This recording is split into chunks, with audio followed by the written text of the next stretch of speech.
Hi, welcome back guys. This is your friend, the Luffy fanfics. Back with amazing fanfiction. This is the series of What if Luffy manifest legendary Hakis? Now before starting, please give this video a like and subscribe to the channel if you want more videos like this. Now let's get into the fanfic. New World, Tato Land. Tato Land, the archipelago around the New World that consists of several islands surrounding the main island where a giant woman with a sweet tooth resides. Every island's architecture and constructs are notable for their unusualness. Walls made of biscuits, the rooftops that look like an ice cream. But not only was the architecture unusual, the entire residents and habitants of the islands were also quite unusual.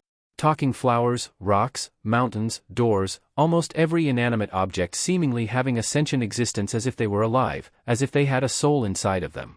The most notable island would be the main island, which seemingly looks like it consists of multiple large cakes, especially the one in the center. Whole Cake Island. The main island where a fearsome Yonko resides, there had been several attacks made but none had succeeded, be it marines, criminals, or any other hostile threats that dare harm the land. None had truly come close, some not even being able to step foot on land and are now sleeping with the fishes and sea kings below. Inside the giant cake castle of Whole Cake Island, there was a giant woman sitting on her throne. She was known as one of the 4 emperors of the sea. A woman who has never bled from her birth to the present times. A woman who had given birth to and raised the captain of the Big Mom pirates, Charlotte Lin Lin. She was the queen of Tato Land, her ambition being to form a country where all beings of different races or traits that make them stand out is gathered here to live in unity and to coexist, though her dream was incomplete as there are a few races missing from her grasp such as giants, sky people, Kinakabito, and a near-extinct race, Lunarians. Although, due to an event that happened 17 years ago, she didn't focus on her dream but rather on her children instead, making sure to take care of them and be there for them unlike her past self. She vowed to become a better mother to them all after what had happened to one of them. In addition towards her change, she has slimmed down by a considerable amount. She looked the same as she did when she was around 27 years old, that was thanks to her devil fruit which kept her in good health and seemed to have kept her to look the same throughout decades.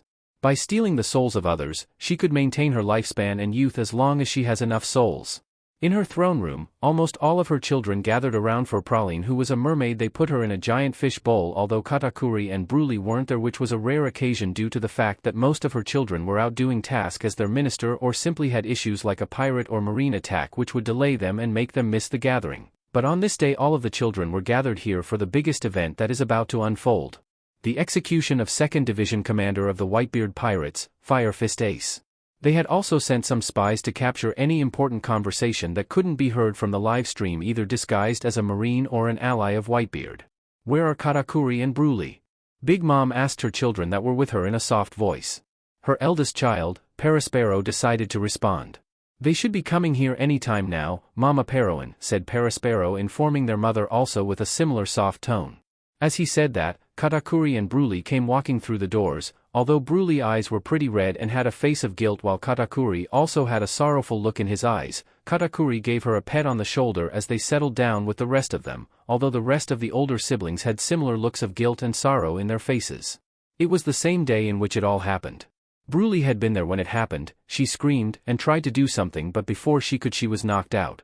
She had failed. They all had failed to stop that man from taking him away from them. Some of the younger ones were confused, but the ones who heard about what had happened that day had a look of sympathy for their older siblings and were touching, holding, hugging them in a way to support them. But out of all of them their mother seemed to look the worst. Her hair wasn't fixed or taken care of in any way and her eyes were pretty red from quietly crying in her bed.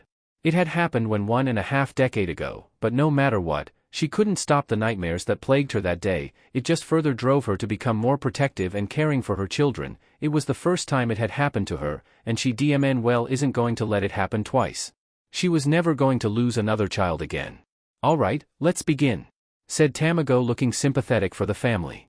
He had served them for a long time, and when he heard what happened, he immediately sent out search parties to see if the man was still hiding on the island and sent several patrol ships to find a boat when she ordered him to. But they couldn't even find a trace or a hint of where he could have went and gone to. And just like that, on that day, Dragon had taken away her baby. On the screen being projected by a Den Mushy projector, now displayed Ace kneeling while cuffed with sea stone. The fleet admiral, Sengoku, was looming behind him with a Den Mushy in hand. Ace, tell me the name of your father. My father is Whitebeard. Wrong. It is. My father is Whitebeard. I have no other father. The Charlottes were intrigued right now. Why did Fire Fist Ace's father matter? Was his father someone infamous who had a big name? The next thing Sengoku said silenced them all. Your mother's name is Portgas de Rouge. She used all of her strength, and as soon as she gave birth to you, she died. I'm sure you already know who your father is. The Pirate King, Gold Roger. Silence. That was the only thing they could do. They were stunned and shocked by this revelation that Roger had a son, a fucking son, this entire time. It was silent until Effie Lee, her fifth daughter, spoke up. Fire Fist Ace is Gold Roger's son, and it was just pure chaos after that. That guy had a child? So, Fire Fist got his strength from his father? Is he after the One Piece as well? How did no one found out till now? Were some of things the Charlottes were saying when they recovered from their shock, although some of them were still clearly taking the information that was dumped on them, until Big Mom, leaning back into her chair with her head tilted and resting on her arm, made a comment. So Roger had a brat this entire time. Not only that, but he joined Newgate's crew. How ironic. And the ones who heard her couldn't help but agree and be amused at that. It was true, the son of Roger sailing under Whitebeard, a person considered to be the rival of Roger's. Roger must be crying in his grave finding out that his own son considered Whitebeard to be his one true dad rather than him. Now with the information presented to them, they were looking forward to see what comes next. After all, Whitebeard wouldn't let it slide that the Marines were trying to execute one of his sons. Maybe Whitebeard knew of Ace's lineage but didn't care. Although the Marines better be prepared, she knew that even though Whitebeard was growing old, he is still a pretty DMN strong pirate that had enough power to destroy the DMN place if he wishes to. She would know after sailing with him under rocks before his death. The only thing stopping him is the fact he would take out his son in doing so. A couple minutes later. And lo and behold, Whitebeard's ship came out of nowhere from below the ocean, springing out, and later on 3 more ships appearing. It seemed that all 14 commanders under Whitebeard were there to rescue Ace, which wasn't surprising. They would go hell to and back for their commander. Later on. It was one hell of a fight. The Whitebeard pirates came rushing to fight the Marines to save their brother. Big Mom was interested in the strange giant with horns, fangs, and yellow-green skin. He was definitely a giant like her, but he was clearly abnormal with his appearance, although she was later saddened by the fact he seemed to have died while reaching out towards Ace with his hand before falling. That giant must have been on really good terms with Ace. The Ice Witch, Whitey Bay, made an appearance with her ship that broke through a part of the wall and the ice made by Akiji, which in turn made the pirates go through the opening made by her. Things were turning out to get more and more interesting until I knew you'd overdo it. That's because of his wink. Vieri blaming this on VME. Croco? Who cares? We're gonna die. Oh. I'm made of rubber, so I'll be fine. Several figures had come falling from the sky, but the one falling faster from the sky had come into view and the Charlottes recognized his face via the wanted poster. Isn't that? Smoothie trailed off looking towards her siblings. Straw Hat Luffy, some of her siblings said, nodding towards her. They had heard about the boy from Lola, their sister, who went out to sail to find love after turning down Loki, and their mama also turning him down because, if my own child rejects you then it's not meant to be. After that, she had gone up to their mother and told her she wanted to set sail. The siblings that were present held their breath and looked at their mother to see if she would get angry, as she had been looking forward to getting a giant to be friends with but instead rejected that offer by turning down the marriage, as Lola held no love interest towards him. Thinking that Lola had been asking for too much after the whole ordeal, their mother instead gave a soft look towards Lola while telling her to take care of herself and ordered to prepare a ship for Lola, which she beamed at. They were surprised by the turn of events but were smiling and happy for her and for their mom. Their mother was changing for the better. Although it would be immediately replaced with guilt and sorrow remembering who made her better and the fact that they couldn't find him, it frustrated them. And the one responsible for making her better was stolen from them. She would call them regularly on the snail phone to tell them what she's doing or her progress on trying to find love. When she got rejected a couple of times, the siblings would laugh but encourage her that she would eventually find true love. When the number of rejections reached 2 digits, they were amused and teased their sister about it. When it reached 3 digits, they sweat dropped and felt a bit bad for her. They did tease her about it, but it didn't have the same strength as the previous teasings. But when it reached 4 digits, they felt nothing but sympathy for her, some even letting out a tear out of pity. Well, most of them. The younger ones, they couldn't help but laugh at their sister's misfortune. Lola would curse her younger siblings whenever they did and told them to wait till they get rejected when they grow up and confess to someone, which in turn made them laugh harder like the brats they were. But when Lola stopped calling altogether for some reason, they were worried until she called back, much to their relief. Turned out she was stuck on Thriller Bark until a group of pirates saved her. Most of their siblings, mostly the older ones and the ones close to Lola, were there when Big Mom told Lola had finally called. They had talked about how she got stuck there until Big Mom asked who saved her precious love-seeking daughter. Flashback to the aftermath of Moria's defeat. Sorry Mama, I was careless. It's fine sweetheart, now tell Mama who were the ones who saved you. Ah, they are the Straw Hat. Big Mom has heard about them, a rookie crew coming from the eastern seas, the weakest sea, had been appearing on the newspaper lately due to their actions like storming Eni's lobby and even punching a celestial dragon, which takes a lot of guts, which was a surprise to her although she never really cared about them except for some of her children. So what if they were some rookie crew coming in strong from the east? A New World pirate considered people like them a small fish in a vast ocean. What's the name of their captain? Having said all that, she was interested on who their captain was along with her children. For him to defeat Gecko Moria was an impressive feat. After all, he was the one who fought that brat of a kid Kaido when he was younger. Seriously, she had saved him with the devil fruit she had gave him, and when God Valley came crashing down upon them and they survived with their captain dead, he just disappeared and left her. That brat owes her a pretty big debt for what she had done for him. He was defeated but still went toe-to-toe with him. After the fight with Moria's crew dead, he slacked off and used his devil fruit way more often rather than training his haki and other skills, but even still he was pretty strong even after all this time slacking around, so for him to be beaten by some rookie pirates. This piqued her interest. His name is Luffy. Big Mom froze at that name. Mama, what's wrong? Asked Compote, her eldest daughter. The Charlottes were worried when she suddenly became silent. They got worried when their mother hadn't responded yet, which made the atmosphere tenser.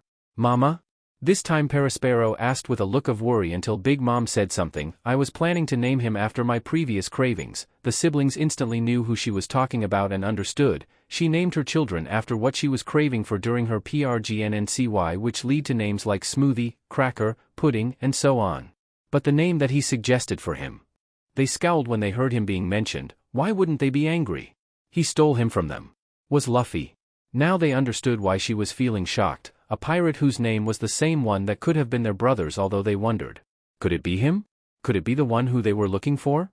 For now, they went to their mother to comfort her, something they wouldn't dare to do years ago, but after her change, they had become closer as a family. Flashback end. Ace. Luffy shouted upon landing and spotting his older brother looking like he's been through a training session with GG. Garp, it's your family again, shouted Sengoku to his closest friend. Seriously, what was up with his DMN family? Luffy, Garp shouted loudly in irritation. The Charlottes were interested in this turn of events as it was later revealed he came with several prisoners and some pretty strong pirates like Crocodile, Jinbei, Ivankov and Buggy. When Crocodile went to strike Whitebeard, they saw Luffy went to intercept him, and Whitebeard seemed to have a conversation with Luffy. Have you come here to save your brother? That's right. Do you understand who you are up against? Someone like you doesn't stand a chance here. Shut up, that's not for you to decide. I know perfectly well. You want to be the king of the pirates, don't you? I am the man who will become the pirate king. Kids got ball, Oven said with a smirk, and the rest of the family agreed with him. For a rookie like himself to stand up against Whitebeard? Now that takes a lot of guts. But for him to openly shout out in front of him that he will become the pirate king after Roger? Now that's asking for a death wish. After that, Whitebeard laughed at the kid's claim of being the next pirate king, and Luffy charged head on to save Ace, taking out a bunch of marines on his way until Ace told Luffy to back off. I am your brother. Those stupid pirate rules. I've never heard of them. The Charlottes can't help but smile at this. After all, they would get frequent attacks from marines, pirates and criminals alike. Sometimes they even went so far to attempt to steal the younger ones, but they had always been there to protect each other no matter what. One time, Amanda had been walking with Poyer and Galette, and when Amanda let Poyer out of her sight for a few seconds, she was gone. She heard a scream coming from an alley and saw some marines that were undercover saying they would kill her in the name of justice and how she should have never been born and she was a freak because of her teeth. Amanda, upon hearing and seeing this, went and dealt with them. She earned the title Demon Lady that day. Later on, when Big Mom heard about it, she cuddled and hugged Poyer close, reassuring her that there was nothing wrong with her looks. That night Mama had slept with Poyer, Galette and Amanda while her other children just invited themselves in after hearing what happened, and they had a massive sleepover. Thankfully Poyer recovered and was smiling happily, but she seemed insecure when outside the streets and sometimes covered her teeth or closed her mouth shut, which sometimes hurts the Charlottes. Inside, especially Katakuri and Bhaskard, they could relate, seeing how she became somewhat afraid of being judged for her teeth by the people. It's only one rookie. Don't let him dictate the entire war this way. He was raised with Ace as his stepbrother. But his actual bloodline makes him the son of the revolutionary. Dragon. They all froze at this.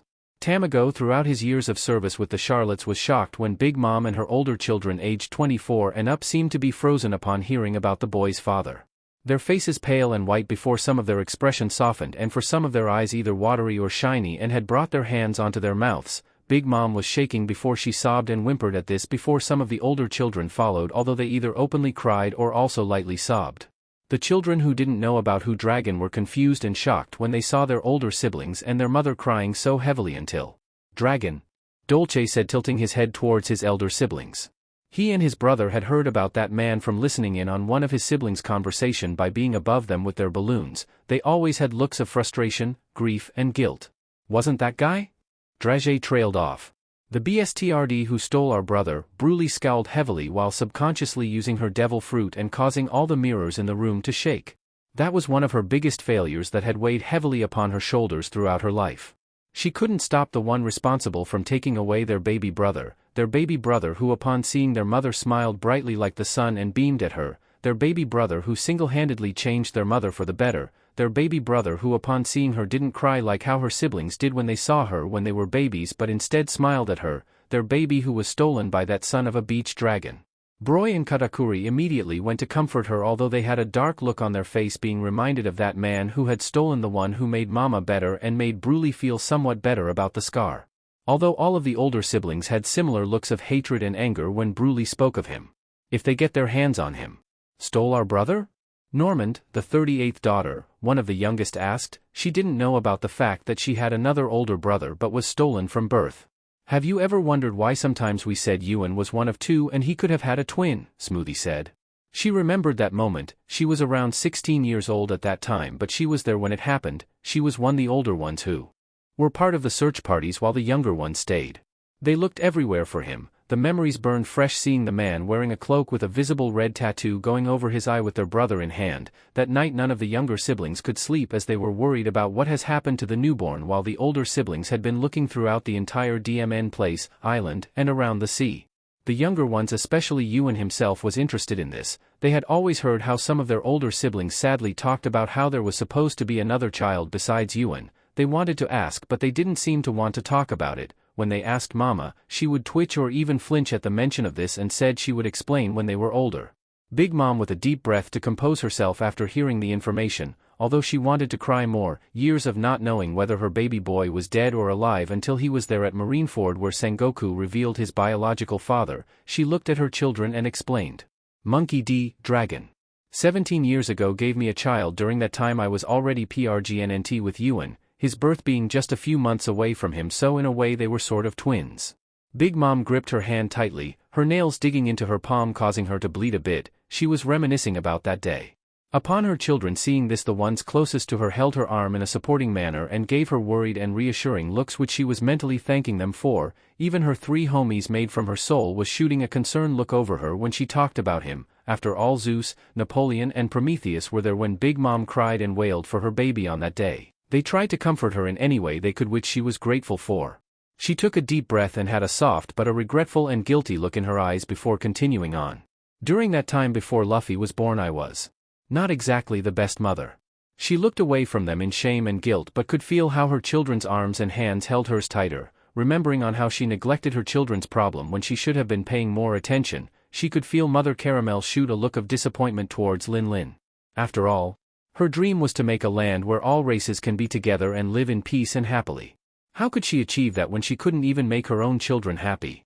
How could she have not seen her children's problem and insecurities? But when Luffy was born he did something that had me thinking very deeply about. She looked back towards her children but more focused on the ones who were there when she had given birth to Luffy. They were looking towards each other at first before looking back at their mother in curiosity. They had always wondered what Mama thought about during her time with their newborn brother and what the baby did to move her so emotionally. The younger ones more intrigued and leaning forward to hear what happened on that day. He looked at me, gave me his biggest grin, and laughed. Big Mom trailed off her gaze far away, remembering that moment when her Luffy had given him such an innocent and bright look that had changed her. It felt as if I was holding the sun in my hands. It was purely warm and comfort.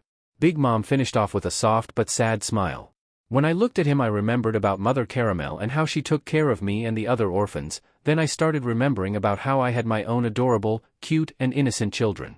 Big Mom softly chuckled when she saw the older ones had a look of embarrassment, their grip on her faltering, but they composed themselves a few seconds later but were still blushing on what she said, although they were internally happy about this. The younger ones just snickering and giggling at their older siblings, in which they responded with the stink eye. Then I remembered about how I treated you all. When she said that, her arm was shaking a bit from having a flashback towards how she acted towards her children, how cold and cruel she was. When Broly had gotten a scar, she waved it off as some fight between bigger kids. When Katakuri covered his face, she had encouraged it rather than reassuring he looked fine with his teeth. Sometimes she would even insult them on how they look. She was in a trance until she felt how her children held until her more firmly, giving her a look of worry. She calmed down before continuing. Then I realize what I have done to you all, she said shakily, her eyes starting to become watery as she looked at the ones she were talking about, and they shot back a look of forgiveness, and in turn she lifted her arms slowly, making the ones holding on to her to let go, and she brought them close to hug them. She was quietly whispering to all her children, but they could hear her mutter soft words of apologies and how much she loved them. They could hear their older siblings responding with "It's fine and you have become betters" and other positive comments, which she started to smile softly at. After a moment of silence she continued. "And that's when I noticed all of you peeking." She chuckled softly at that, the ones who had been there also softly chuckling and giggling at the memory. "And that was the day when it happened." Big Mom sighed solemnly with a grim face that was mimicked by everyone who was also there. The worst event that happened in their lives. Flashback 17 years ago, Luffy's birth. Big Mom's POV. "What have I done?"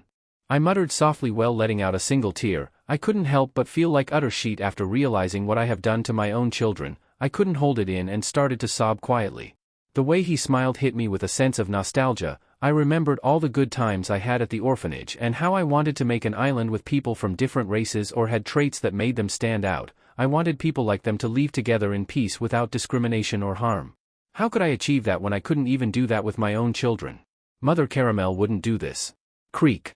I looked towards the door and saw my children peeking, probably to see who their brother was. What caught my eyes and my heart were how they looked at me. They looked afraid, tense and scared. I noticed how they were staring at me as if I was gonna murder them. I couldn't help but felt something stuck in my throat. I was disgusted with myself. My own children fear me and see me as nothing more, as a monster rather than a mother. What have I become? When I raised my hand to wave them over, Katakuri, Perispero and Compote had immediately went in front and was standing in a way that looked like they were protecting the others, who looked worried and afraid for their elder brothers and sister who covered them. How far had I fallen till the point they had to be on guard all the time from their own mother? I signaled them in a way to come closer and saw they were hesitant at first to come near me, but they did it slowly, and each step they took I could hear some of them taking deep breaths and were shaking and trembling a bit until they came up to my foot. I really messed it up, didn't I? But even so, I can't just drown in my guilt, and oh, that wouldn't change anything. I will become a better mother for them.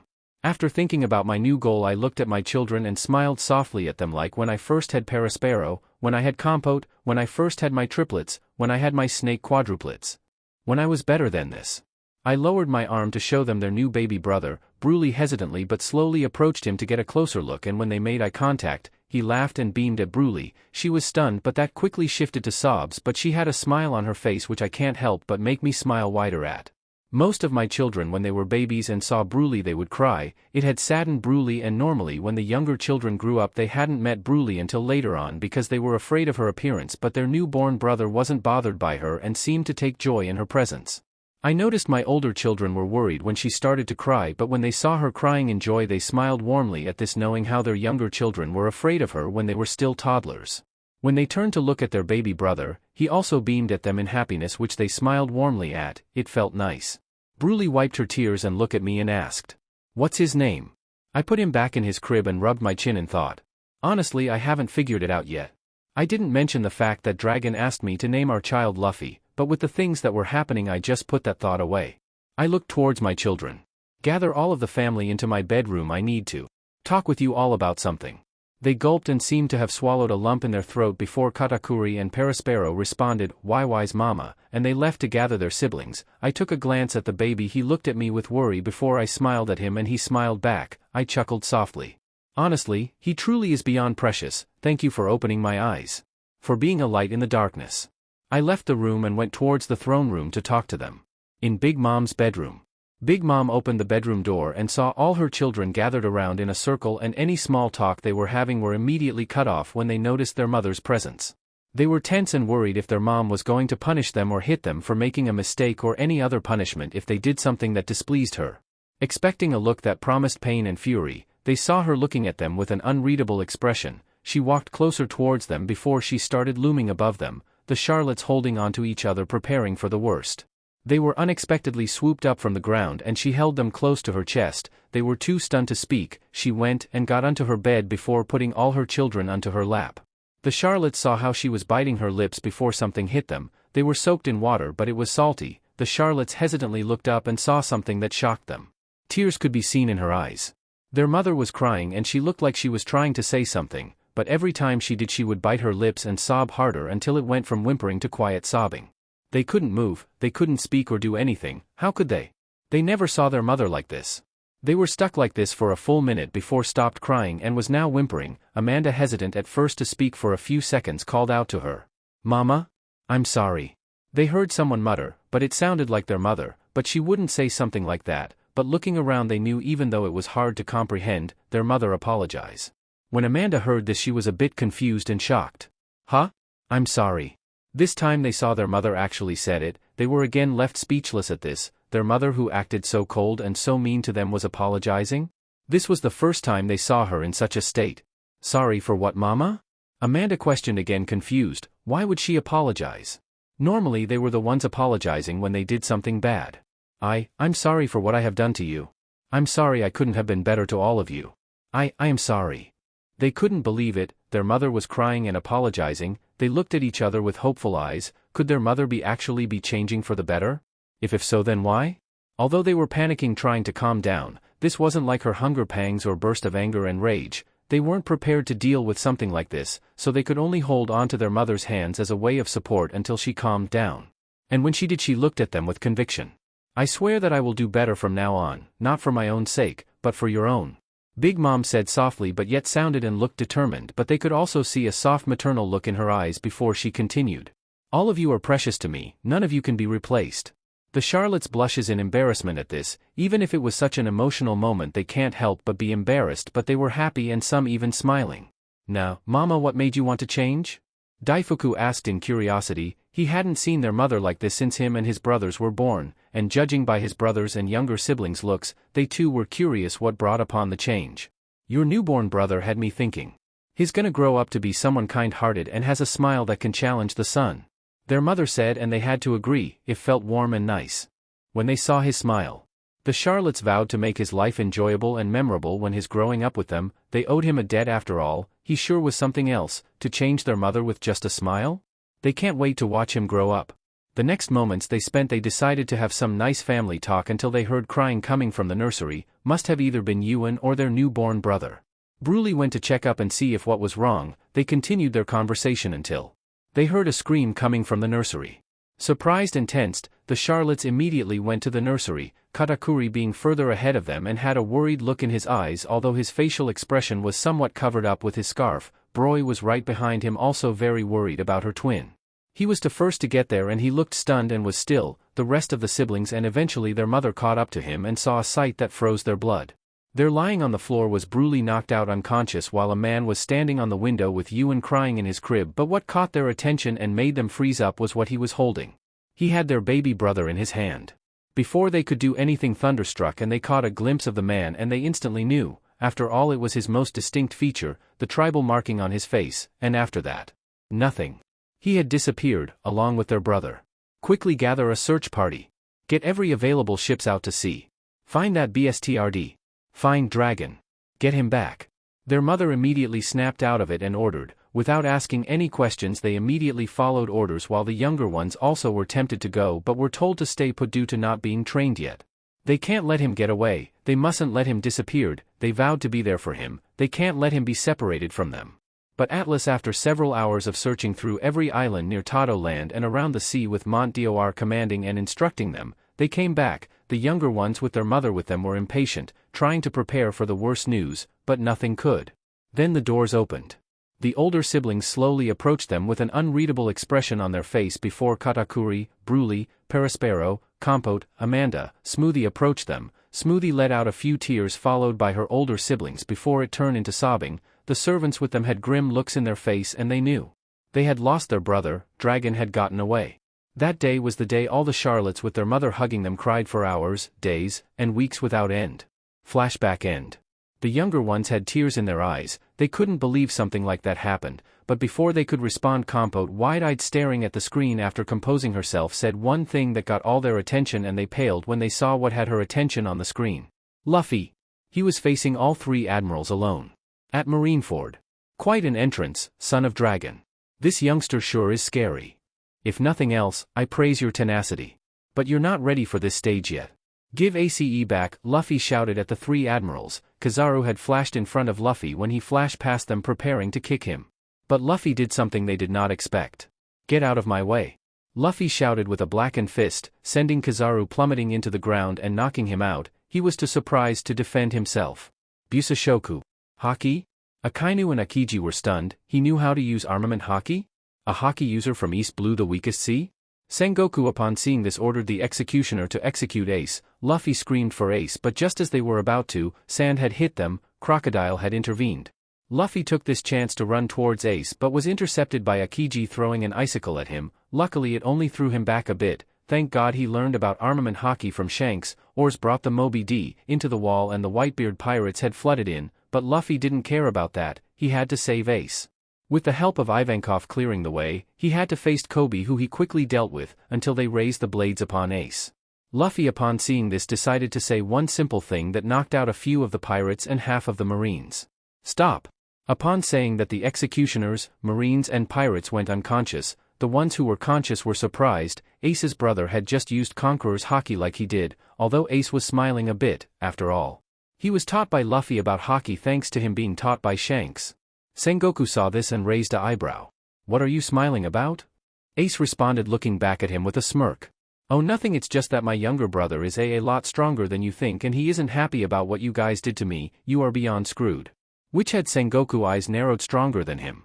Ace was the second commander of Whitebeard, which meant he was pretty DMN strong, but his little brother was stronger than him? Little did Sengoku know that Luffy, due to Garp's insane training with Shanks' guidance, he was gonna be the biggest obstacle, second to Whitebeard. At Totoland.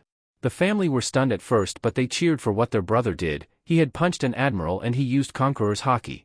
Besides their mom, Katakuri was the only one who had it, but just as the executioners were about to kill Ace, which had them tensed and sweating, they didn't want Luffy to lose a person he considered a brother. Worry turned into shock when Luffy shouted and the marines fell and went unconscious.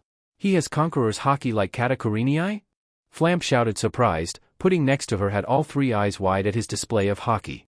The Charlottes now leaned forward and focusing on what their brother would do. They also asked Tamago to order the chefs to prepare beverages, sweets, and especially popcorn. This was gonna be one hell of a fight. At Marineford. Akainu eyes narrowed. Conqueror's haki. To think he was born with it. But it's to be expected from the son of evil. Akiji let out a sweat while talking to himself. OI. Are you serious? Kizaru had gotten up from the impact and saw what had happened. That surprised me, although he was no longer smiling.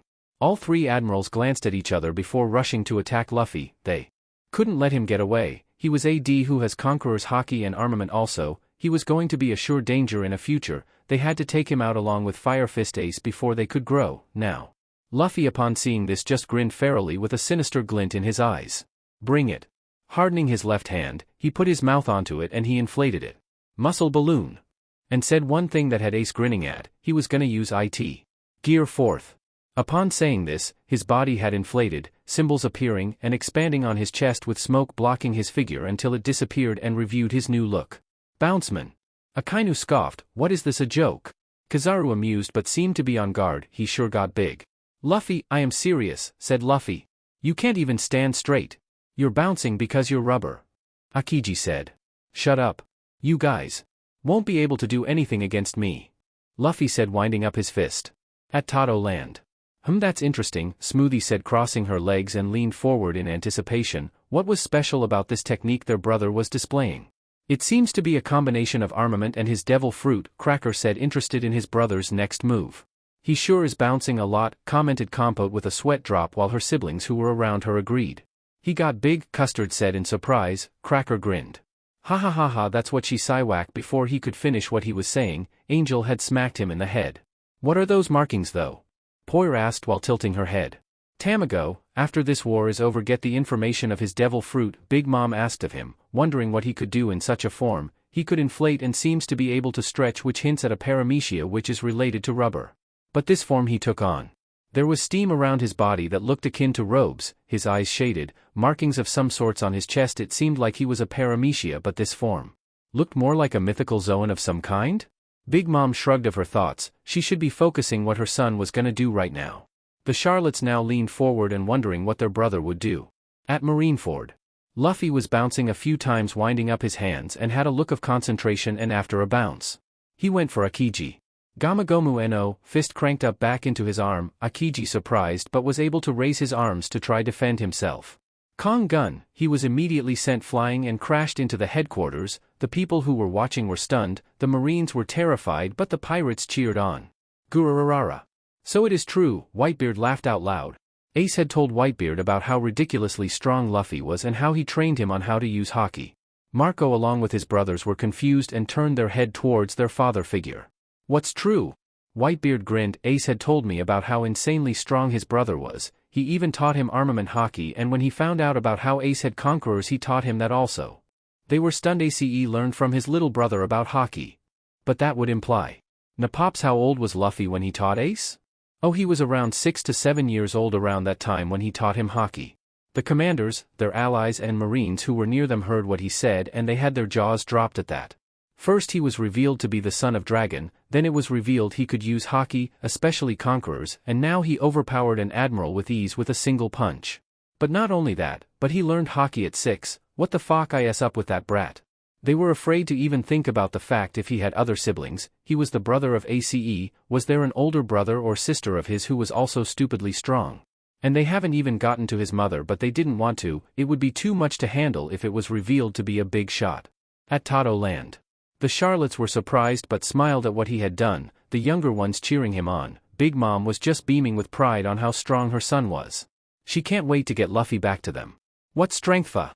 Opera said with his 4 brothers nodding dumbfounded. They had noticed how their spy had seemed to be pick up whatever Whitebeard and his sons had been talking about. Ace had told me about how insanely strong his brother was. He even taught him armament haki, and when he found out about how Ace had conquerors, he taught him that also. Napops, how old was Luffy when he taught Ace? Oh, he was around 6 to 7 years old around that time when he taught him haki. The Charlottes who were eating and drinking did a spit take or choked. He was 6. Cracker, Custard and Angel said in unison. Sister breath. Broy said, patting the back of Bruley who choked. She hadn't eaten anything when the revelation came. Everyone had looks of surprise. Sure, Katakuri had conquerors, but he was around 14 or so when he had unlocked it. He sure is something else, ain't he? Smoothie said, smirking proudly of her brother's power. Everyone nodded in agreement at that. At Marineford, Kizaru and Akainu had their guard up and were tense. They shouldn't have underestimated this brat. They kept staring at him with their guards up until he disappeared. Gamagomu no. Before Akainu could react, he was blasted off. Rhino Schneider, Luffy kicked Akainu off into a far distance. Kizaru upon seeing this flashed far away to cover distance. Yasakani Sacred Jewel. A yellow beam had hit and exploded upon impact. When it hit him, there was a lot of smoke created. Sengoku upon seeing this had a poker face, although it seemed he was satisfied about what he saw, while Garp gritted his teeth. But Sengoku noticed how Ace still was grinning as if nothing happened. Why are you still smiling? Your brother could be dead. Ace just kept his grin and looked at Sengoku. Well, it's simple. Gamagomu no. My little brother. Culverin. Can't be defeated that easily. Kizaru upon seeing this flashed away and saw how he was open, a chance to strike back. He flashed and kicked Luffy with a devil fruit infused kick, but it did nothing. It felt like rubber, armored but still rubbery. Kizaru was shocked. I told you already. You won't be able to do anything against me. Luffy just bounced off his kick. Kizaru flashed away. You can't get away from me. Luffy shouted. Kizaru noticed that previous attack was still coming from him. He flashed, but it was still stretching. Keep going after him. Python, it kept stretching further and further. He flashed, but it stretched further. He flashed again, but it stretched further. How far can it stretch? Enough. Kizaru flashed again but faced towards the incoming fist this time. Just fall already. Yasakani Sacred Jewel. Gamagomu no. Both attacks impacted, but Luffy overpowered his. Kizaru gaped and was surprised at this, and before he could react the fist collided with his face. Culverin. He was immediately sent crashing down into the ground, creating a deep hole. Luffy, not being able to withstand his form anymore, reverted back to normal. DMN can't use haki for the next 15 minutes. Luffy, seeing how he wasn't blocked, smiled. He had a clear opening. I am coming to save you. Ace. Luffy shouted while smiling, and he booked it towards Ace. The surrounding pirates and marines alike were open-mouthed and had stopped fighting once they saw what Ace's brother did. He was a rookie? From East Blue?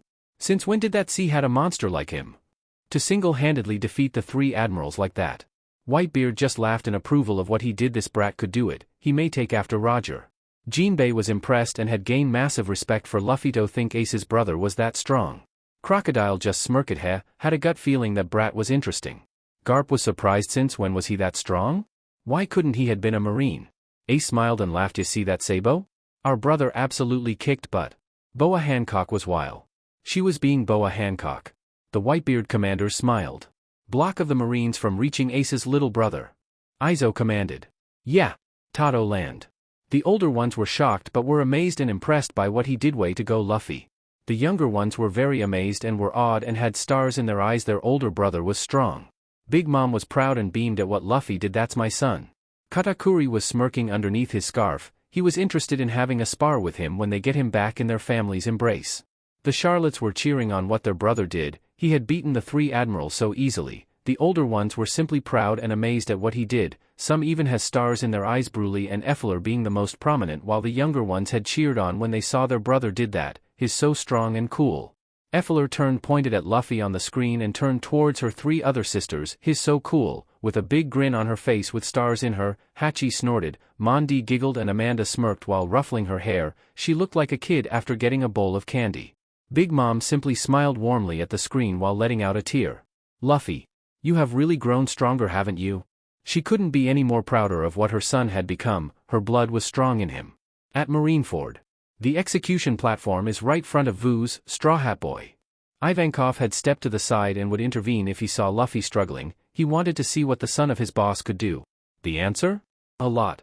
V really is Dragon's son. That strength. Were his thoughts. Just keep running straight ahead. Yeah. Luffy noticed someone with scissors running by him. Crabchin. Inazuma had carved up the ground that reached the platform. The marines were panicking. He's got a clear path. He's heading straight for the execution platform. A rear admiral tried to command, get to him. We can't, we are being held off. At Tato land. Get him. Free Ace. Some of the Charlottes shouted, cheering their brother on. At Marineford. The Whitebeard pirates had made a clear opening and making sure to maintain it. Ace's brother. Keep running forward, and Luffy did just that. Some high-ranking marines appeared in front of him to try and stop him, only to be stomped away when he inflated his leg and slammed it on them. More marines were trying to rush towards Straw Hat but couldn't. The pirates were holding them at bay. Stop, Straw Hat. Go, Straw Hat. Free Ace. Kizaru had recovered and tried to fire a beam at Luffy, only to be hit by Whitebeard. He couldn't dodge after being hit by his fist. It really had weakened him. Luffy, now running up towards Ace via the path made by Crabchan, smiled. He was so close. Here I come, ACE. But sadly it wasn't over yet. One more obstacle had jumped in front of him, the hero of the Navy, Garp. His GG. Upon landing he had stomped on the platform, making it slowly break. He had to be quick before it breaks apart. There's no way I'll step aside. I am a Vice Admiral from Navy HQ. If you want to get past me, then do it over my dead body. Straw Hat Luffy. Luffy gaped in surprise before gritting his teeth. He knew what he had to do. He had to get past him. He had to beat GG. The platform broke even more and everyone was tense. Do something, Straw Hat Boy. If Vaya don't act fast, the bridge will fall.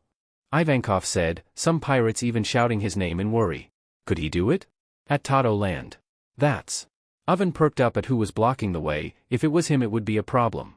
Monkey D. Garp, hero of the Marines, Luffy's grandfather too. Big Mom answered her son, although she and her children were worried. Their mother had told tales of her times during being a Rocks pirates and how Garp had chased them and was able to beat them with Roger's help. They were worried. Could he do it? At Marineford. Garp reminded Luffy again, I've told you already. If you want to get past me, then it'll be over my dead body. Luffy gritted his teeth, more reminiscent about his GG before snapping out of it. His face hardened. He had seen into the future and saw what his GG would say. Luffy, I now regard you as my enemy. Garp wind up his fist to go in for a punch, but sadly, he remembered about Luffy when he was a child and he faltered. Taking this opportunity, Luffy wind up his own one and punched Garp out of the way, screaming. He immediately plummeted into the ground, although he had a resigned face in doing so. He took that hit willingly. Sengoku had noticed this. You play the parent after all. Garp. Kizaru, panting, looked onwards. Looks like he's gonna make it to the execution platform. And he did. Luffy had done it. Ace was stunned at the sight of Luffy in front of him standing on the platform. He did it. Luffy smiled at Ace upon landing on his execution platform. I finally made it. Ace was gaping a bit at the sight, Luffy, and then he smiled softly. You always were ridiculously strong. Luffy went to Ace cuff and, finding his key in his pocket while Sengoku hardened his expression and started to glow, he was using his devil fruit. A marine commented about it. Look, Fleet Admiral Sengoku is using his ability. Luffy, just as he was about to unlock it with the key, had it shot off with an icicle. Akiji had recovered although was bleeding from his head, panting heavily. The key. The Marines upon seeing this aimed at the platform. AIM. Now, as brothers, I will execute you myself. Sengoku exclaimed, bring his fist down upon them, but before he could, Luffy had cushioned it. He had inflated it while Galdino, disguised as an executioner, built a wax cover to cover him and Ace. The impact caused the scaffolding to fall. We are falling, Galdino exclaimed. Luffy was surprised. Don't worry, I will make a key. Those shackles will be off in no time. Luffy nodded at this. Fire. Blast them with the platform. The Marines had several cannons and guns aimed and fired at their direction. Galdino finished making the key. Save your brother. Straw Hat. I am on it. Boom. The cannonballs had exploded on them. Everyone was tense. Did we get them? Luffy. Ace. All three of them were hit. Everyone was waiting for the smoke from the explosion to dissipate. At Tato Land. Luffy, the Charlottes exclaimed, shocked and worried if their brother had done it. The smoke was obscuring their bodies. Big Mom had clung onto his chairs while the siblings held onto each other for support just in case the worst happens. They waited and waited until shackles have came falling down. The shackles they thought that would mean. At Marineford. Everyone was tense until thud. The shackles, the Marines and pirates exclaimed. They came off. The Marines dreaded while the pirates were slowly starting to smile until flames burst out of the smoke. In the shape of Whitebeard's Jolly Roger. Honestly. You never had change, have ya? Luffy. Ace grinned at his brother and his brother beamed back. He did it. Ace. Always doing the impossible as if it were obvious. And doing the dumbest things. Ace said. Seriously, his brother always defied his expectations in every way possible, but that's how his brother was. He really was something else. Luffy just laughed at that. He always made Ace dumbstruck when he was able to beat strong people as if they were nothing back when they were living with Dayton. If only Sabo were here. The Marines had sweated and gritted their teeth upon seeing this. Fire Fist. Ace has been freed. The pirates cheered and smiling brightly in approval of what they're seeing. He did it. When Marines aimed their weapons prepared to fire at Ace, he had obliterated them with a fire fist. Upon landing they were on guard, arms raised. They were going to get out of her alive. Na Luffy? Luffy chirped back in response. Arigato ne. Luffy just grinned in response. Shishishishi. Of course. We are brothers, we will always be there for each other. Luffy exclaimed, which had Ace smile wider at. Let's get out of here, Luffy shouted. Yeah, Ace responded. At Tato Land. Luffy did it. The Charlottes cheered on when it was revealed that their brother freed Ace, a person Luffy considered a brother. Now all they need to do is escape. At Marineford. They sure are lively. Jozu exclaimed, the other division commanders with him smiling at the sight. Ace's brother did it. He's free. Clear a path for Ace and Straw Hat to escape. Haruta ordered. Yeah. Ace and Luffy sprinted towards the Whitebeard pirates, Luffy throwing several fists and kicks, whacking the Marines away while Ace was burning and roasting them. They tried to shoot them, but they either went through Ace or deflected right back at them after shooting Straw Hat. Ace, running with Luffy, side by side, looked at Luffy smiling and made a declaration. No, Luffy, someday. I will beat you. Shishishishi, sure. I will be waiting. It was going good until Akiji came blocking their way. Ace smirked and put his hands in front of Luffy. No, Luffy, let me handle this one. Sure. Luffy responded, stepping back. Pheasant Beak. Kyukin. The two attacks collided with each other, both canceling each other out. Luffy awed at this. You have gotten stronger, Ace. Ace smiled back, thanks, Luffy. At Tato Land. For Ace to counter an Admiral Akji's attack. Oven said, he wondered if his heat fruit is strong enough to counter that ice. It's to be expected, he's the second commander of Whitebeard after all, Snack said, which had all the siblings agreeing with. To be the second division commander of Whitebeard you have got to be strong. At Marineford. Smack. Fleet Admiral. What a disgrace, how could have let them get away? Sengoku exclaimed. Admiral Sakazuki. Are you alright, sir? He was in bad shape. Luffy's kick may have broken a couple of his bones. I will not let them get away from here. Squadro had tried sacrificing himself, but Whitebeard had stopped his ship, not wanting to see his son sacrifice himself for his foolishness, and gave an order. His final order. Listen up. We have completed our objective here. We no longer have any business here. The order I am about to give will be my final orders as your captain. At this the commanders and allies were shocked. His final order? This is where we will be parting all of you, make sure you survive, and reunite with each other in the new world. His sons were in disbelief and in denial over this. Pops, what do you mean? We can still make it back. Yeah. I am the one at the top of this era. There is no ship to carry me in the new era. Exclaimed Whitebeard, bringing his fist down, taking a handful of marines. Whitebeard. Sengoku shouted, damn that BSTRD is planning to bring Marineford down with him while the others escape. Asen. Oyaji. Luffy and Ace exclaimed, they couldn't believe it. The era is changing. Whitebeard thought it all started on that sea. Whitebeard took a deep breath before proceeding to buy time for his sons to get out of here. Now let's settle this. Whitebeard continued destroying and absolutely going all out on Marineford. At Tato Land. Edward. Big Mom muttered. She knew Newgate was going to sacrifice himself for the sake of his son's escape from Marineford. She was a bit sad though. A Rocks pirate shouldn't be killed by something like that. A Rocks pirates can only be killed by a Rocks pirate. Only Kaido, herself and Shiki could kill him, and they also are the only ones allowed to kill her. But she understands that he won't be able to last longer. Even old age wasn't avoidable for the strongest man. Farewell, Edward. Newgate. You were a nice drinking buddy. At Marineford. Some of the pirates were on board of the ship to escape, but some couldn't. How could they leave their old man behind? They let out tears pleading their captain to come with them, but he stood his ground and told them it was captain's order. Most of them obeyed with heavy hearts, while the others didn't want to leave but were dragged into the ship. Although they couldn't blame them, they wanted Pops to come with them. But it was his final orders. Ace just stood looking at Whitebeard in disbelief while he swung his weapon upon those approaching to stop his sons from escaping. Ace attacked some marines before he reached to his father figure, with Ace holding on to Luffy. Whitebeard stopped attacking, sensing his son and turning around to face him. There's no need for words, just answer a question for me, Ace. Was I a good father? Ace clung until Luffy tightly and looked at his father into his eyes. Of course, Dad. Whitebeard smiled softly and looked at Luffy and were silently communicating through eye contact. They both nodded and Luffy grabbed Ace and booked it to the ship. Whitebeard turned towards the marines, feeling fulfilled by Ace's answer. He started wreaking havoc and letting loose. They were running towards the ship with Jinbei behind them while the marines were trying to gun them down. Keep going forward. Ace gun. Luffy gun. Yeah. They were close to the ship until. Do you really think I will let you run away? After all, Whitebeard is nothing but a loser from a dead era. Ace stopped and turned towards the BSTRD who said that. It was Akainu.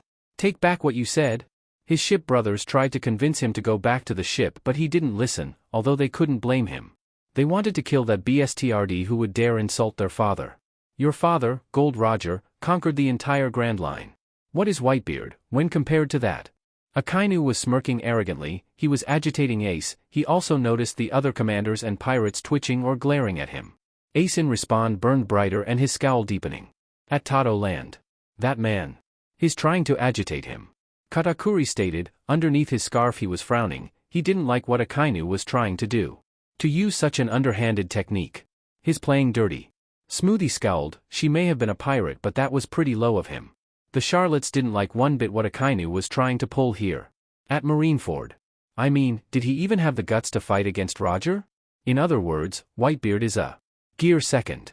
Everyone looked at Luffy and saw how he had a similar face like Ace. Take back what you said about Ace's Asen. Luffy shouted. Ace powered down and looked at his brother with a soft look. Luffy. Akainu focused on Luffy this time. Why should I? I'm just speaking the truth. He's a big low. Akainu was cut off when Luffy appeared in front of him with his hand covered in haki. 15 minutes passed after Gear 4. He could use haki again. Akainu raised his arms to his head and chest. You won't catch me off guard, Mujiwara. Akainu exclaimed mentally. Gamagomu no. Akainu noticed Straw Hat wasn't aiming for his head. In fact, he was aiming lower, but before he could do anything. Pistol. With hands covered in haki, he had delivered a devastating blow towards Akainu that made him kneel and screech in extreme pain. He had punched Akainu in the D-A-HAKI coded punch. To the D. Yikes. At Tato Land. Yagio Luffy, the female Charlottes including Big Mom herself cheered, he deserved that. The male Charlottes were pale and white from what their brother did. A haki-coated punch to the D-dash, some could feel the phantom pain, some even felt a bit of sympathy for him. Some prayed. Rip Akainu's children. At Marineford. The Marines upon seeing this winced and could feel the impact. That's a lot of damage. That's what you get for bad-mouthing the Asen. Luffy exclaimed. Ha ha ha ha ha ha, that's what you get for talking shit, you fuck. Ace taunted Akainu with the biggest shite-eating grin of all time with a middle finger pointing at him. He had taught Luffy from a young age to hit people there if they said strange things about his rubber powers. Damn pedophiles going after cute boys, especially his cute, innocent naive little brother, or acted mean and horrible to other people and him. Makino scolded him for the didn't tell her the reason, he kind of forgot, but seeing Akainu kneeling on the ground in pain? It was worth it. Marco approached Luffy with a smile, enjoying Akainu's suffering. Any Luffy right? Marco called out to Luffy, who chirped back in response and turned his head towards him. Thanks for doing that to him, Marco smirked to Luffy, which he returned. The Whitebeard pirates were smiling at Luffy for what he did and also wincing when they say how much strength he put into that. Except for their only sister Whitey, who was laughing from afar witnessing the whole thing happen.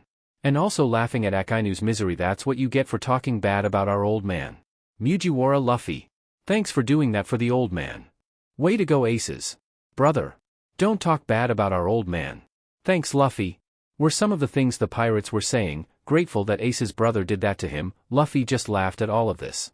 Marco looked at Whitebeard before letting out some tears and shouted towards his brother's farewell. Oyaji. Everyone, let's leave. Yeah. They safely boarded the ship and set sailed. Many mourned for their pops but were glad for what Straw Hat did to Akainu. Luffy next to Ace looked at him and he looked back, smiling. They shake hands. Luffy had done it, he had gotten out of there and freed Ace.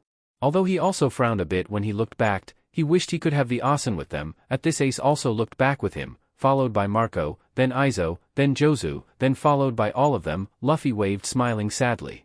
Farewell, Asen.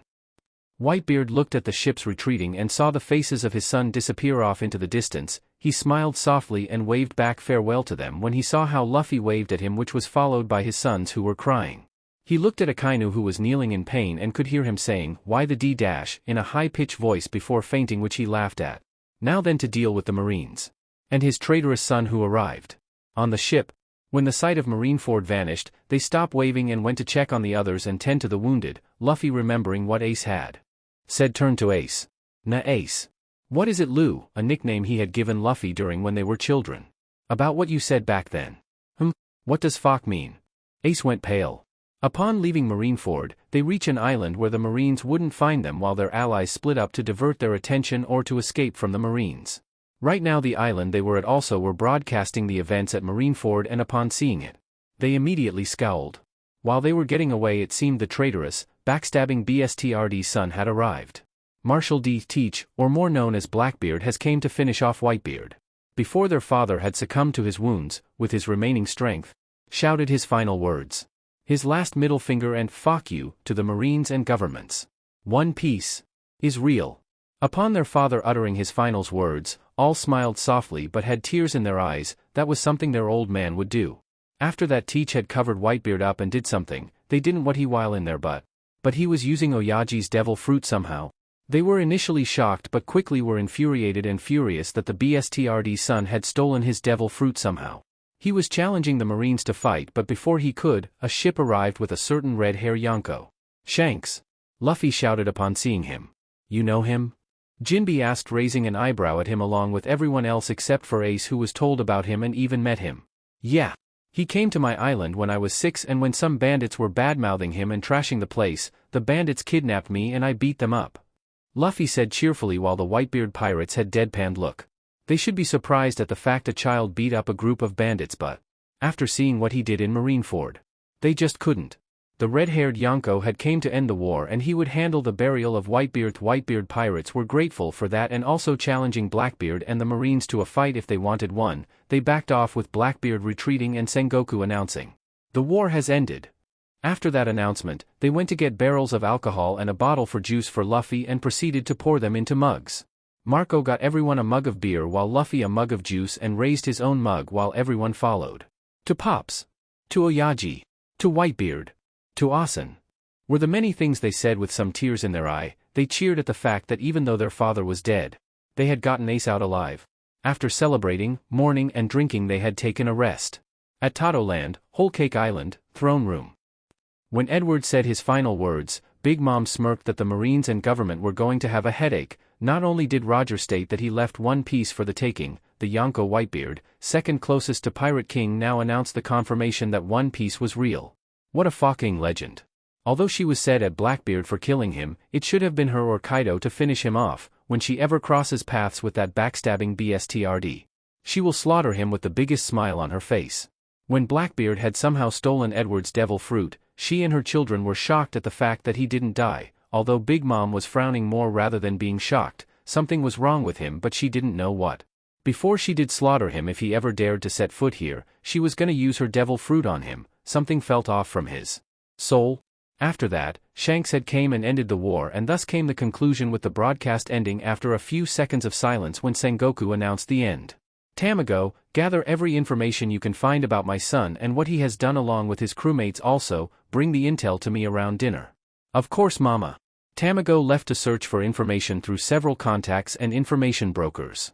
My children, you are dismissed. Look forward to dinner where Tamago would inform us about your little brother.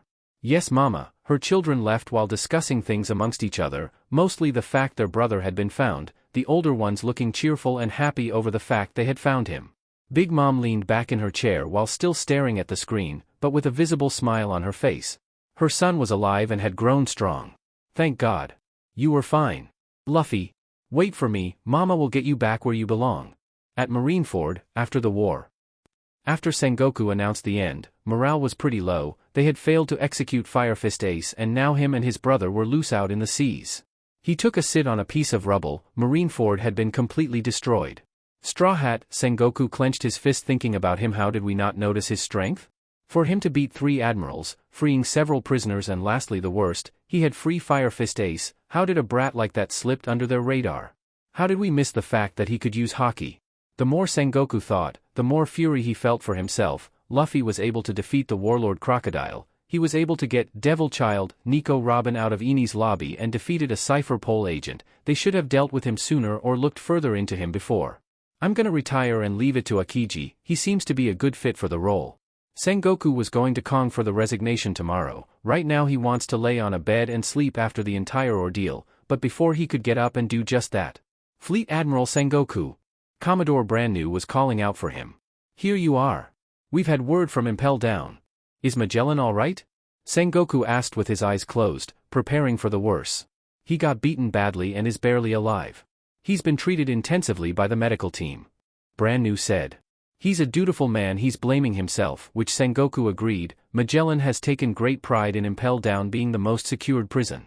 They said that if he could move now, he'd kill himself. Don't let him do such a stupid thing. Sengoku, eyes open, said to Brand-New. Yai, sir. Sengoku now asked the bigger question. They wouldn't just give word of the warden's status only. Something must have happened down there. What has been going on at the prison? Allow me to give you the condition as it stands. The situation on level 6 is especially bad. It's literally a tragedy. This had Sengoku sweating. Level 6 held the worst prisoners. A tragedy? Brand-New proceeded to tell Sengoku what Blackbeard had done, which had caused him to pale considerably. He freed selected members from the worst criminals in the world. This was bad, really bad. Yes. But only 4 prisoners were taken. San Juan Wolf, Avalo Pizarro, Vasco Shot, Katarina Devon. But there are obviously more prisoners missing from level 6. Which means Sengoku was now having a massive migraine at this. There are more escapees from level 6, aren't they? If even one of them from level 6 sneaks in a country somewhere, the entire population would be in grave danger. Sengoku had to send Marines to put them back. He had to validate the numbers of who's not in there, get their names, and put a most wanted list out now. Brand-New at this acted strangely. Sengoku looked worried. What's wrong? Well, I'm under orders from the world government to keep this matter a secret. Sengoku eyes widened at this. More blunders will harm the government's reputation. Sengoku clenched his face and was said at this. DMN them. Sengoku took a deep breath at this but was gritting his teeth. How could they let this go? Many people would be in danger for this. But later he relaxed. At least he was resigning and didn't had to deal with this mess. He was free.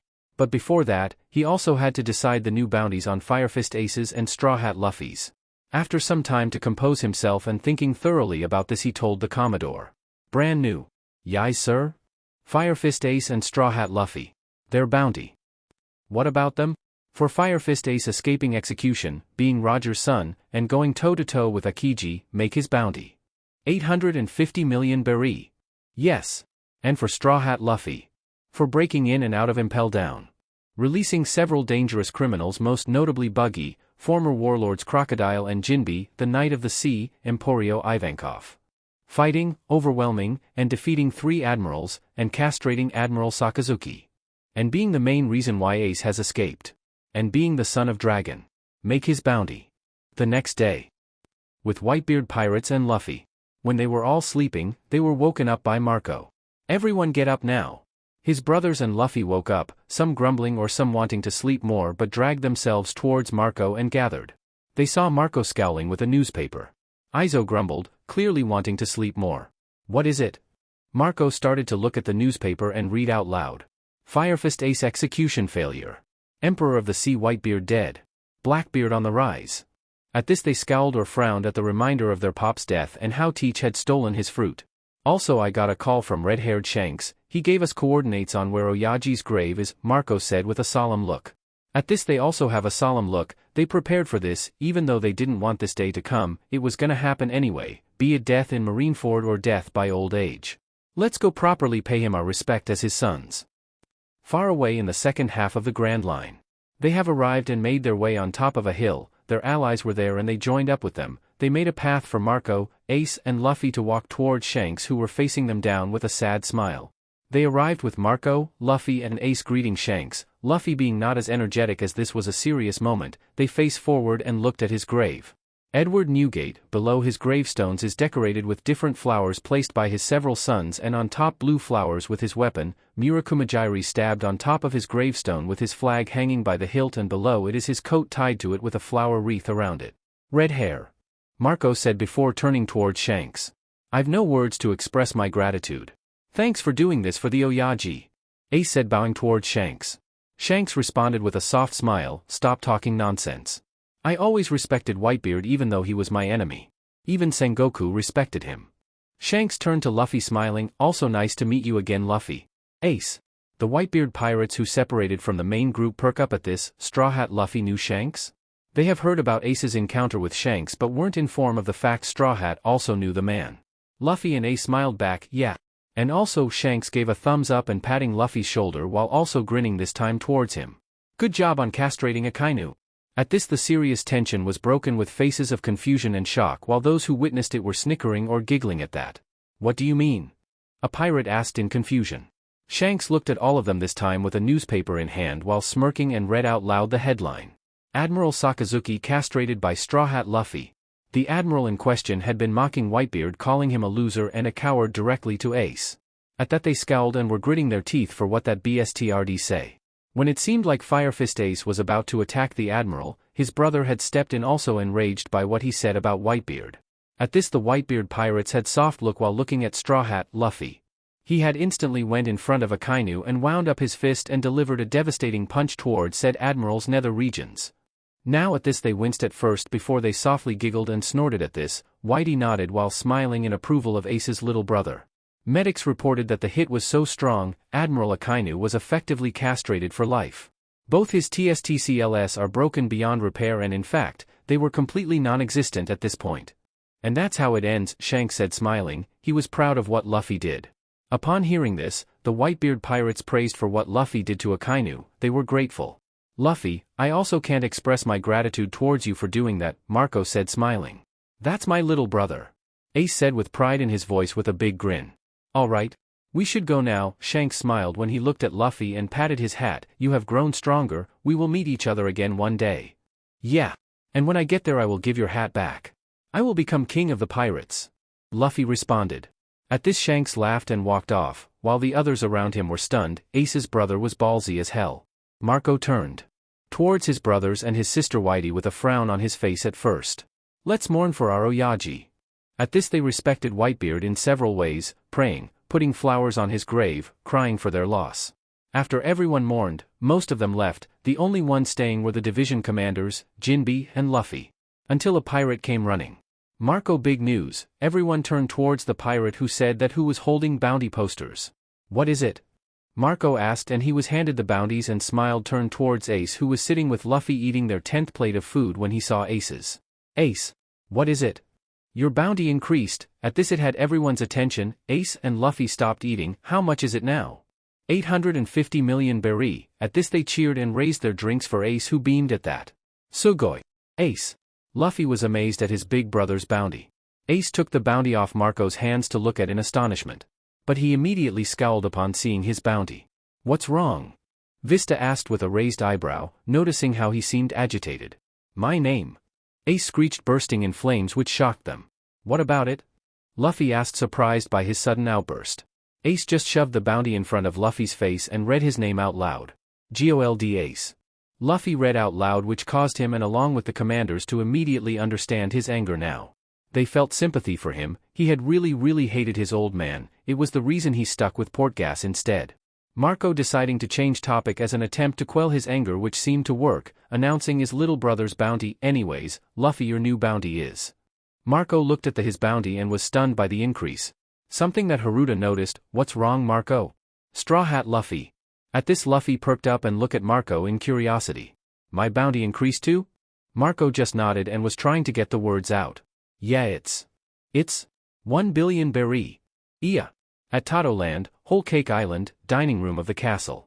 All the children were gathered and took their respective seats. They were served copious amounts of foods and beverages. They did take after their mother's appetite after all, while their mother was waiting for Tamago to come back.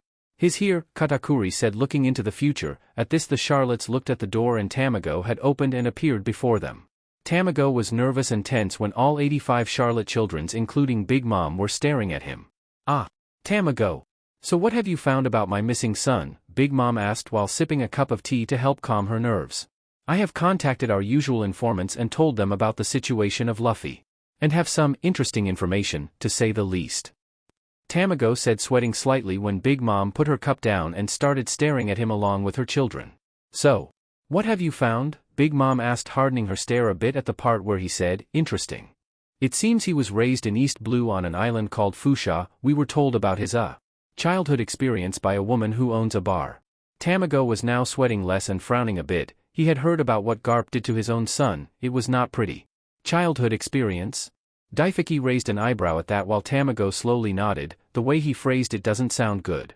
We weren't given much and it was the tip of the iceberg of what he had been through. Tamago said, no longer sweating but was looking more angered. He was a child didn't deserve to go through that. So far of what we could gather, Garp had trained Luffy by throwing him valleys, leaving him alone in dangerous forests, tied to balloons over dangerous heights, and fell and broke several bones. The Charlottes were, upon hearing this, were horrified, but that feeling was replaced with anger and fury for what Garp had done. What? Amanda said coldly with reptilian eyes. Tamago. Who was the bar owner? Smoothie asked with a poker face, but if you saw her it held anger. A woman who went by Makino. She was the one who would patch Luffy up when he was trained by Garp. She had only witnessed some of what Luffy had been through. How old was Luffy when he was trained? Asked Perispero with a hardened look while clutching his candy cane tightly. He was there along with Compo to raise the children and made sure to give them a good childhood. When their mama was different back then, he would always be there for his younger siblings, so when Luffy had slipped out of their grasp, he was worried about him. And it seemed his worries came true. According to the bar owner, she first witnessed Luffy's training when he was 3 years old. Slam. Broly had slammed the table in anger and looked at Tamago with a murderous look, although she spoke softly with restrained anger. He was 3 years old? Broly said slowly as if she was making sure she heard things wrong. Sadly she didn't. Tamago nodded at this. Yes, but this was only by an eyewitness. We don't actually know the confirmed age. Big Mom was very murderous right now, clinging onto her chair very hard and letting a slip of her conqueror's haki out, causing the guards to get knocked out before she composed herself. If Garp comes on our island, I'm sure you all would want to have a nice long chat with him, right? Their mother said with venom in her voice towards her children. The siblings nodded and had a dark look in their eyes. Yes, Mama. I'm sure we would like to talk it out with him. Big Mom with a deep breath looked at Tamago. Continue. Yes. After a certain day after training, he had went to the bar where he had came into contact with the Yonko red-haired Shanks. The siblings' eyes widened at this. Shanks? What was he doing at East Blue of all places? Smoothie asked in shock and curiosity. For someone like him to be in the eastern seas, what was so important that had him sail there? We haven't found out why, but it seems during his stay on that island, Luffy and Red Hair are on good terms. Tamago, the specific information I asked for. What's his devil fruit? Big Mom asked, which had her children look at her for a second before looking at Tamago. Yeah, they were also wondering that. His devil fruit is the Gomu Gomu no Mi. It's a paramecia-type fruit that makes the person who eats it into a rubber person. Are you serious? Cracker asked, staring wide-eyed at this. It sounded kind of useless. But he saw what he did in Marineford. That was it? He did all that with that kind of devil fruit? Tamago nodded towards Cracker. Yes. He is immune to blunt attacks unless infused with haki, and normal bullets and cannonballs quite literally bounce off him. Not only that, but due to him being rubber, he is most likely immune to lightning. The Charlottes and even Big Mom were shocked at this. That devil fruit sounds weak as hell. But that sounds useful as hell. Effler said. She was surprised by how useful that fruit was. The way he uses it and also his gear, he seems very creative, Smoothie said while her siblings nodded in agreement. Their brother had used the fruit in such a way that no one else would think of. He was able to beat 3 admirals with a technique he came up with that combined both his armament and devil fruit in a way that made it look like he was a mythical Zoan. It was pretty genius. Tamago continued onwards when they were now looking at him in anticipation. During his time in East Blue he has defeated several big-name pirates. The biggest being the Fishman Arlong. Of course he did. He's my son with Charlotte blood running in his veins. Not to mention that BSTRD2, Big Mom stated with pride. Tamago continued when they were just silently staring at him. He had sailed with his crew to Logtown where. Tamago now gulped in worry of Big Mom's anger and fury when she hears his next words. Where what? Big Mom asked, raising an eyebrow at him. Where Buggy and Iron Mace, Alvida, caught Straw Hat off guard and were gonna execute him in the same place as Rogers, Tamago quickly set out. Huh? All of them said with looks of fear, anger, fury. A look that promised pain. Tamago quickly said his next words before they asked questions about it. But before he was executed, the platform Luffy was on was struck by lightning. Now they quickly shifted from anger quickly to huge concern. Not only was he gonna be executed, but he was struck by lightning? Calm down, Tamago stated he was immune to lightning so he should have been fine. Perispero said, arms crossed, and glared at Tamago, right? Tamago nodded rapidly, yes. He had stood up from the rubble after the scaffolding collapse and he said, I am alive. That's nice. At this the Charlottes were relieved. Seriously, this was just the start. What the hell kind of things had he been through? They were starting to feel a bit of sympathy for his crew that were with him. They must have a lot of heart attacks from their brother seemingly being a trouble magnet. Tamago continued on to explain his journey from Paradise where he fought the King Wapple of Drum Kingdom and how he had previously retreated when there was an attack. The Charlotte scowled at the sounded like a coward and went to Arabasta where he met Firefist Ace, his sworn brother, and he later went to Mocktown and beat up another big named pirate going by Bellamy, and later on he went to Water 7 where he gone to Eni's lobby. He was at Eni's lobby? Galat widened her eyes at this along with some of her other siblings while the others kept a poker face or narrowed their eyes at that. Yes. It seemed that a CP9 agent had kidnapped one of his crewmates and him with his crew stormed the place to rescue her. Luffy also defeated the agent Rob Lucci. The more they hear about his adventures and his accomplishments, the more amazed and impressed they were. Later on he was in Thriller Bark. You don't need to explain that one. Lola had informed us off the events that took place. Big Mom told Tamago, the siblings who weren't there when Lola called looking at their mother wondering what has happened. For those of you who don't know, Luffy defeated Gecko Moria and had also gained a new crew member there, a skeleton musician going by the name Brook. The siblings who didn't know were surprised by that. Their brother defeated a warlord? Later on he would go to Sabaody where? Compote picked up a cup of tea and began drinking. He punched a celestial dragon. And immediately spat it out after that. Her siblings also spitting or choking whatever they were eating or drinking while the ones who weren't were gaping at that, a celestial dragon. They deserve it, Amanda nodding in approval when she heard that. Her siblings also agree, the celestial dragons were sheet. His got guts, Snack nodded while smirking at that. An admiral had been called on the Straw Hats. But not only that, Luffy was accompanied by 2 other pirates who were supernovas like him. The Charlottes perked up at the mention of the supernovas. They were essentially super rookies who surpassed or had a bounty of around 100 million berry.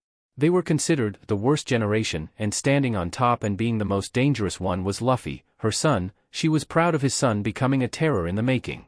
Luffy with the pirate Eustace Kid and Trafalgar Law confronted the Marines themselves, decimating the Marines before heading off separately.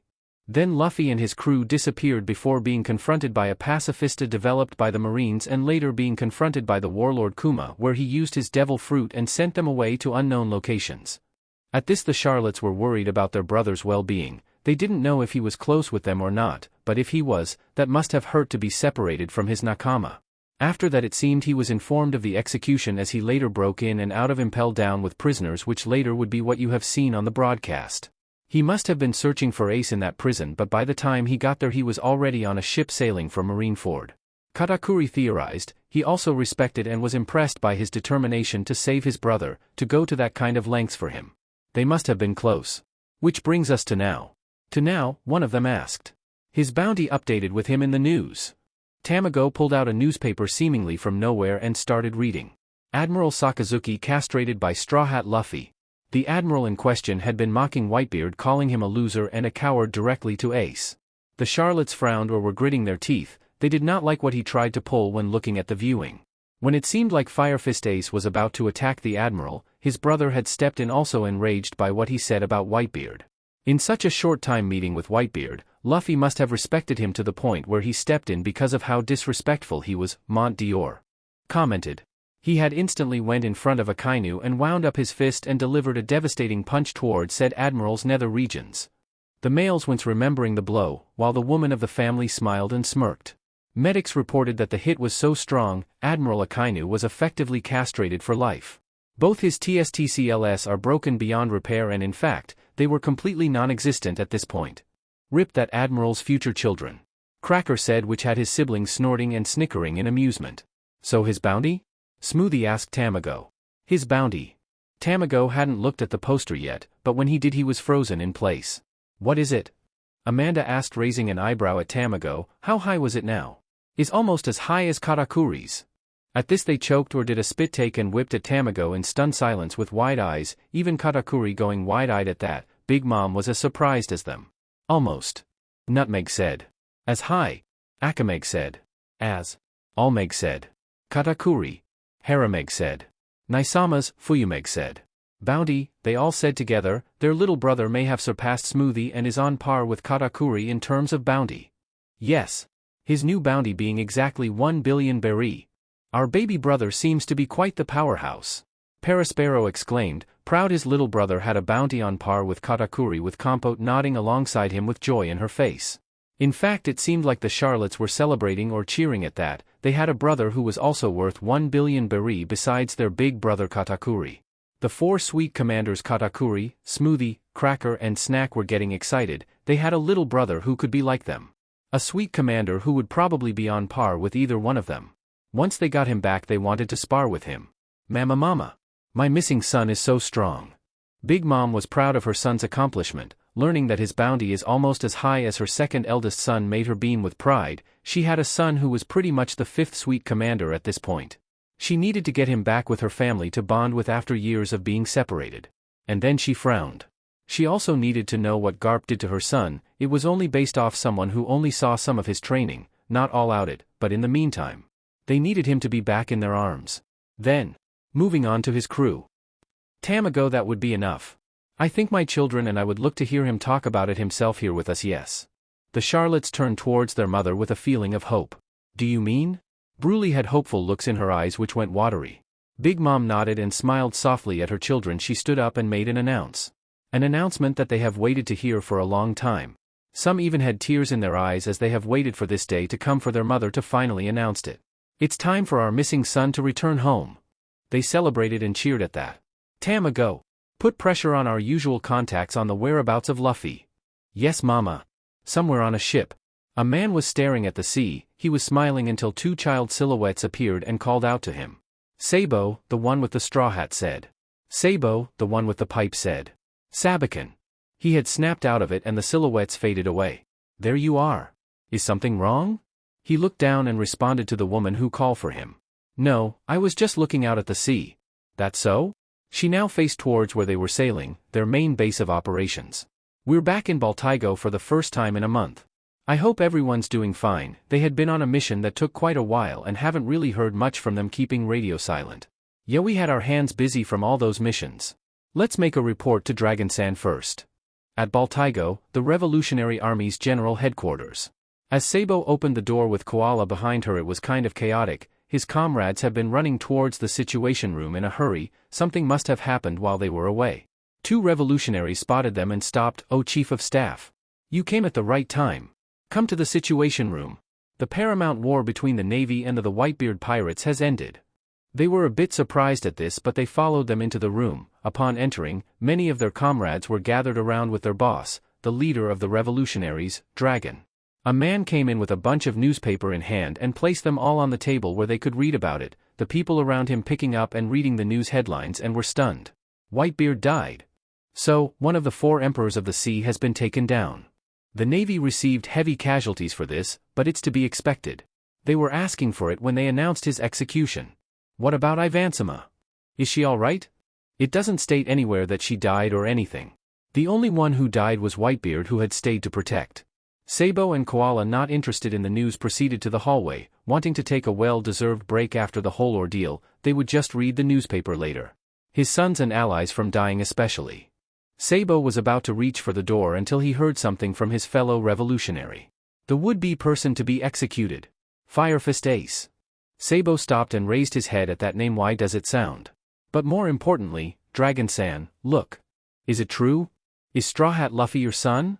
He took down 3 admirals and castrated 1. HM? Yes, he is. Dragon smirked, seeing one of the headlines where his son beaten 3 admirals and castrated Admiral Sakazuki. He was proud of what his son had done. Yeah. Sabo turned back those name. Luffy. Ace. He walked towards the table and grabbed a newspaper to read it for himself. Upon seeing it, he widened his eyes. He started sweating a bit. This guy. He looked at the headline. Firefist Ace lives. Sabo's head started to hurt a bit. Then he saw something in his Mindy. Remember. I'm gonna become a pirate. I will defeat others and become infamous. It'll be the only proof of my life. The newspaper had small wet spots. He was sweating more. I remember. AC. It doesn't matter if all the people around the world reject me or despise me. I'll become a great pirate and show them what I can do. Slam. He was breathing deeply. He was starting to remember a bit more. Ace. Luff. Sabakan. Are you alright? Koala had noticed how Sabo seemed to be breathing deeply. You're acting strange. There were more wet spots on the newspaper now. And they weren't from sweat. They were from tears. Sabo started crying a bit. Ace. Luffy. I can't believe Ace was Gold Roger's son. He was the biggest threat to the Navy. They wanted to get rid of him at all cost. But ultimately failed. A memory started appearing. Did you guys know? They say Akainu was trying to get under Ace's skin. But Luffy had stepped in and punched him in the ball. He was crying and breathing deeply. More ACE. Luffy. He remembered. That day. We can become brothers if we exchange a cup of this sake. Brothers? Really? When we become pirates, we might not be on the same ship, but our brotherhood will always be with us. Wherever you are, whatever you do, we will always be bonded together. They took a cup each and smiled. So from now on, we will be brothers. Yeah. He started crying more, taking his hands off the table. Slam. Just to slam the table harder. Are you alright, Sabo? It was getting harder for him to stand, breathing harder and more tears coming out of his eyes. It all started coming back. This is ramen? It looks good. Well, try it. I need more. 3 more bowls of ramen. The ramen noodles tasted great. I told you so. Who, me? I'm Sabo. I heard that you're an old hag who's like a man among men. I'm a woman, can't you tell? Dayton. When I become a pirate, I'm gonna get the best cook in the world. I'm gonna become a pirate first, so good luck with that. Not fair. I'm gonna become a pirate before either of you. Ho, you guys still on about that? Garp. I heard Ace was mischievous. But you seem like a good boy. No, I'm not. Makino. He couldn't take it anymore. Aya. Sabakan. Sabo. Chief. Now I know. The one who survived wasn't some random pirate. The one got him out wasn't some random pirate. Memories kept playing throughout his head. He wasn't just some threat in the pirate era that needed to be eliminated. Ace. Luffy. They are my brothers. And I did nothing to help. I'm not gonna run from anybody. I'm not gonna lose to anyone. Ace turned back and looked sheepish while rubbing the back of his head. Well, maybe except you, Luffy. You really are strong as hell. He had blacked out from the sudden rush of memories and was starting to wake up. He saw a revolutionary with Koala and the one who trained him since he was a child, Hack. Upon seeing him open his eyes, they went from concern and worry to relief. The chief woke up. Really? That's great. He seemed to be in the medical room of the headquarters. He rose up and saw Koala slowly start to cry when they faced each other. He was surprised at that. I thought you were gonna die. Sabo-kun. You had quite the high fever, Sabo. Hack said. Koala leaped onto Sabo's lap and hitting her fist onto him, she was really worried. You've been sleeping for a day straight. And I have been worrying. Sabo rubbed his head in guilt. Yeah, sorry, it's just that. I got my memories back. Sniff what? You got your memory back? Sabo turned back facing forward. Yeah, I remember everything now. Including who I am and why I left home to sail out to sea. I see, Koala now smiled even though there's still a bit of tears left in her eye. That's good. But then it hit her. Wait. Are you gonna quit the Revolutionary Army, then? Hack also realized this. He got his memories back and remembers his identity. He may want to go back to how he was. Sabo closed his eyes in deep thought before opening them and responding, no, I'm not. Koala smiled at that. Her partner wasn't leaving. Is Dragon-san still here? Yeah, he is. I need to talk to him. Dragon's main office. Yo Dragon, it's me, Sabo. Can I come in? Go ahead. Sabo entered Dragon's office and took a seat in front of him. Are you okay, Sabo? I heard that you were awake after sleeping for 2 days. What happened? Dragon-san. I remember. Dragon at this raised his eyes at that, and leaned forward at Sabo. So what will you do now? I will stay, but I need to visit 2 people. Someone? Is it from your recovered memories? Sabo nodded at Dragon. Yeah. We became brothers after exchanging a cup of sake. Ace and Luffy are my brothers. Dragon widened his eyes at this but recomposed himself. Brothers? I see. You would like to reunite with them, yes? Sabo nodded at that. Yeah. They should be around this island. One of our man who was also an ally of Whitebeard's was there. You can see if any one of them are still on that island. Sabo bowed at Dragon. Thank you. No problem. Go reunite with your brothers, yeah? Yes, but before he could leave though, also Sabo. What's wrong? Sabo asked. Take care of my son and tell him I said hello for me, would you? Dragon smiled softly at Sabo, who returned it with his own. Yeah.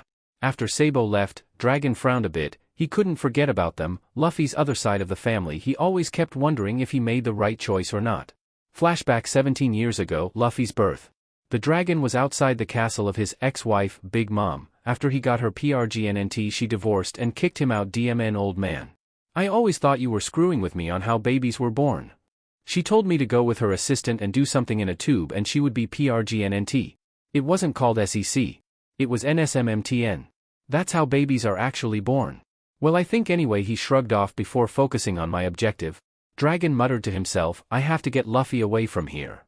Big Mom would raise him to be used as another tool like the rest of her children. When he got divorced, he had stick around and sneaked around the castle and noticed how strict her children were. Lin had sometimes even insult her own flesh and blood, who would look saddened or gonna cry at any moment, and if they did, their mother would tell them to shut up or go away. She always seems obsessed about unifying different races. It was probably the reason why she had so many children of different races. She had several husbands that were like him. Even though they were her children, it seemed like she saw them as hers to control and demand, as if they were puppets or soldiers to her.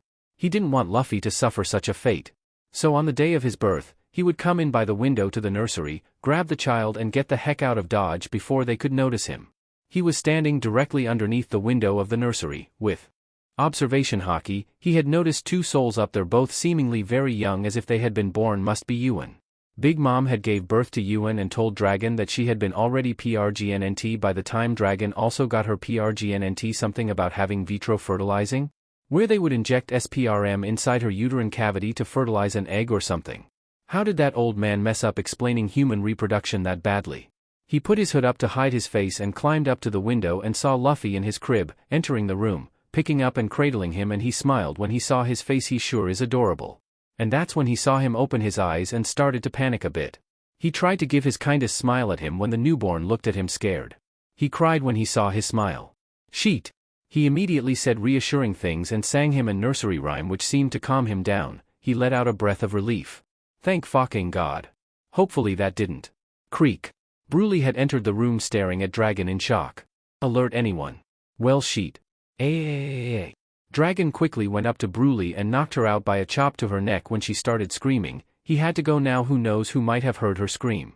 He went up to the window and just as he was about to leave he heard gasp behind him. There standing in front of the door were all the Charlotte siblings staring at him in shock and were frozen in place. What surprised him though was Big Mom standing behind all her children. She looked stunned, frozen, and afraid. Was she worried about their child? Dragon was confused. He saw how she would look at you and muttering how he was gonna be a wonderful tool or things like that. She seemed uncaring, so far to look fearful. No, can't be, she's just afraid of losing another tool. And when thunder struck, he disappeared. Flashback end. I wonder. Was she actually concerned about Luffy? Was she afraid of the loss of her newborn when she didn't seem to care about her other children's well-being? Did I make the right choice that night? Were some of the things Dragon muttered. Only time will time. At the place where Whitebeard was buried. After a while, Boa Hancock's ship arrived with Rayleigh on board on the island. The Whitebeard commanders were wondering what Roger's first mate wanted. Yo Rayleigh. Luffy smiled when he noticed who it was. Nice to see you again, Luffy. Rayleigh smiled back, waving at him. Luffy-kun. You know that man? Marco asked in surprise. Yeah, we met in Sabaody in a bar. He helped with coding my ship. So, what are you doing here, Rayleigh? Rayleigh turned serious. Do you know where your crewmates are? Luffy also turned serious. No. Are they alive? Rayleigh nodded at that. Yeah, Kuma sent all of you to different locations so that you could escape. Right now they are in the right places to train. Luffy tilted his head at that. Train? Kuma was helping us? Yeah, as your strength stands you could probably take on anything the New World sends at you, but how about your crew? Your crew was defeated with ease against Kuma, right? Luffy frowned at that. He had a point about his crew, but he also needed to train. The only reason he couldn't react in time was being caught off guard, and he was the first person to go by Kuma. Even though he was pretty strong, he needed to train his observation haki. He started thinking. He only unlocked haki due to his insane GG's training, but even then it took years for him to fully master both armament and conquerors. His observation haki was pretty weak, and for his crew to gather strength and maybe even haki, so for the length of the training. He decided. Now Rayleigh, do you mind training me on observation haki? It's not exactly my strongest. Luffy rubbed his head sheepishly while Rayleigh agreed. So for your crew? They are in the best place for training, right? Rayleigh nodded at this. 2 years. We will meet up again in 2 years. Ace was surprised at this. 2 years? You sure, Lou? Luffy turned to Ace for this. Yeah, 2 years. After that we will meet up at the Sabaody to set sail. Luffy looked at Rayleigh. Where will I train? Amazon Lily. All right. Luffy turned towards Ace and his ship brothers. Goodbye everyone. May we meet in the New World 2 years or so. See you later. Ace's brother, Marco, waved off Luffy with a lazy smile. Stay safe, Luffy. Ace told Luffy, who pulled him into a hug. Yeah. Luffy-kun. Do you mind if I accompany you? Jinbe asked Luffy. Luffy looked towards Rayleigh, who shrugged and looked back at Jinbe, nodded at him. Sure. On board the ship, Rayleigh looked at Luffy. So what will you do? How will get the message across to them? Luffy-kun. Luffy smiled softly. I will go once more. To Marineford. As they set sail to Amazon Lily first to plan it all out, they went into action. At Marineford headquarters. The place had been wrecked heavily from Whitebeard but was under repairs. Several photographers had come to take pictures and write articles about it. Whitebeard's last words have inspired pirates from all around the world, and are causing trouble. The Marines aren't able to catch a break, navigating from sea to sea in order to suppress each uprising or any potential sparks to ignite more behavior. A Marine ship was sailing towards the docks, a photographer have noticed. Oh, would you look at that? Here's a squad coming back from a mission. But the ship didn't enter the bay, which the Marines have noticed. What's that ship doing? It didn't enter the bay. What's it doing? The two photographers also noticed. They're acting strange. Bang. One of the cannons fired. Everyone had heard it and was scared of it, but nothing happened. Firing blanks. What the hell's going on? A high-ranking Marine had approached to see what's going on. Has that ship attempted to contact with us? He asked a Marine who was on site. No. A Marine had grabbed binoculars and was shocked when he saw who was on board. This is impossible. Why did he? What is it? It's Mugiwara Luffy. What did you say? And indeed, he was standing there on the bow with his arms crossed. He hijacked a warship? Why now of all times? The high-rank Marine ordered, send that warship to the bottom of the sea. Boom. Gyojin Jujutsu Kairyu Iponzioi. A huge wall of water rise up and blocked the cannonballs. The Marines were shocked. Beneath the waters Jinbe had came up and they noticed this. Is that the Sea Knight, Jinbe? There's another man. And there was a person sitting on the barrel with a handful of bullet pellets. They fired again, but he threw the bullets and exploded the cannonballs before they could reach the boat.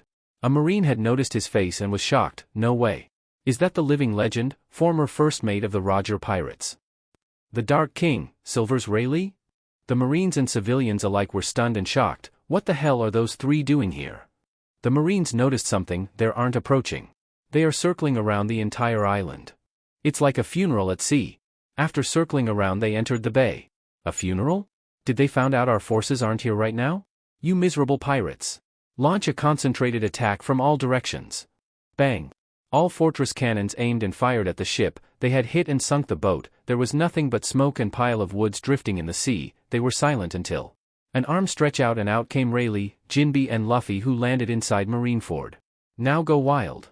Right. Luffy ran forward while the Marines were ordered to catch him, but Jinbe and Rayleigh had blocked them off.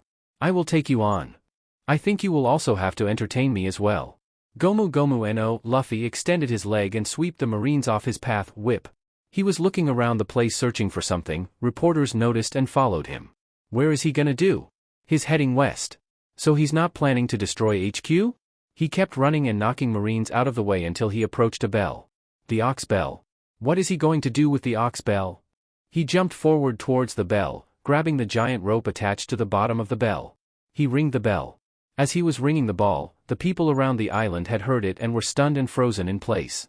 After ringing 16 times, he turned, jumped down and walked off slowly. The reporters, stunned at first, immediately trailed behind him taking pictures of him. Marines tried to stop him. But they couldn't. They just couldn't swing or attack him. They were afraid. He approached a hole in the ground, and took out a bunch of flowers, and dropped it to the hole. He bowed his head, taking off his hat and putting on his hat. This was his silent prayer, his show of respect to those who lost their lives. Photographers noticed him posing and moved to a better position for a photo. This will make a great shot.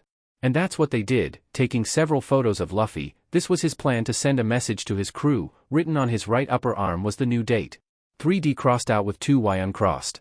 After a giant fish appeared out of the ocean, he smiled. That was his cue to leave, leaping and running towards Jinbe and Rayleigh. After catching up to them, they leap off and escaped from Marineford. A reporter pretty much summed up the whole event. This is big news. As newspaper were printing and were spreading out, a certain fleet admiral was talking about his resignation. The newspaper have slowly been spreading throughout the world. It had reached Arabasta, Crocodile, and several infamous pirates, including the Supernovas, Dayton, and everyone who knows him. Meanwhile, on the Grand Line, Luffy was on Boa Hancock's ship, was heading for Amazon Lily to train. Sorry about this, you guys, for the long trip. I forced you to make this long journey. It's fine, we're used to long expeditions. What are you doing over there? We are keeping watch over you to make sure you're all right. It's an order from Hebihai Messima. Hebihai Messima got too excited earlier, so she collapsed. Right now Luffy was lying on bed while the Kuja females were pulling on his skin in astonishment of how he could stretch. So we are keeping close watch over you. Luffy stared far away while staring up. I wonder if they'll get the message. As long as they read the article, they should understand it. The key is that it is something you normally don't do. Rayleigh and Jinbe were also getting their skin pulled. Jinbe got irritated. Hey, will you stop that? There was one man who seemed rather dense though. Well, I'm sure he will figure it out somehow. It should be understood by all of them. That's what I believe. Where the Straw Hats currently are. So that's it? Luffy, I got your message. I understand. Really? That's it? Chopper. I see, so that's how it is. Got it, Luffy. Robin. So that's what you meant, Luffy? Sanji. Roger that. I got it. Luffy. Usopp. I understand. She decided that all on his own without taking our feelings into account. Nami. I see. Frankie. Oh, is that so? I understand, Luffy-san. Brook. The ruins of the Shikoro Kingdom. Hey, get up. How long are you gonna stay asleep? How many times do you have to get beaten up before you're satisfied? Try to think about me too, forced to treat your wound over and over. Right now Perona is scolding Zoro for fighting with Mihawk again. Nobody asked you to do that. Perona gasped at that. Oh, really? And here I brought you another newspaper from the news coup too. Zoro perked up and was interested, and there's an update regarding your captain in it, too, and now she had his attention. What was that? He winced from standing up so suddenly. He was bruised and wounded from fighting Mihawk. What did you say? He demanded. Perona panicked a bit. Calm down. I said calm down. After he did, she held it in front of him so he could read. Hey, have you read it yet?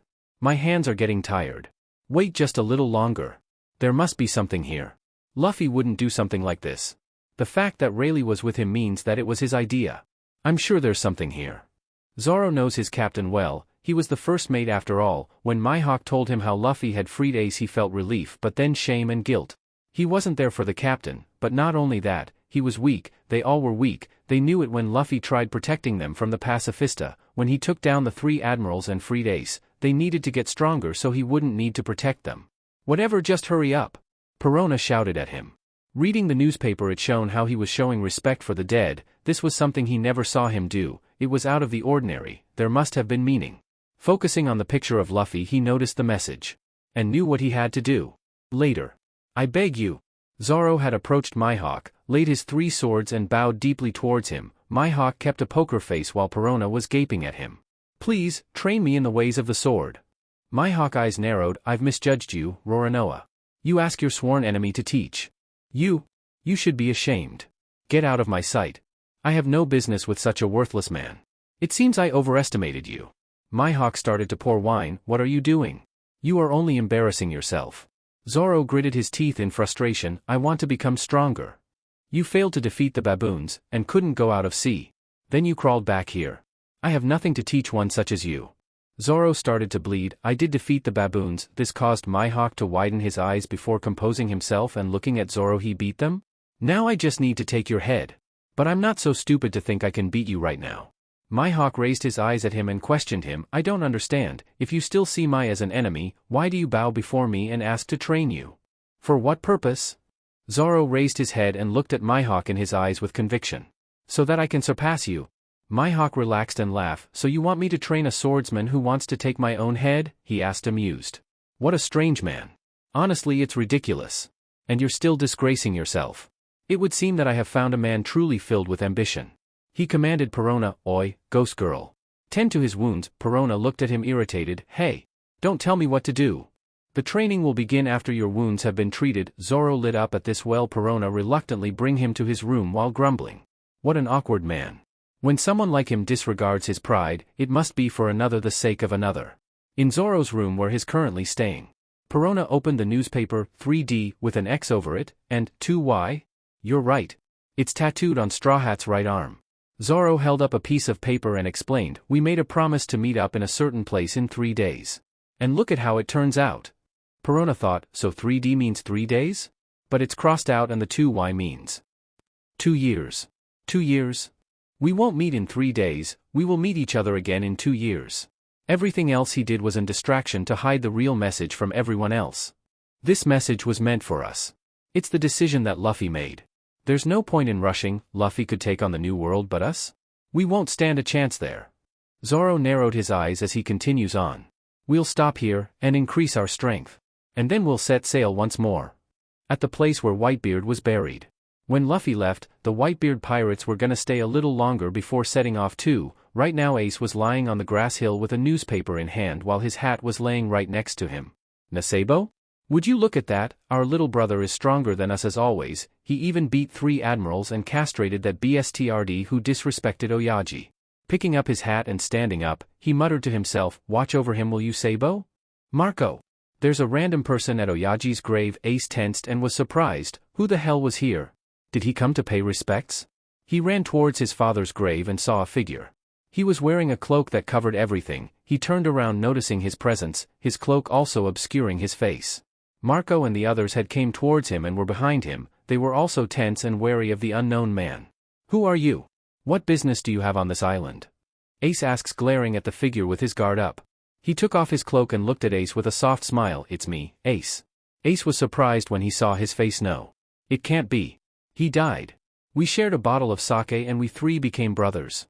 Ace surprised but shook his head. It can't be. He now was narrowing his eyes at him. How do you know that? Of course I would know. I'm your brother after all.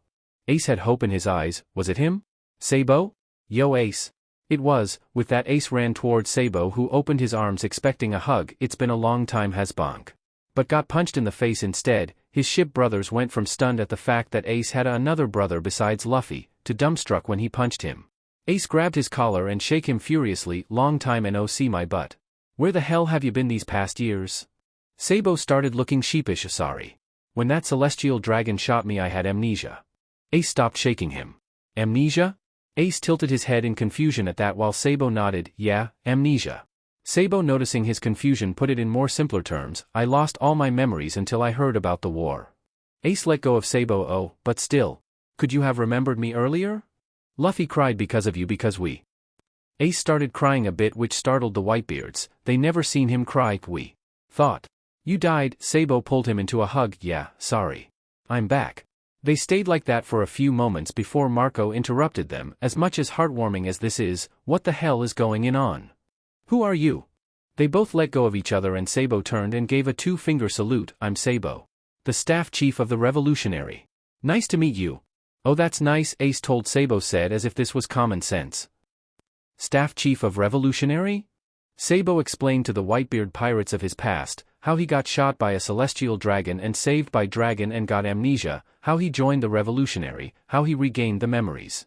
That must have been rough, Marco said to Sabo, with his brothers also feeling sympathetic for Sabo, who was presumed dead for so long. He only regained his memories because someone mentioned Ace. If he hadn't, he probably would have known later and they wouldn't have Ace reunited with Sabo like this, cause they would have sailed off by then. Sabo nodded towards Marco. Yeah, it was. Sabo turned to Ace with a look of guilt. Sorry, Ace. I wasn't there to save you with Luffy. Ace just chopped his head. Idiot. How could you do anything if you had no memories of us? And besides, at least you're alive. Sabo smiled at that. Yeah, he then remembered and asked, Ace, where's Luffy? Ah, he went with Rayleigh. Kuma had separated him from his crew. When he freed me he decided that he would reunite with his crew in 2 years. 2 years? Yeah, so they could prepare themselves and train for the new world. Luffy could take it on, but his crew can't. That's so. So do you know where he is? Amazon Lily. Sabo smiled at this. Do you know where the place is? Nope. Sabo blinked. Eh? You don't? Nope. Sabo now just deadpanned. Huh. Fuck. But I got Rayleigh's contact so we could contact him from the Denden Mushi where the island is, Ace said. Just as Luffy, Jinbe and Rayleigh were about to leave, Rayleigh gave him his contact in order to call him if he wanted to talk to Luffy to know how he was doing. Sabo let out a big sigh of relief at this. He didn't have to reunite with him after 2 years. That would have been real awkward. Thank fuck.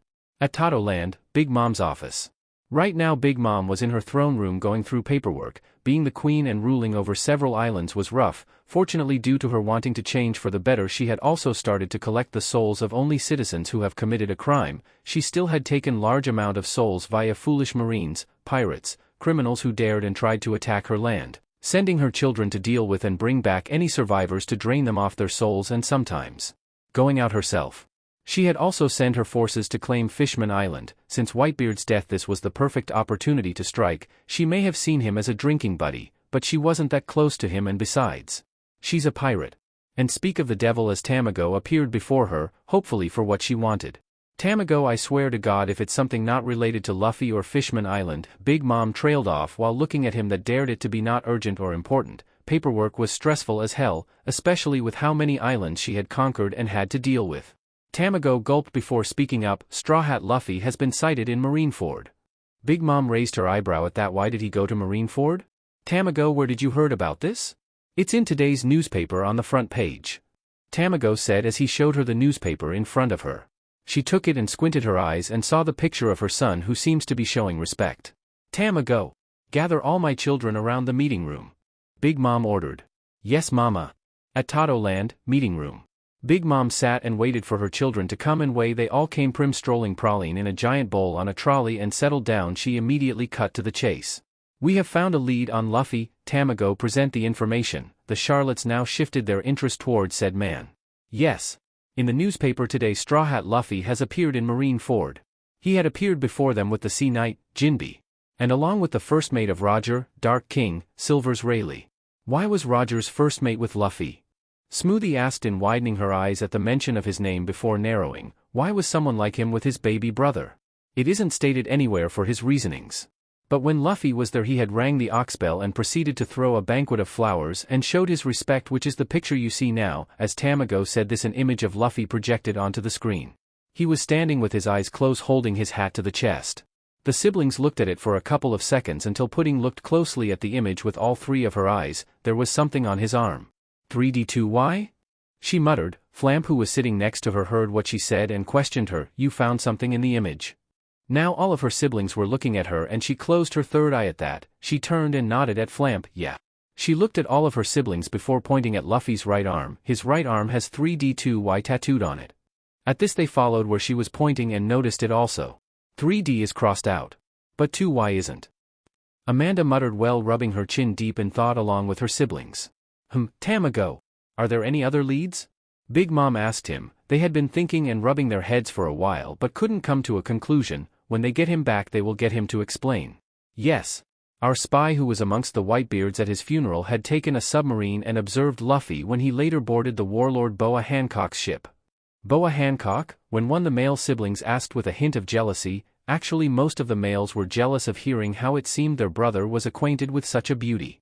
Tamago nodded at that. Smoothie crossed her legs and came with the most reasonable conclusion possible, so he should be on Amazon Lily. The country of woman, lucky. Brownie muttered with jealousy, his brothers also thinking the same thing as him. It will take a while for us to reach there. Even so there's no guarantee. Cracker trailed off.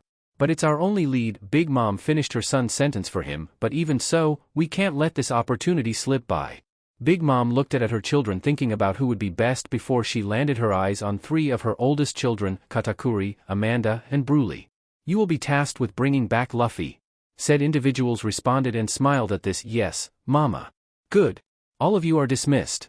Wait for them to report if they find your brother. Yes, Mama. At Amazon Lily. Jinbe halfway through the journey had business to attend to, so with a hug and a farewell he left. After docking, they took a stroll deep into the forest with Boa Hancock showing concern for her love interest, which Rayleigh waved off saying he would be fine. Right now Rayleigh was walking with Luffy going deeper in the forest. While walking Rayleigh asked Luffy. Luffy-kun, why is it that your observation is weak but your armament and conquerors isn't? Luffy just shrugged at this. I didn't learn much about it except Shanks told me you could detect attacks with it, and also I didn't know how to train it. That's so. After stopping after a couple minutes of walking, Rayleigh demonstrated what observation haki is when a giant red elephant came and swung at him but he dodged it. After that he blindfolded Luffy and took a couple of swings at him, before his denden mushi started to ring. Who is this? Yo, it's me, Ace. Rayleigh and Luffy peeked at this. Ace? Why are you calling? Luffy is alright and is training right now if you're wondering. Rayleigh questioned him. He did say to call him if he wanted to know about Luffy's well-being. No, it's nothing like that. Actually there's a very important person that wants to meet him in person. Rayleigh raised an eyebrow at that. Is that so? You don't know where Amazon Lily is, don't you? He noticed how the mushi looked sheepish. Yeah. After Rayleigh told him where Amazon Lily is at, Luffy training was paused so he could meet this important person, which Luffy was wondering who it was. After waiting on the shore they saw a ship coming with Ace waving at them and behind him was a figure wearing a cloak. After landing Ace greeted Luffy and asked him how he was doing, before remembering why he came here. Oh yeah. Luffy. What? The person behind him. You should know him. At this Luffy looked behind Ace and saw the figure approaching this. At this Ace moved aside smiling. Luffy tilted his hat at the person. I know you? Who are you? The figure took off his cloth and raised his head smiling. It's me, Luffy. At this Luffy was confused. What do you mean, it's me? Can't you recognize your own brother? Luffy tilted his head at this. Brother? Listen, the only who can call me brother is, he pointed at Ace. And the guy who died much earlier. Sabo took off his hat so he could get a better look. D died. Luffy's eyes started to become watery. He let out a few tears before his eyes popped out and was gaping. It couldn't be he looked like. He gasped, Sabo. He moved backwards and hit a tree and slumped down before getting back up looking at him angrily. I don't believe you. At this Sabo closed one eye and smiled wider. We stole a bottle of sake from Dayton and made a toast. Luffy was stunned. It had to be him. Who else besides Sabo and Ace would know? Looking at Ace for confirmation, he nodded while smiling. He looked back at Sabo. Sabo? He stretched his arms and clung to him like a koala and cried. He was alive. He was alive. What the? Where have you been all this time? Ace and I thought you were dead. I'm sorry, Luffy, I had amnesia. After crying for a bit and also bringing Ace to hug him also, he tilted his head at Sabo. What's amnesia? Can I eat it? At this Sabo snorts. Same old Luffy. Rayleigh coughed to get their attention. So who are you? Sabo looked at Rayleigh and smiled. I'm Sabo. Chief of Staff of the Revolutionaries. And also Ace and Luffy's brother. Luffy tilted his head at that. Chief of Staff? It means he's really strong like me, Ace replied. Oh okay. Rayleigh widened his eyes. Really? He looked at Ace and Luffy, who nodded. Why didn't you tell me? It's a long story, Ace said. Rayleigh responded, I have the time to listen, and so Ace started to explain to Rayleigh about what happened. Rayleigh learned about who Sabo is and what had happened to him. He gave a sad smile toward Sabo. That must have been horrible. Sabo nodded, frowning. Yeah. I won't let it happen again. Sabo looked at Luffy sheepishly with guilt clear on his face. Also. Sorry I wasn't there to help. Luffy just blinked and beamed at him. It's okay. Ace is alive. And besides, you are here with us too. Sabo smiled at Luffy for that. He was quick to forgive, and he was right. All three of them are alive. What are you going to do now? Luffy asked him. Apparently Sabo works for his father, who told Sabo to say hi for him, which Luffy responded by saying say hi to Dad for me back to Sabo, which he nodded at. I'm going to stay in the Revolutionary to rebel against the government, Sabo said. With that said, all brothers gave one final group hug and waved farewell. Ace sailed off with Sabo so he could get back to his boat to sail back to his base, while he was going to sail with his ship brothers into the new world.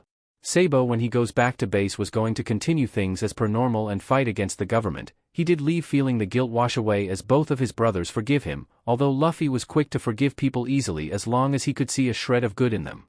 Meanwhile, Luffy will train with Rayleigh, mainly focusing on his weak point, which is observation haki. He needed to be able to detect and predict attacks so someone like Kuma wouldn't blindside him again. After going back to the forest, he put Luffy on BLNDFLDS and made him fight a huge blue gorilla and the elephant that attack him.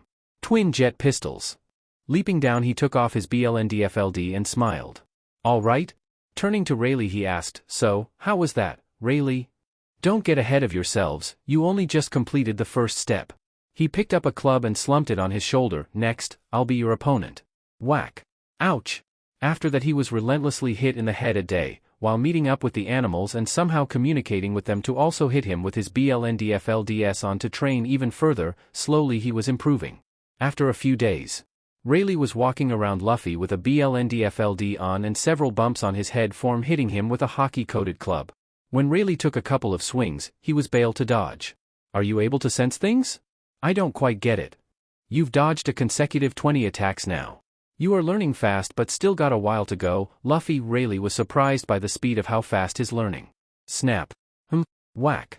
Rayleigh had took a snap on the twig, which got him distracted and a hit to the head. You got distracted by the noise. Damn it. Luffy was pretty infuriated, but he understood it wasn't going to be easy with how weak his observation was right now.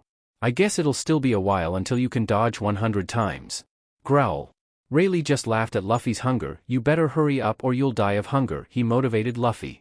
Luffy was drooling at the reminder of food. Don't remind me of food. Alright, let's continue. Yeah. Luffy trained by dodging hits from Rayleigh a day while dodging animals who also helped him train by night. He slowly was getting better at dodging his hits. Until one day, a ship that looked like cake came sailing towards them. 3 people were talking amongst themselves. You think our little brother is on this island? Only one way to find out. Wait for us, Luffy.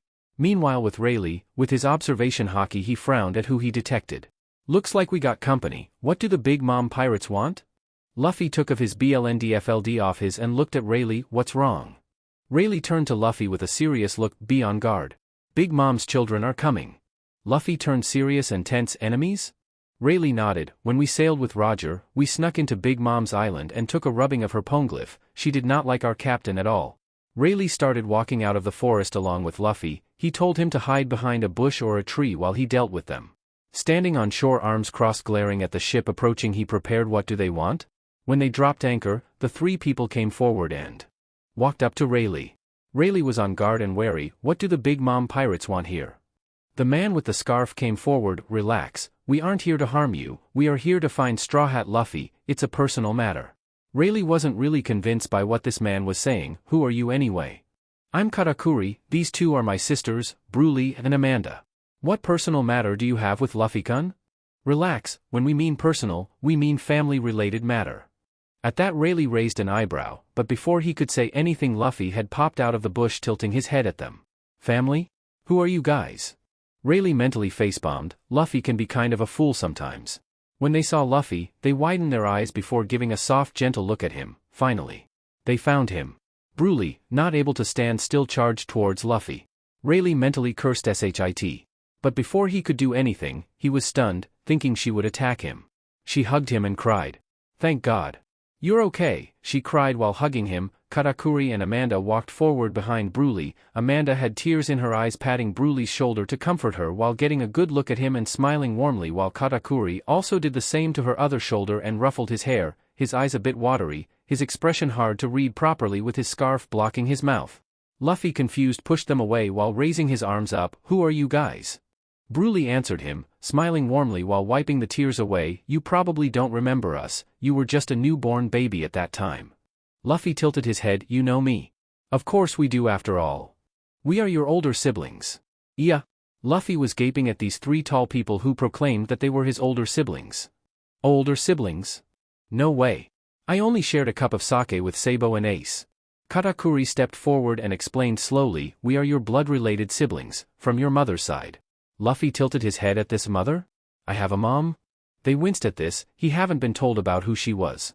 Amanda nodded. Yeah, which makes us your older siblings. Luffy just nodded and beamed at that. He had other siblings besides Ace and Sabo. Okay, while the three sweat dropped. He sure is quick to accept. Rayleigh, who had been watching from the sidelines, was stunned and shocked from the revelation. Big Mom is Luffy's mother? Broly nodded towards Rayleigh. Yeah, when he was born he was stolen from us by Dragon, Syed, while scowling. Rayleigh widened his eyes a bit at that. He doesn't know what Dragon was like in person. He had heard rumors of him from several people on what Dragon was like. It didn't make sense for him to steal Luffy if the rumors about him were true. Maybe something had happened that caused him to kidnap Luffy? Rayleigh questioned them. Are you sure? Katakuri had stepped forward. Yeah, we were there when it happened. Before we could do anything he had disappeared when lightning struck, he said, grimacing. It was his worst failure. Luffy tilted his head at them. I was stolen by Dad? Amanda nodded before explaining further. When you were born, Dragon had snuck into the nursery and stole you from your crib. Broly flinched at that. She had been there when it happened after all. Luffy was scratching his head at this. He sounds like a bad guy. But he saved Sabo from that mean celestial dragon. He was contemplating. He stole him from his other side of his family, which would make him bad, but he also saved his Sabonii, which made him good. Katakuri narrowed his eyes at that. He didn't know he had another stepbrother. Sabo? Luffy nodded at him, beaming. Yeah. Sabo. We shared a cup of sake and Ace and Sabo became my big brothers.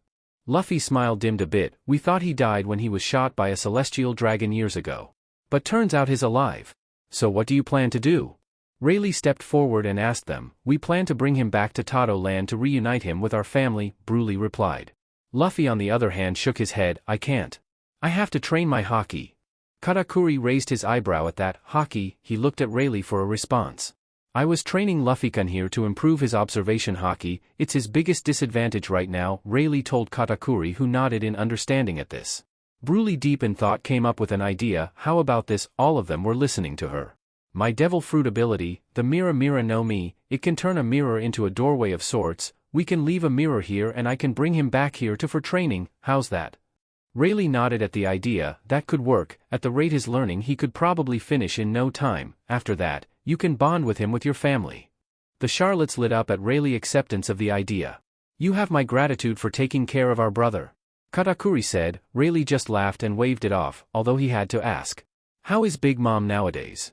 Rayleigh asked. Katakuri had answered him with a soft look. She's getting better. At this Rayleigh smiled. Is that so? Rayleigh looked at Luffy, who looked like he wasn't paying attention at all. What do you think, Luffy? Luffy snapped out of it and nodded. Yeah. Sure. While the Charlotte sweat dropped, did he even pay attention at Broly my suggestion? Katakuri gestured for Luffy to come. Well, let's go back to Tato Land to meet with the rest of the family. They have really wanted to see you. Luffy nodded. After waving Rayleigh farewell, Luffy with his newfound older siblings sailed off to Tato Land. In the meantime, Luffy got a good look at them and gasped when he noticed their distinct features. Hey! Your neck. Luffy pointed at Amanda, who along with her siblings recoiled and flinched. They were expecting him to insult or make a bad comment of it. It's so cool. I want a tall neck like that. Where did you get it? Luffy said with stars in his eyes. They were stunned with Amanda going wide-eyed and a shiny glint in her eyes. People outside of the family and Mama's Island always saw her as a freak, a monster. But their baby brother, who was raised elsewhere, didn't. Her brother liked her neck. Amanda, composing herself from her shock, smiled lightly and pat his head. Thank you, I was born with it. So cool. Amanda smiled wider at how her little brother was so amazed by her neck. Luffy, after staring a couple of minutes in amazement, smiled and stretched his neck. The siblings were surprised at first before remembering. Right, devil fruit allows him to stretch. There. Now we look alike. Luffy beamed at Amanda and hugged her. she softly giggled and warmly smiled at this and patted his head, which surprised Katakuri and Broly. She always kept a cold look on her face ever since she turned into a teenager. Katakuri stepped forward and asked him, "So, aren't you a bit suspicious of us?" Luffy just shook his head and smiled at him. "No, you guys seem like good guys." Katakuri asked another question, "Don't we look different to you? As if we aren't your siblings by how different we look?" Katakuri pointedly looked at Broly and Amanda with their obvious different looks. Luffy tilted his head at this. "So? Asinii and Sabonii have different parents, but we still are siblings. So what if you look different? You guys are siblings. Be it by blood, drinking sake together, or by choice." At this Katakuri was surprised. Someone who didn't bet an eye that they weren't siblings. That was a nice change, not only that he sounded surprisingly wise. Broly stared softly at their little brother. "I think our siblings and mama would get along nicely with you." At this Luffy stared at Broly surprised. "A branch." Katakuri huffed while Amanda snorted in amusement while Broly twitched at that. "My name is Broly. Not Branch." Luffy just laughed at that before he got a good look at her face, especially her scar. "Na Branch. It's Broly. Where did you get that scar? It looks cool. I got a scar too, see." Luffy pointed towards the one under his eye while beaming at her, although she frowned. The siblings were silenced while Broly put her hand on that scar, reminiscing a bit, while Katakuri had a grim look of the reminder why she had it. Luffy frowned when it seemed like a bad topic. Broly took a deep breath. "When I was a child, Broy and I wandered around an island. When we went into an alleyway, a couple of older boys were there. Turns out Katakuri attacked when they made fun of his scar. They kept bad-mouthing him, so I stood up to them and they attack us cause they couldn't hurt him, so they went after the weaker ones. I was able to push Broy out of the way though." Katakuri had a look of guilt at this while Amanda put her hand on Broly's shoulder for support. Luffy frowned at that. "That's stupid. I hate cowards like that who do that." The older siblings nodded at this. "Most people target the weaker and younger ones cause they can't beat or reach the older and strongest ones," Amanda said, remembering how Marines went after her younger sister Poyer. Luffy remembered how Blue Jam had found him and his brothers when Ace was different. They tried tying him up with rope, but that didn't work. When Blue Jam's group came, he had thrown Ace and Sabo away and let himself be captured and tortured. He may have been stronger, but he couldn't react fast enough when they hit him.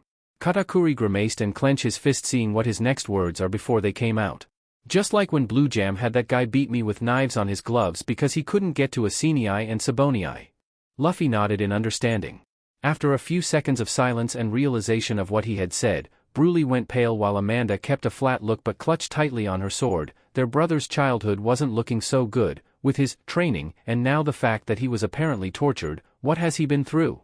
Broly looked at his scar and touched it softly. "Is this how you got the scar?" Broly asked gently.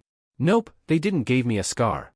I did this one myself." At this Broly widened her eyes while the other raised an eyebrow at that. "Why? You what?" Broly raising her voice in surprise while Luffy explained, "I wanted to prove I was tough enough to become a pirate, so I stabbed myself." At this they were either pinching their noses or face-palming at that. Although Katakuri was surprised seeing what he said next. "But yours is cooler. I got this scar because I did it. You got it because you stood up to someone who was mean to your brother. You were brave and strong."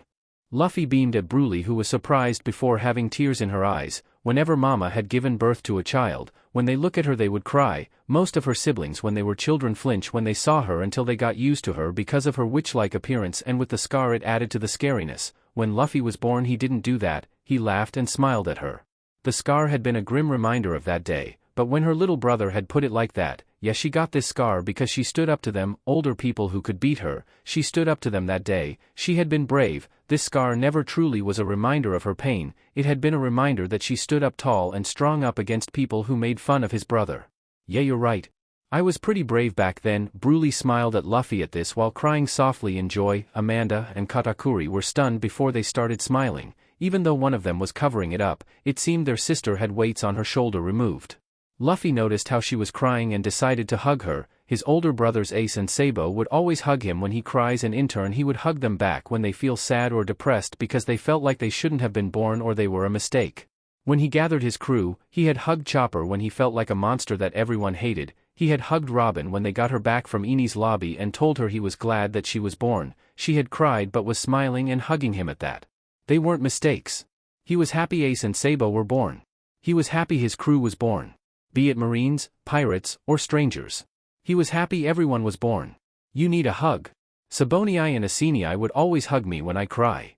Which Broly gratefully returned, hugging him tightly while sobbing quietly into his shoulder. He noticed how Amanda and Katakuri looked like they wanted to comfort her also. He stretched his arms and pulled them into a group hug. They were surprised at first, but they started hugging both Broly and Luffy. They shot a grateful glance at Luffy for helping their sister and being able to comfort her in this emotional moment. Such a warm, accepting embrace. How nice, the three older siblings thought when being hugged by Luffy. It felt nice being hugged by him. After a while they pulled out of the hug with happy expressions on their face, while Broly was clinging onto Luffy from behind while beaming at him, which he returned when he looked up to face her. It felt like Sabo and Ace holding on to him. Luffy looked forward and tilted his head at Katakuri. Nah, when are we going to get there? Katakuri responded, it will take a while. In the meantime, he took out a snail phone from his jacket. Why not we contact the rest of our family? At Tato Land. Big Mom right now was in the throne room tapping her feet. In front of her is Katakuri's den Mushi. She's been waiting for the good news in a while. She wasn't alone. Some of her children had come by and hang around while looking at the den Mushi also. She waited and waited and waited until it started to ring. Everyone in the room had tensed and lit up at this. Did they found him?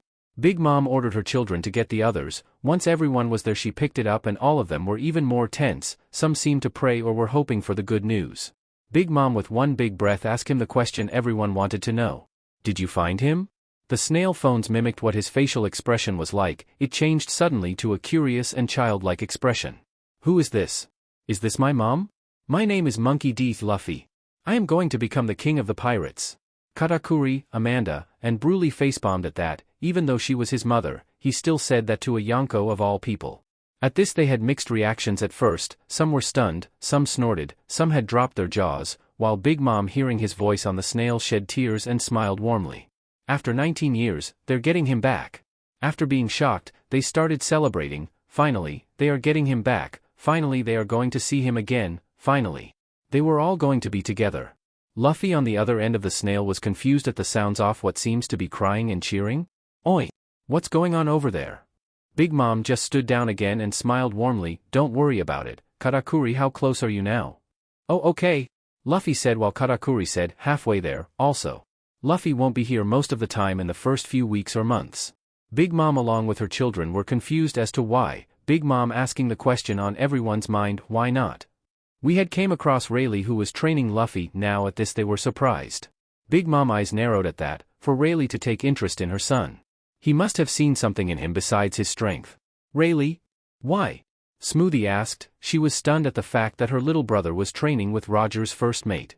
Luffy was training with him to improve his observation haki. Broly made a proposal to put a mirror there so she and Luffy could travel through the mirror world to bring him back to Amazon Lily to train with him. Big Mom decided to ask about it later when they got back. Is that so? Alright, make sure to inform me when you're about an hour away from here, alright? Big Mom asked of her son. Yes, Mama, and after that, he hung up. After that, Big Mom smiled warmly at her children as she stood up and announced something. 3 words. These words are something they wanted to hear. It's been a long time coming. His coming back. After that she had dismissed her children and stayed while looking at the snail phone before going back to her regular business, which was just paperwork. She had also gotten word from her forces in Fishman Island. Jim, the former warlord, had proposed a meeting to talk things out, which she accepted. Now all that's left was Katakuri's return with Luffy. Everything was falling into place. She was drinking tea and waiting for the snail phone ringed. When it did, she picked it up. Katakuri had called saying they were waiting an hour away. She started moving towards the harbor. When she was in the corridor, her children who were there looked curious on where she was going. Mama, where are you going? Mukuru, her long-armed daughter, asked with Marble beside her also wondering. Big Mom looked at her children smiling. Katakuri called. They're 1 hour away from here. At this her children were surprised before scrambling to gather the rest of their siblings. At that, Big Mom turned back and started walking to the harbor to greet them. When she went outside and started walking through the streets, her citizens were surprised at her presence. Some shot her sad, sympathetic looks. Rumors of her missing child had circulated around Tato Land. After her child's disappearance, she had stopped being tyrannical towards her people, although anyone who dared insult her or her children were met with their souls completely drained by an angered mother. After walking towards the harbor, she just stood waiting, looking onwards to the horizon, while the people around her were wondering why the Yonko was standing there, seemingly waiting for someone.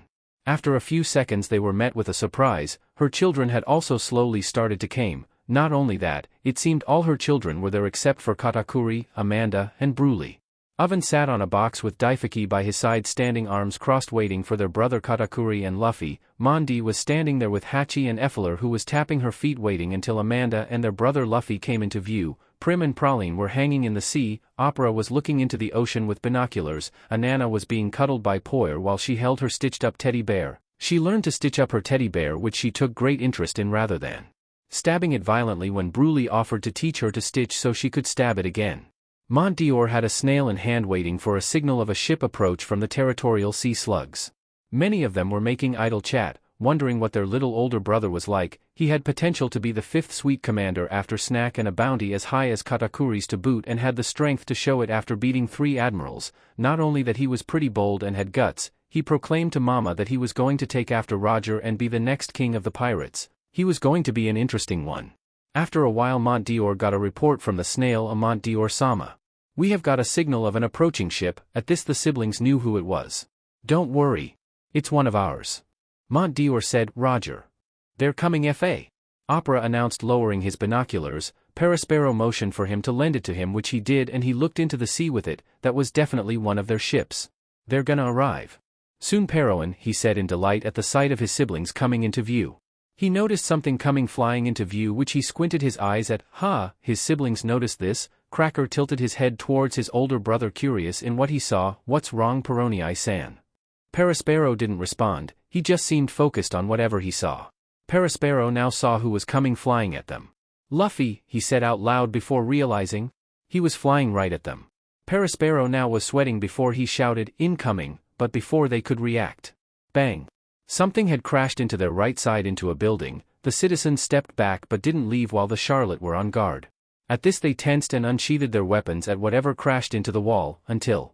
Man, that was a pretty hard crash. A voice came from the impact. At that they lowered their weapons. That voice. A figure came out of the rubble and debris coming out from he had crashed. Wearing short, blue trousers with cuffs, sandals, and a sleeveless red vest, he had shaggy black hair. At that they sheathed their weapons back and relaxed, knowing who it was. It was him. Luffy just blinked up with curious and innocent eyes and tilted his head at them. Who are you guys? Are you guys my siblings? Katakuri had told Luffy that the rest of the family may be waiting at the harbor. He didn't heard her mother say anything about gathering them there. Big Mom had started walking forward slowly while her children made way, stopping when she was standing in front of him, both looking at each other although Big Mom's face was shadowed. After a few seconds of silence, she started shaking her shoulders. Sniff. She was holding back tears. He was there, right in front of him. After all these years, he was here in front of her. Luffy tilted her head at her in deep thought. He looked behind her and noticed how the other people who was either crying softly, warmly smiling at him, or were curious. Luffy looking back at her and asked a question which broke the silence. Are you my mama? At this Big Mom breathed in before nodding slowly towards him. Yes. I am. Your mama. At this Luffy beamed, before looking in confusion. He wanted to hug her but he was smaller before thinking to himself, Gear 3rd can turn my arm or leg bigger so. Luffy put his thumb into his finger, Gear 3rd. Big Mom and her children tensed at this. They saw how he had put his thumb into his hand to enlarge it and hit that giant marine in that broadcast. Was he gonna hit her for not being there for him? What is he? One of them shouted but... Wait! Katakuri said from behind walking towards them. They finally docked and were worried when he threw himself at them. The siblings looked at their older brother. He's not gonna hit her, he said slowly. At this they raised their eyebrows at their elder brother, before now focusing on their brother who was finally back. Luffy jumped and kept blowing, turning both his arms gigantic, and then his legs, then his body, then finally the head. After landing back onto the ground, their jaws dropped with Big Mom widening her eyes and gaping at this giant man. He turned himself into a giant.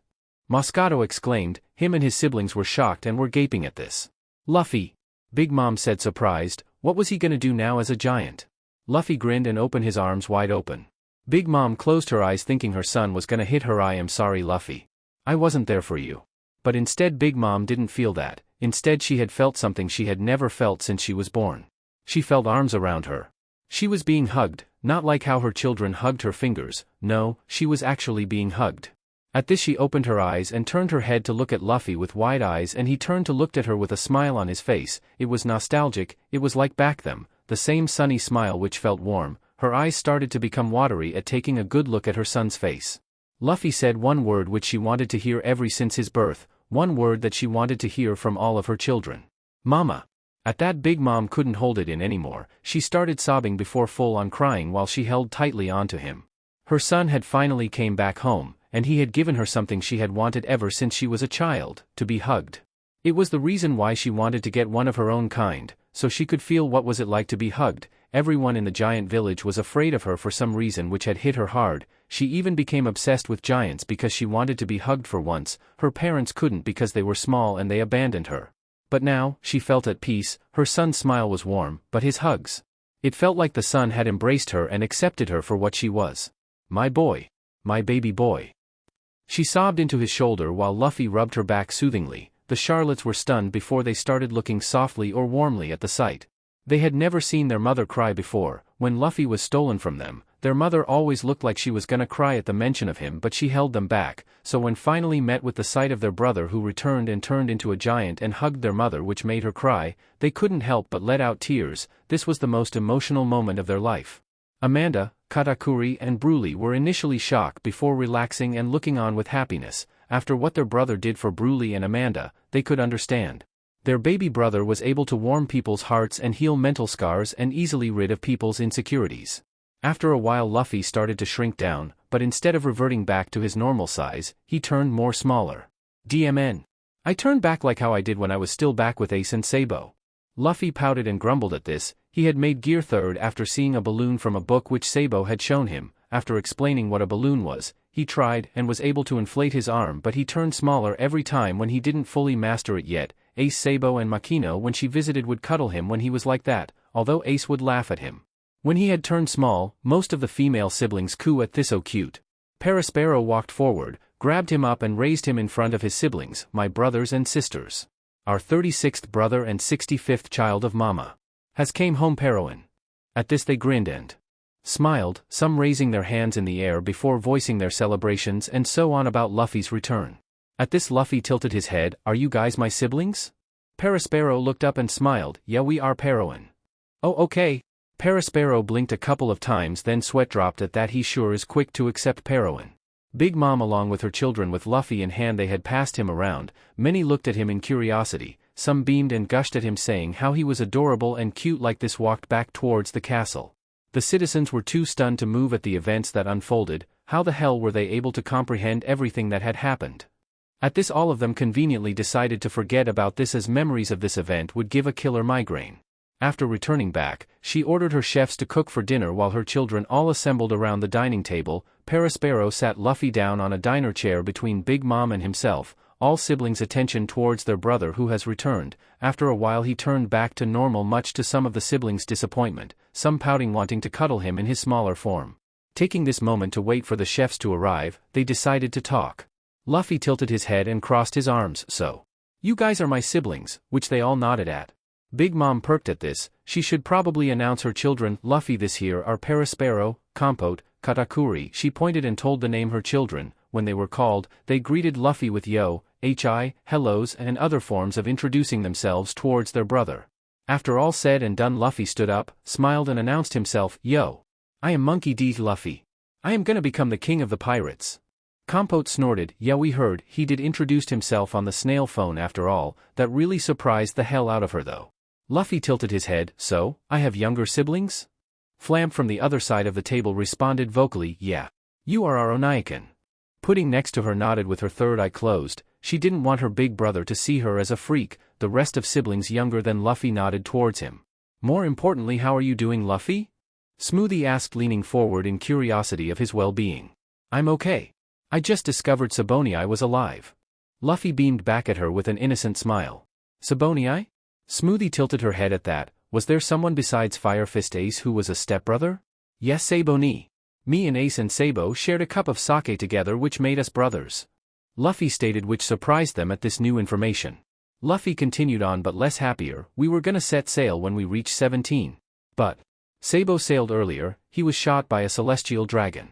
Luffy scowled at mentioning the celestial dragon. The siblings were surprised before looking worried. Was he okay?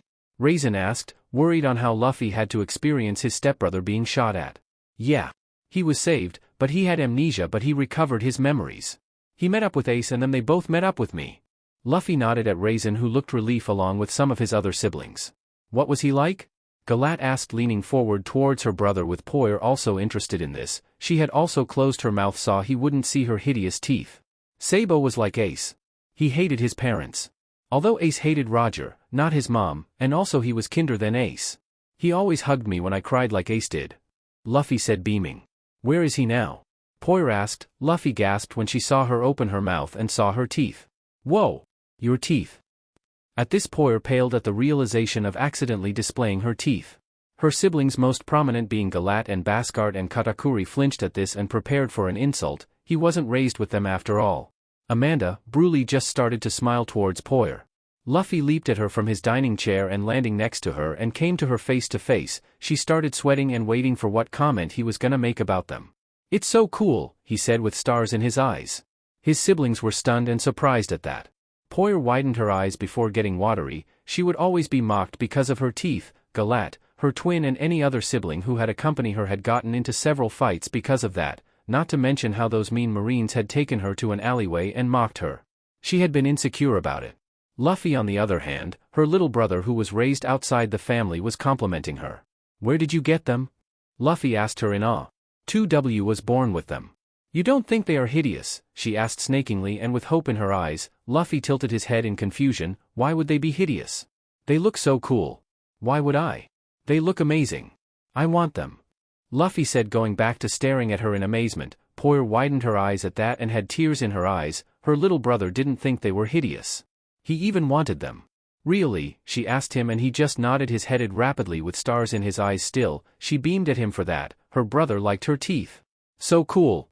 Luffy muttered. Poir, after wiping her tears, was now getting flustered. She was used to her siblings saying her teeth were fine and that was nothing wrong. Luffy, on the other hand, complimented and praised her teeth and was still staring in amazement of her. It was really embarrassing. Galat, who was sitting next to her, beamed at Luffy for complimenting Poir's teeth. She stood up and went to him and ruffled his head for that. She was grateful for what he did, and much to her twin's embarrassment. She joined in. Right? Her teeth just make her so adorable, Galat said with pride in her voice with a big grin, while her siblings looked amused and smirked at what she was doing. Galat. Poir spluttered out while blushing harder at the fact her twin was also complimenting them. Yeah. I wish I had them also. Luffy said with a grin of his own. Both Galat and Luffy were now praising her teeth in several ways. The rest of the family were happy at the fact their little brother didn't mind her looks, even envying her of her teeth. They looked at Poir amused at how red she looked. Some even adding their own positive comments on her teeth, much to her irritation. She really does look amazing with them. Hachi Nizan. Kukuku, she has always been cute, Paroin. Paros and sama. Of course she's always been cute. All my little sisters are. Broly nay. Broly. Broly Nisama. Now at that the younger Charlotte sisters were flustered by Broly's claim. Poir Wunchan always looked pretty cool with them teeth. Mukuru-chan. Poir had covered her face with her hands at this point, her face somehow getting more redder and redder at the onslaught of compliments ranging from cool, cute, amazing, and adorable. I want to bury myself in a hole. She internally whined. Big Mom was amused by how her children who joined in on Galat and Luffy praising Poir. She smiled at Luffy. He didn't mind his siblings' looks. After a while she decided to help Poir, who looked like she would faint from sheer embarrassment. Alright, that's enough, spare your sister who may pass out soon. Big Mom said, which had quieted them down. Slam. Thank you, Mama. Poir had slammed her head onto the table while turning her head towards her mom. Her head was steaming from all those compliments. Although she was internally happy and beaming about their little brother, he thought her teeth were cool. Although you really do look cute with those teeth, my adorable child. Big Mom finished with a shy-teething grin. Sure, she may be nicer to her kids, but she still was sadistic in a way. Mama. Poir whined while shooting a look betrayal at their mom, her siblings giggling or snickering at that. Luffy was now sitting on Galat's lap when she took a seat. She raised an eyebrow at this but smiled while wrapping her arms around his waist and resting her head on his hair with a lazy grin. Galat remembered Poir's prior question. Lifting her head, she asked him, "Na Luffy?" Luffy leaned into her and looked up at her with innocent eyes and chirped in response.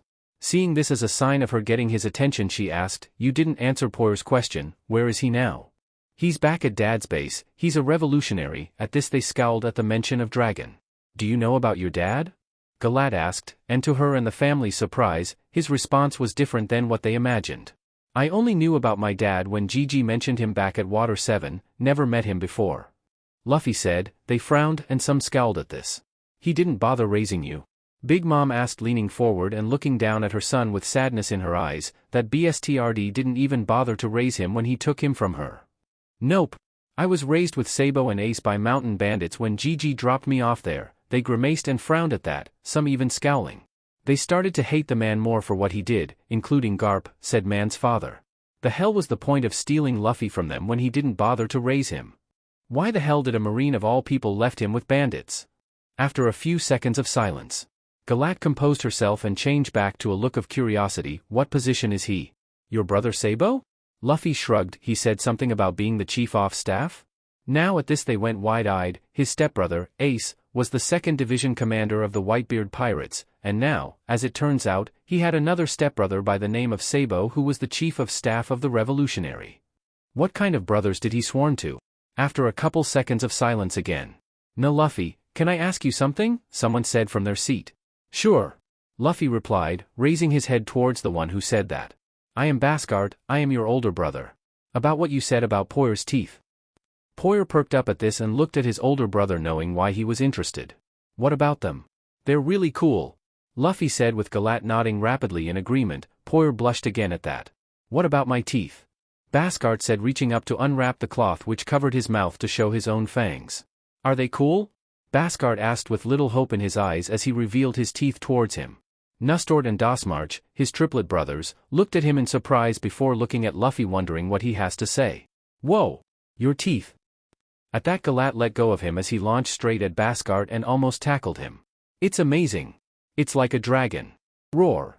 Luffy exclaimed, said while mimicking a dragon trying to be terrifying, although he was looking more adorable than terrifying, were some of the opinions going through the other siblings' head looking at him.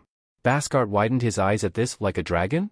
Don't my teeth resemble a sea monster?" he asked. He had been called a sea monster when he was a child after all, and also throughout his life by people who have seen his teeth, which was for the mouth cover. "Shishishi. Dragons are cooler and more stronger than them," Luffy exclaimed while beaming at him. Baskart was flustered but was also happy about the comment. Luffy just smiled and laughed and sit on the man's lap now, which caused the man to look panicked. He never had a sibling that did this. He looked left and right pleadingly for his siblings to do something to help, but they looked amused. "Kukukukukuna Luffy, why not you try and eat this?" Perospero decided to stand up and help his younger brother. "Food?" Luffy said, leaping off the man's lap and running towards Perospero, who was also walking towards him. Perospero walked towards him and did a magic trick like he did with other children and his siblings when they were younger and made candy appear out of thin air. At this, Luffy tilted his head as he looked at the candy in his hand. "What is this?" "Food." At that, the Charlottes looked at their brother in surprise before quickly narrowing their eyes at that. He didn't know what candy was? Perospero narrowed his eyes at how his brother didn't seem to know what candy was. "This is candy," he said slowly. At this, Luffy lit up. "Those things other kids get on Children's Day. What does it taste like?" The family frowned at that, the way he phrased it. "Did he get any candy for his birthday?" "It's strawberry-flavored candy, Paroin," he said while clutching his candy cane tightly. It sounded like he never ate anything related to sweets, unless... "Luffy, have you ever ate candy or sweets before?" he asked. Luffy shook his head and responded, "Nope." At this, the siblings and their mother looked horrified. For a child to never have tasted candy, the mere thought was beyond horrible, especially in Tato Land. At this, Perospero made more candy in his free hand while also internally scowling at this fact while forcefully holding a smile. He was gonna make sure he tasted several different kinds of sweets. He may even pay visit to the island he was raised at so he could question some of the locals on why he didn't receive any. Perospero, make sure Luffy tries several sweets, Big Mom ordered while looking at Luffy with sorrow. She made sure her children and citizens, especially the children, try candy, for her son to have never tasted something like candy. "Of course, Mama," he replied without hesitation. "Here. Try some, Luffy." Perospero gestured for Luffy to try some. Luffy grabbed the pile of candies in his hand and shoved them into his mouth. After chewing a bit then gulping it, he had stars in his eyes. "Sugoi. It tastes so sweet." Perospero put on a more genuine smile. "Candy has many flavors, some are sweet, some are sour. It is normally made with sugar, Paroin." After a couple of seconds the doors burst open. The chefs have finally finished preparing the food. The numerous chefs and servants laid out various types of sweets, desserts, cakes and various pastry dishes on the table. Oven noticed how he looked at the food in awe and amazement as if he has never seen them before. "Na Luffy, have you ever seen any of these kinds of food before?" Oven asked, which caused the siblings to look at Luffy in wonder. Luffy just looked at his older brother and shrugged. Half of it. Oven perked up at this. He was gonna show him a bunch of other baked goods later. He was the Ministry of Baking for a reason. After a couple of seconds, Luffy immediately devoured his plate of food before stretching his arms to grab more. "His definitely our brother," Smoothie snorted, which the family agreed with. He was going through several plates of food. It may even rivals Mama's appetite. Nah. Someone was tugging onto his pants. Luffy looked down while gulping the food in his mouth and saw Nana tugging his pants while holding onto a stitched-up teddy bear onto her chest. Luffy tilted her head at her. "What? How did you stretch?" she asked curiously. Luffy grinned and pulled his chin, which stretched inhumanly. "I ate the gum fruit. I am a rubber person." At that, Nana seemed odd. She tried climbing up onto his brother's lap but couldn't reach. Luffy, seeing this, picked her up and placed her on his lap with the teddy bear while tilting his head, wondering what she wanted to do. Nana looks at his face before using her tiny hands to pull her brother's skin. Looking amazed at how it stretched, she pulled his chin, his cheek, his nose, then his arms, while Luffy just shrugged lightly and smiled at her. The Charlotte smiled at this. Nana was normally shy around her siblings, even those around her age, but seemed to be getting along well with their brother who returned. It was a pretty heartwarming scene. "How did you get your devil fruit power?" she asked in wonder. Luffy at this rubbed the back of his head sheepishly. "I kind of ate it on accident." "How do you eat a devil fruit by accident?" Daifaki asked, raising his eyebrows at that. "Shanks had the fruit. When mountain bandits came, he made a fool of himself and I got angry at that. I eat when angry," he said. "Welp, this just proves it more," Smoothie said, amused. When she was younger, she would bang her head on the door frames when entering a store because of her height. Sometimes when she didn't pay attention, she would grumble and crave for a glass of juice or desserts to help her relax. Whenever she did, she was pretty sure her other siblings also had food cravings when upset or angry. After finishing their food, Nana was just sitting on Luffy's lap while stretching his finger in astonishment. Big Mom looked at her son and asked a question. "So, what's your crew like, my son?" At this, the family were leaning in curiosity, wondering what kind of people joined his crew. "Okay, who should I start with?"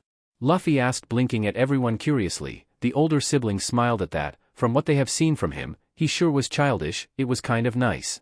Not only that, he seemed to not mind some of their brothers and sisters' unique features. "Start with the first then the last," Broy said. "It would make sense to go with the first then the last crew member. Also tell us how you met them and how you got them to join you," Broly added on. "Tama, go. Get the bounties of my son's crew." Big Mom ordered, to which he nodded and left to get it. He had already printed it out, but she ordered for him to wait until they got him back. She wanted to put faces on the names his son was gonna mention. In the meantime, Luffy started talking about his nakama. "Alright. First would be Zoro. He is my first mate and a swordsman. He uses 3 swords to fight. I met him in East Blue. He got into trouble with Marines when he saved a girl from them. He made a deal in which he would go without food for a month to spare her and her mom. Turned out they weren't keeping their promise and were going to kill him in a week, so I told him about it and forced him to join my crew if he wanted to live and get his swords back," Luffy said cheerfully. The swordsman and swordswoman of the family, mainly Amanda, were interested about the fact that he was a swordsman. Some sweat dropped at the fact he pretty much blackmailed his first mate to join. Big Mom perked up and looked serious about the starving part but didn't make a comment about it. "What do you mean, saved a girl from them?" Mondi asked curiously about that part. Luffy frowned. Some kid had a dog that was going to attack the girl when Zoro stepped in and saved her. His dad was considered a high-ranking Marine there. His was pretty mean. He threatened to kill his own man if they didn't shoot us. Now at that, the family nodded in understanding while frowning. Sounded like the brat he was mentioning was spoiled. "Is your swordsman strong?" Amanda asked with the interest of fighting in her eyes. She had fought with many swordsmen but they all weren't much of a challenge. She wanted to clash swords with a person who would be worthy for her blade, Shirao, especially the strongest swordsman, Mihawk. If her little brother swordsman was strong, she could finally ease her boredom, and heck, maybe she could have found someone she could have romantic feelings for. She only would date a person if they could beat her or tie her in a duel. Luffy nodded and smiled happily. "Yeah. And his training to get stronger too. When you meet him you guys could spar." Now at that she smirked slightly. She was eager to meet this man when he comes to Tato Land. After Zoro we met Nami. But she didn't join yet. So next would be Usopp. He's the liar and sniper. Now at that they raised their eyebrow at the liar part but let their brother continue on. "We met him when we were looking for a bigger ship and his childhood friend was the next owner of a boat company. Some JRK named Kuro threatened her so I kicked his butt and she gave us our first ship, the Going Merry. Next would be Sanji. He's the cook. He fights with his legs. I met him when we had to work at the place he was working at cause I accidentally hit the place with a cannonball from a Marine who shot at us. I kept trying to get Sanji to join my crew but he kept refusing, but he joined us when I beat Krieg who attacked the place. At that some of them let out a hum without really any comments. After Sanji, Nami joined us. She's the navigator and she had to work for some JRK called Arlong who was really mean. I beat him up while my crew beat up his crew and she joined us when I beat him. She really likes money but she's really nice to kids. Arlong? As in Fishman Arlong? Prim asked, raising an eyebrow at that while the siblings seemed a bit surprised. Some had heard about it, a former sun pirate in East Blue.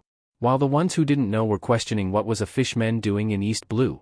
Yeah, that guy. I beat him when he was forcing Nami to draw maps along with the place, to which they nodded at. Not that surprising he had beaten him, he's a Charlotte after all.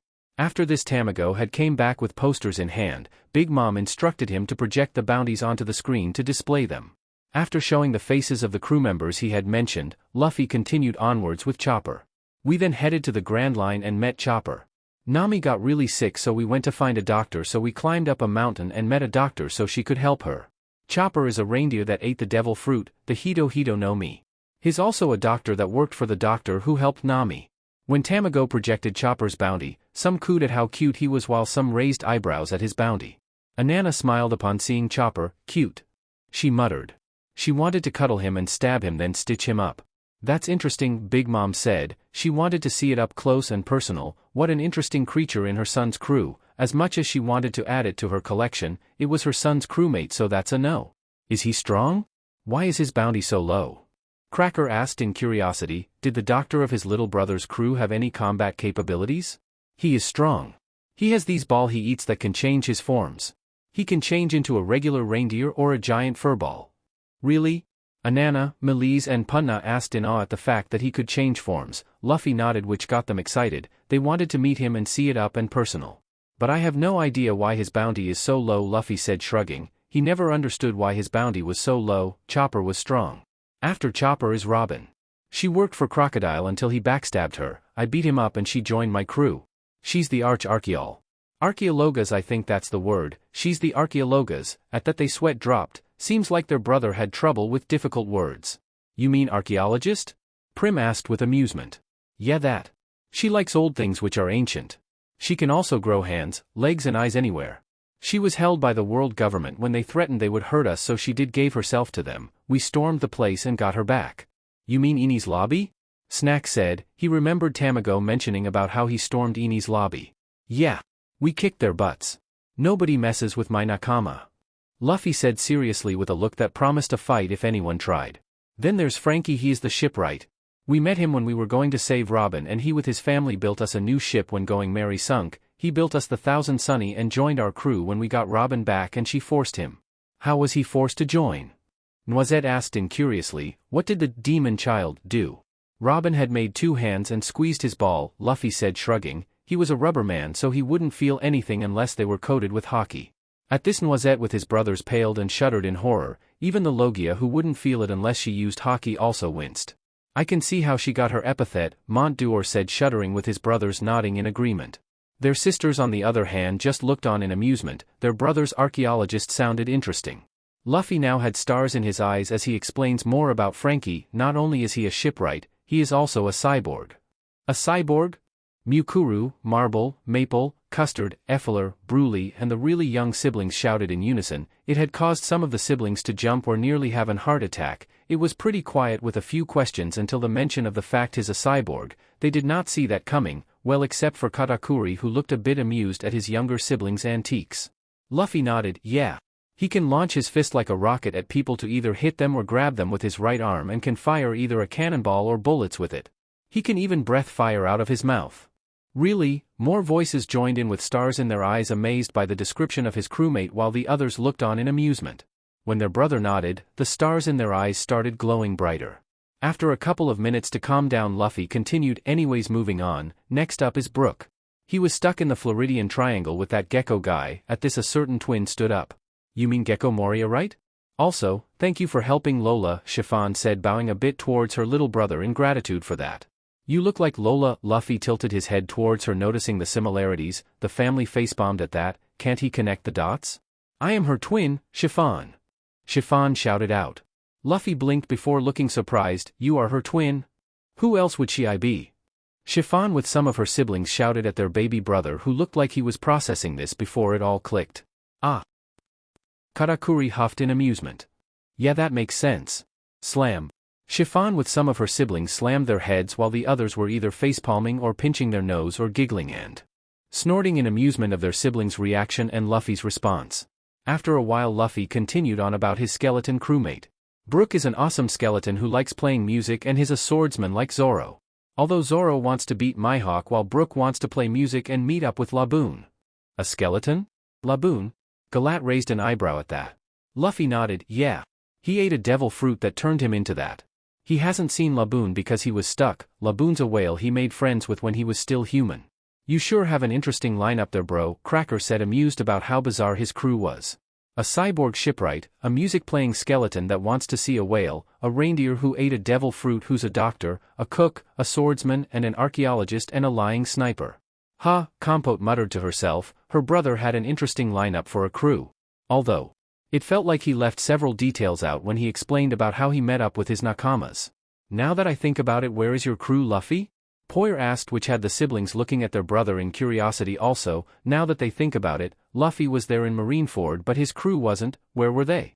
Luffy turned to a look of seriousness. They are training right now for the new world. We will train up for 2 years to prepare ourselves.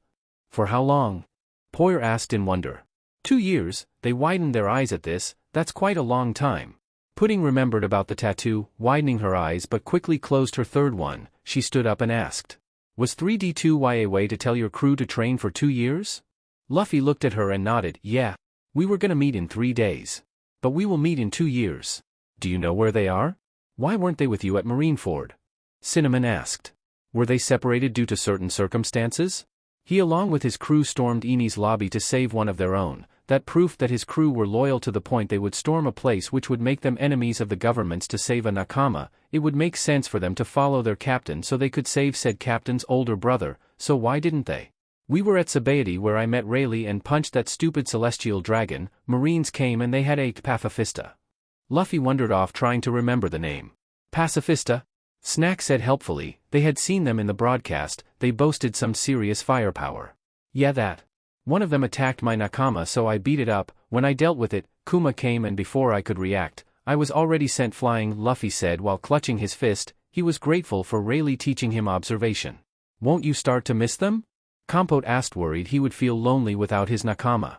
Luffy shook his head, as long as they're fine I don't mind. And besides, I can use the time to know you guys. Luffy beamed at them while the siblings smiled at that. And then we will sail again. Big Mom frowned a bit at that. You aren't joining my crew? Luffy tilted her head towards her. Why would I do that? I can't be king of the pirates if I joined another crew. The siblings tense a bit and looked at their mother who looked to be deep in thought. How about an alliance then? You should call us once in a while though, Big Mom suggested, which surprised them all. They thought she would argue about it but she had accepted it rather quickly and made up a compromise. Hell, she didn't even seem to care about how her son wanting to be king of the pirates. Are you sure, Mama? Perospero asked their mother who nodded. As long as he calls and tells us about what happens it should be fine. And also, Big Mom started smirking. Luffy, change your name from Monkey D. Luffy to Charlotte D. Luffy. Big Mom finished off with a grin. It would be a good way to get back at Dragon for what he did and she wanted everyone to know that he was her son who she was proud of. She was gonna get Morgans to publish it on the next tea party where she would properly announce her son who came back and the name change. The siblings though lit up at the idea and looked at their brother in curiosity. He would be the first brother who would have a D along with the family name, although it was up to him. Luffy though just blinked and smiled up at Mama after a couple of seconds. Okay, Luffy said. Are you sure you're fine with this though? Perospero raised an eyebrow at how quick he was to accept to change his family name. He wasn't complaining though, in fact he was delighted. Ace went with Portgas instead of Gold because he hated, never met and didn't know his old man while his mother had died so he could live. I know about Dad but only saw him once and never talked to the guy. He may be nice but he took me away from you guys and he didn't bother talking with me. At least I met and talked with Mama and you guys so it would be better to go with Charlotte. Right?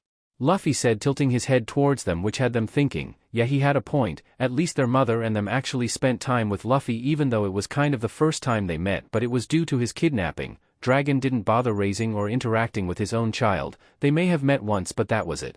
Big Mom smirked at this. Welp, it's official then.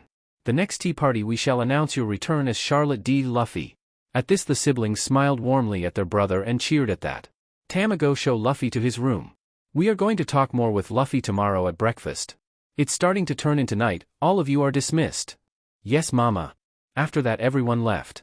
Except Katakuri, who was in deep thought with a hand clinging onto his scarf. I wonder what he would say about my teeth. After stalling for a bit he left. After the dismissal, Luffy followed Tamago towards his room he would be staying in. After reaching the room Tamago turned around. So this is the place where you why? Only to find Luffy gone. LLB staying bon? Somewhere in the castle. What do you think about our brother Flamp? Pudding asked, laying on bed swinging her legs. She and Flamp were close after she came and helped her when bullies had grabbed her by the hair and were gonna cut it. It was the first time she had ever seen her so sad at someone and punched someone so hard. After that she had comforted her and told Mama and their older siblings about it when they came back. They were pretty livid till the point. Katakuri and Mama were leaking their conqueror's haki by accident. The next day many people awoke to the sight of how most portions of the walls and the floors of the street had been recolored into one single color. Red. After that accident, Pudding normally went outside with Flamp sticking close with another older sibling that watches out for them. Although she would still hear whispers of insults that are hurled at her, which was met with a quick stab towards the guy who said that. Flamp wore a red button-up blouse with long sleeves with red dotted white pants with suspender belts and has fingerless gloves with a blow-dart gun she carries around. When she saw how people treated her older sister she wanted to hit them so badly that she unlocked armament haki this way. He seems kind of dense, naive and all-around airhead, but he's pretty nice. I think he wouldn't mind seeing your third eye. Flamp said, smiling brightly at Pudding. Mama had taught her to be kind towards her siblings as people would make fun of them for their looks. She was raised pretty strictly, which she was secretly grateful for when she saw how people had viewed her siblings. She was considered the best younger sister for always supporting and being there for her older siblings. She had been wary and tense of their older brother who was stolen from birth, thinking since he wasn't raised inside the family that he would see them differently. Fortunately he didn't. In fact he seemed to like their siblings' features, while some of them. Really? Pudding asked Flamp, three eyes open with a bit of hope. Yeah. You can definitely show him your third eye. Flamp said. Pudding though looked doubtful. You think so? He only just met us and he wasn't raised by Mama. What if he considers me a monster when he sees my third eye? She trailed off when she saw someone open the door slightly. She paled at the fact a person has seen her third eye when she noticed an eye peeking through the small opening. Flamp tensed and internally cursed, shit. I forgot to lock the door. Opening the door full way, they were less tenser seeing who it was. Luffy? Yo! Luffy greeted. Shouldn't you be with Tamago? Flamp asked in surprise. Luffy rubbed his head while looking sheepish. I kind of got distracted. Flamp was about to facepalm before she remembered Pudding. She now looked at her older sister in worry. Did he see it? Did you see it? My. Pudding muttered with hair shadowing her face. Yeah. Your third eye. She was now shaking a bit in fear of what he was about to comment. She had flashbacks of how people saw her and treated her like a demon. It's so cool. Luffy said in awe. Pudding widened all three of her eyes and gaped at that. Does he? Really? Her eyes starting to get watery, remembering all the times people would insult her, call her a monster, call her a defect, how her siblings were always there for her and how Mama had reassured that it looked fine on her. Really, she said with tears in her eyes while looking at Luffy, who beamed at her. Yeah. You don't think I am a monster? She started reminiscing. You're a freak. Stay away from me, you monster. Run away. It's that thing again. Freak. Freak. Freak. Luffy, hearing this, stretched his arms and pulled her into a comforting hug. It felt like meeting Chopper again. You aren't a monster. You are my sister. They are just jealous of your third eye. Pudding was softly crying while Flamp kept quiet in this emotional moment. You don't think I should have never existed? She asked, well clinging onto him and looking at him in the face with hope and tears in her eyes. Luffy was surprised at that. It had sounded like, you want me to live? Ace. Luffy snapped out of it and smiled at her. Yeah, of course, why wouldn't he? Her third eye looked cool. At this, Pudding couldn't hold it in anymore. She wailed into her brother's shoulder, clinging tightly. Really? She asked while crying heavily. Yeah. Screw those BSTRDS who said mean things. They are just jealous of you. Your third eye is cool. I wish I had one. It looks amazing on you. She cried more and she started clinging harder onto him like it was her life support. I am happy you were born. At this, Pudding couldn't control herself and cried fountains while clinging hard onto her brother, which in response he rubbed her back soothingly. Her brother was happy for how she looks. He even wanted a third eye, which caused the wave of insults. He saw her as someone who was a human. He was happy for her birth. Flamp looked on while smiling warmly with tears in her eyes. She wanted to also hug and comfort her but she hesitated. Luffy seeing this grinned and let go of his arms on Pudding to pull Flamp in for a group hug. She was surprised at this and looked at Luffy who beamed at her and she smiled back. Looking towards Pudding she hugged her sides and rubbed her back soothingly and in response Pudding clung to her also. After a while of crying, Pudding looked up towards their brother and smiled. "Sniff thank you Onaikan," she said softly with tears in all three of her eyes which she showed to Luffy. Luffy just grinned and pat her head like how Ace does, no problem. Although it feels weird. Pudding and Flamp tilted their head at him. "What's weird?" Flamp asked. "I only had a Senii and Sabonii until I met you guys, it's kind of strange having sisters and younger siblings," he shrugged off. "That's so." Pudding trailed off with a finger on her chin thinking about it. Right. I should probably go back to my room," Luffy said while hitting his palm with a fist, turning around to leave. He was about to leave until he felt something tugging his shirt. "Wait!" Pudding exclaimed. Luffy turned his head towards her and hummed, wondering what she wanted. "What's wrong?" Pudding looked embarrassed while fidgeting and twiddling her fingers. Can you sleep with us?" "Why do you want me to sleep with you guys?" Pudding frowned a bit. "I have nightmares when I sleep alone." She shuddered at the nightmares she had before Flamp found out about it and slept with her to keep them away, although sometimes it didn't work. Luffy nodded in understanding. "I also have nightmares when sleeping alone." At this Pudding perked up. "Really?" Luffy just nodded. "Yeah." Pudding smiled a bit at the fact she had someone who could relate when it comes to nightmares. She was glad that their brother returned and helped her problems and deepest insecurities. She felt weights coming off her shoulders. She felt free. It's as if the sun had came and got rid of her inner demons and dark thoughts.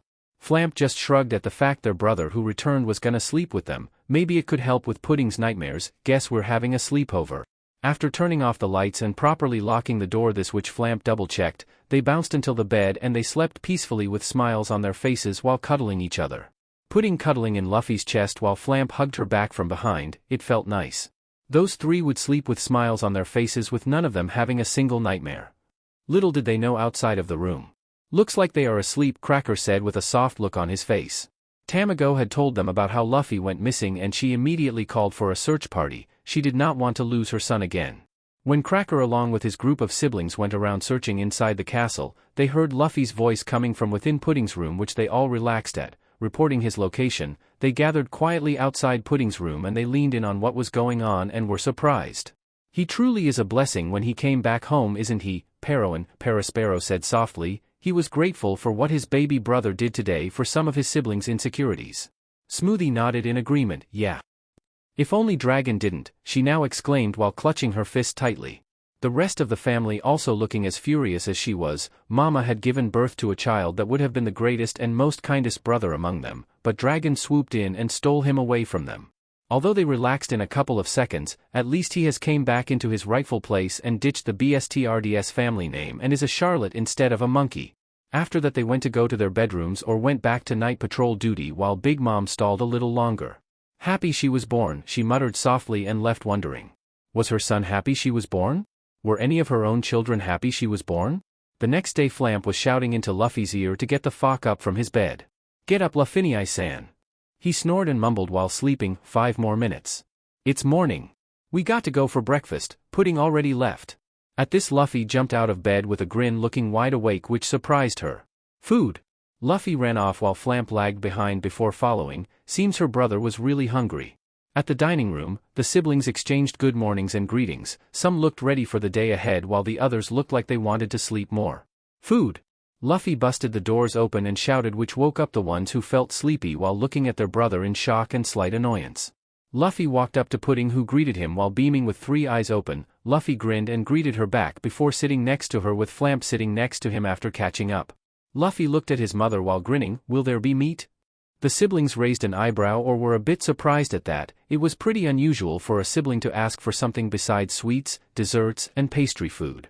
"Tato Land doesn't have meat but we could contact our traders and ask them about," Big Mom said shrugging. The siblings were wondering how the servants were going to react when she ordered something besides sweets. They probably would have a look of surprise and disbelief. Luffy, although saddened at the fact he won't be having his favorite food, quickly cheered up. Food was food after all. Maybe he could find something to eat which tasted new. "Okay. In the meantime, why not tell us about the things you have seen in your adventures?" Big Mom suggested towards her son while waiting for the chefs. She wondered what kind of things her son had encountered. The topic of his past would be brought up way later, for now she just wanted to know about what her son's been through when he sailed. Okay. What should I start with? Luffy's arms were crossed while thinking carefully.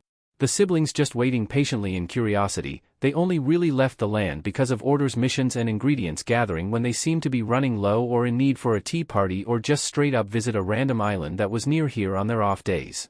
Their brother on the other hand probably had been through several places which piqued their interests, with the most prominent being Mont Dior. He always wanted to leave and explore around the world to see several different kinds of animals and places of interest, but his duties and position in the crew gave him very little time, so he collected the animals near Tato Land instead. After a few seconds Luffy raised his head and grinned, finally deciding on a certain island. It had some weird but cool animals. He really wished Gaiman came with them though. Alright, let's start with Syrup Island. There were a bunch of strange animals over there, and it's where I got Usopp and met Gaiman. At this, Big Mom and Mont Dior were interested at the animals. Gaiman? Snack asked, tilting his head. Yeah, Gaiman. He was a pirate who was trying to find buried treasure over there, but when he climbed onto a cliff, he fell and got stuck in a chest and couldn't get out of it. He tried to get help from his crew but they abandoned him. Luffy said while frowning at the fact he was abandoned by his crew. He's now the island's guardian and is friends with the weird animals. Luffy finished off cheerfully. What are the animals like? Mont Dior asked curiously, with Big Mom leaning forward a bit. They wanted to know more about the animals there. Oh, they're weird. There was an elephant with tiger stripes standing on 2 legs. A white snake with rabbit ears. There's also this creature that has giraffe spots and horns. Luffy happily described what he had seen on his crewmate's home island. Mont Dior and Big Mom lit up more when they heard about the living inhabitants on the island. It sounded fascinating. They weren't the only ones. Most of the siblings raised their eyebrows or were leaning forward in interest and amazement at how he described them. They wanted to see them. Really? Chiffon asked wide-eyed. She never heard or seen anything like that before throughout her life. Luffy just nodded towards her. Yeah. They were really cool, Luffy said cheerfully. Big Mom looked at Chiffon when she spoke before she widened her eyes and realized something. Oh yeah. Right. I should be informing her, she said while striking her fist in a palm as she remembered. The siblings though eyed their mother in curiosity. What's wrong? Luffy asked, tilting his head up at his mother, who looked at Luffy and responded. I should inform Lola we found you. To which all the siblings, especially Chiffon, now just realized they forgot to inform her about the fact they found their brother. Well, maybe she did know. Luffy's father was announced in the broadcast during Marineford after all, either through that or the newspaper that came out after the utter failure of the public execution. Luffy though tilted his head at his mama, confused. But Lola already found me back at Thriller Bark. At this, most of them either facebombed or snorted in amusement. She doesn't know that you were her missing brother though. Oh okay. Should we contact her now? Punna asked, eyeing her siblings. We should call her around afternoon. She's wakes up late, Chiffon said, to which they all agreed to. She was her twin after all, so she would know her best. When the doors busted open with the chefs carrying plates of food, they proceeded to eat, with Luffy reaching out towards other people's plate and stealing food, much to some of their amusement, while the others weren't. When they finished eating, Big Mom was pondering about something until she shared her thoughts towards her children. I don't think we should announce the return of Luffy just yet. This caused all of them to be surprised, while Perospero stood up and looked at his mother questioningly. Why is that, Mama? He asked. Right now I don't think it's the right time. Luffy, you and your crew are going to sail out after 2 years, right? Big Mom asked, turning her head towards her son, who nodded. Yeah. When you sail out and explore, make sure to come back to Tato Land. That's when we will announce your return. At this, the Charlottes looked at each other, silently communicating before they all looked approvingly at this. It may be long, but they liked the idea of his reveal to be later. If information came out a week later that the son of Dragon turned out to be the son of Big Mom, it could lead to some undesirable results, to say the least, like painting a bigger target on their brother. It would also be pretty interesting to see their baby brother's crew finding out about his mother and them when they reunite and come here. Big Mom, after a couple of seconds, looked towards Broly. Broly, said woman, raised her head and looked at their mother when she called her. When will you take Luffy to train with Rayleigh? We figured out a schedule. I would bring him back to Amazon Lily so he could train after breakfast, and then he will come back 2 hours before lunch. At this, Big Mom nodded. You should probably go early, finish breakfast and then go, Big Mom suggested, to which Broly agreed to. All right. Finish your breakfast and go back to your duties and try to be back around lunchtime. Yes, Mama. After everyone was done eating, Broly gestured for Luffy to come with her towards a mirror that was placed around the dining room to enter the mirror world. The siblings stayed to wave them off, but before they reached the mirror, "Na Luffy," Mont Dior called for him, which he responded with a chirp while looking back at him. "Are there also strange animals and creatures over there at Amazon Lily?" Mont Dior asked curiously towards him, to which he nodded. "Yeah. They are really big and weird," to which Mont Dior looked interested in before becoming a bit down. He wanted to see them and write down about them, but with his duties and responsibilities here. "Is that so?" Mont Dior said a bit sadly, which Luffy noticed and grinned at him. "Wanna come?" he asked out of nowhere. "Eh?" Mont Dior exclaimed in surprise before turning into a serious look. "I can't. I have to stay on this island, Bika. You can go." "Huh?" Mont Dior exclaimed, surprised before turning to look at his mother, who said that. "You can go, you have been working pretty hard, you don't have to worry about your tasks, me and your siblings can handle them. Also, try and write a report of what the animals are like at Amazon Lily." At this he widened his eyes before looking at his siblings, who nodded towards him with smiles on their faces before turning back towards his mother and bowed. "Thank you, Mama. Mama, make sure to show me what you have found there." "Shishishi. All right. Lead the way, Branch Nay," Luffy exclaimed, grabbing onto Mont Dior with a stretched arm and dragging him. "My name's Broly Nee," Broly screeched with a visible tick mark while her siblings looked on in amusement. All right.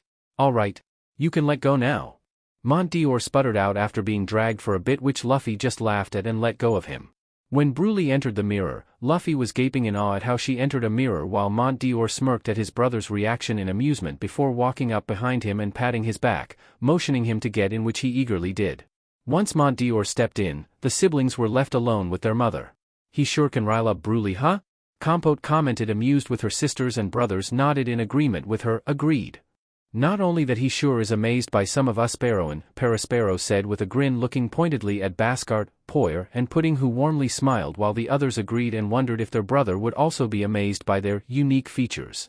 "When he is done with Rayleigh, we should spar with him," Cracker said while grinning along with her other sweet commanders. They wanted to see if he had the power to back up the billion bounty on their brother's head. "Amanda, Katakuri," said individuals looked at their mother when she said their names. "While you were sailing back, have you found out anything about your brother?" At this both had a soft look, remembering what he did for Broly before immediately looking grim. "He was tortured," Katakuri said while grimacing and clutching onto his fist. His siblings looked horrified before they had a look of anger. "Who?" Poyer simply asked, looking with her eyes narrowed, looking ready to absolutely slaughter the BSTRD who did. Her little brother, even though it was such a small time, had quite an impact on her with how he complimented her teeth and seemed in awe when he looked at them. She felt very happy to know someone raised outside thought positively of her teeth, to think someone would dare torture said person who was so nice. She wasn't the only one though. Amanda had her hand clutching tightly onto her sword. Baskart had visible veins on his head with narrowed eyes, while Pudding looked equally sad as Poyer. "Blue Jam," Amanda simply said. "Tama, go. Get the information on that BSTRD, will you?" Big Mom said, eyeing him like a predator. Tamago gulped. "Yes, Bon," he sputtered out and ran off before coming back after a couple of minutes. "Well?" Oven looked at Tamago, arms crossed with a cold look plastered on his face. "Blue Jam is pirate who is now deceased. TSK. Well, at least is dead," Oven said, looking a bit disappointed. He wanted to boil him alive.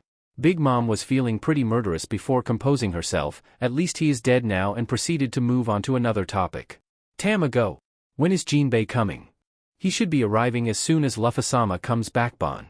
Then we can discuss negotiation, Swar." "What about Caesar? Any progress?" "None. He's asking for more money for funding though, as he stated the research was complex." At this Big Mom frowned but shrugged it off. Gigantification was probably tough to research. She still had thoughts that said to look further into the matter though. Big Mom dismissed her children and waited for Jinbei's arrival. She wondered what their candy tasted like. At the mirror world.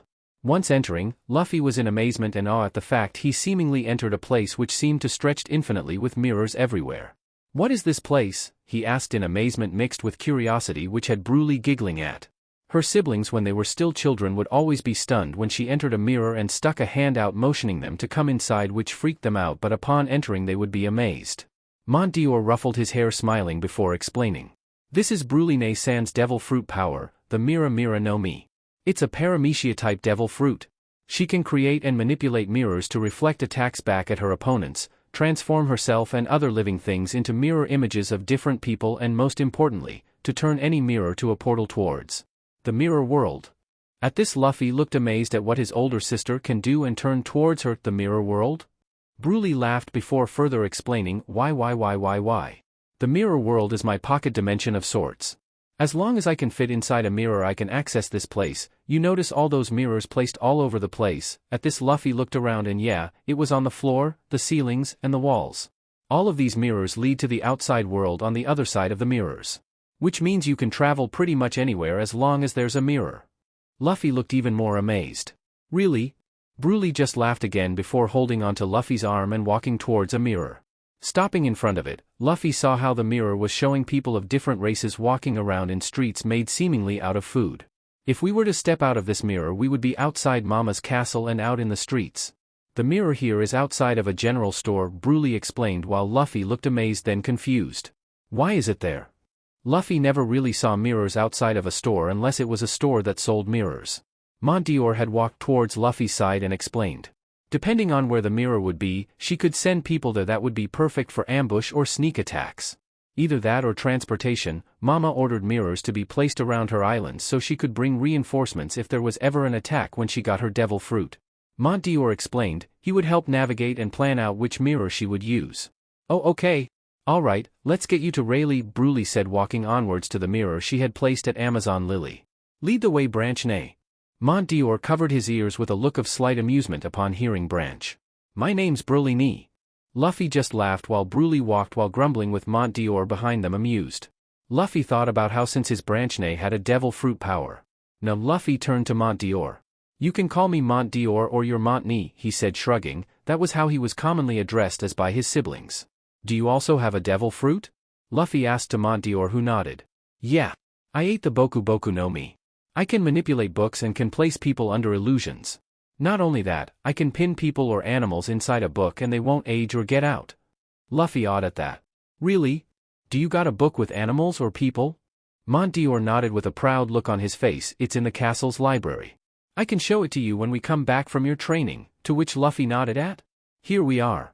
Broly stopped at a mirror and motioned for Luffy and Montior to step out of. Exiting the mirror, Montior looked around the place and noticed how they were surrounded by trees.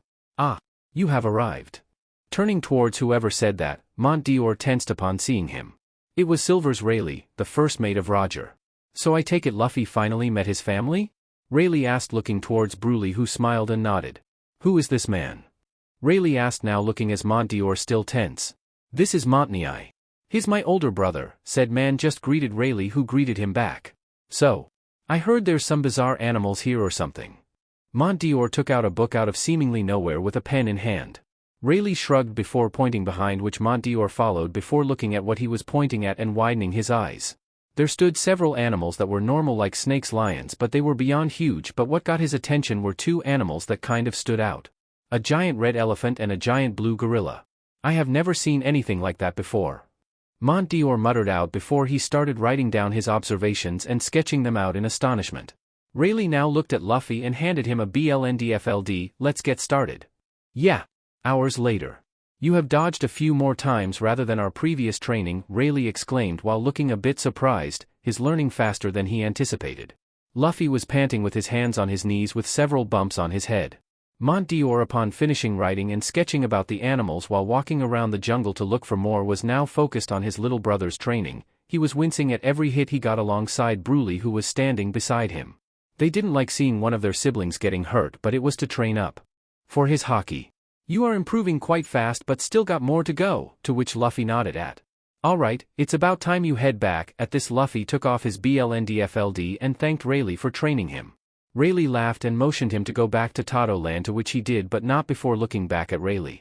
Luffy asked if Rayleigh wanted to join to which he politely refused and said he would be staying here to which Luffy nodded at. They then proceeded to walk back towards the mirror leading back home where Luffy would be reunited with a certain fishman. At Tato Land, Castle Room. Big Mom was sitting on her chair while drinking a cup of tea, waiting patiently for Jinbei to negotiate things out for Fishman Island. She also asked of him to bring him a handful of the candy they produced there. If it tasted good she will allow them to fly her flag and demand a factory to be made with fair wages towards the employees working there and a reasonable monthly supply of Fishman candy from the factory. If the monthly tributes weren't met, as long as there was a good reasoning for it she would turn a blind eye towards it and demand them to meet the next monthly tribute. She did not want to act like some tyrannical ruler who demanded the unreasonable for them and would send her forces to attack them if they refused, like some kid fussing over how they didn't got their favorite toy. It was one of the many things she changed about herself. When the doors opened, there stood the former warlord with a giant bag which he dragged with his hand with a serious look on his face. He was dealing with an emperor after all. There sitting down on her throne was Big Mom, a woman who somehow seemingly lost a considerably amount of weight out of the blue and looked like she was in her 20s or 30s despite her age. She was looking down on Jinbei with a judgmental look with a sinister grin. She was trying to study and read what kind of person he is. "Ah, Jinbei. So you have come to discuss about the deal?" "Yes," she said, breaking the silence which Jinbei nodded at. "I take it that you have brought what I asked for, right?" Big Mom asked while eyeing the bag he was holding. "Yes. Here are the fishman candy." He walked forward and dropped the bag of candy in front of her. Jinbei stepped back when he dropped the giant bag of candy while tensing and was on the ready for the worst situation or outcome. Whitebeard's death was effectively the disbandment of the crew, which also meant the islands that had their flags had their protection stripped away, making them open for attacks. Another emperor providing protection had its pros and cons. If they refused, she may send her forces to attack. If they accept, they might have to meet some harsh terms and policies under her rule. Knowing Big Mom, they would have to likely provide candy. If the candy was satisfactory, she will provide protection but demand a copious amount of fishman candy. If she found it unpleasant, they may lose a chance to have protection, which meant they would be open to attacks. Big Mom leaned forward and grabbed a handful of the candy in the bag and consumed them. Her eyes widened immediately upon tasting it. "Sweet," Big Mom said blissfully.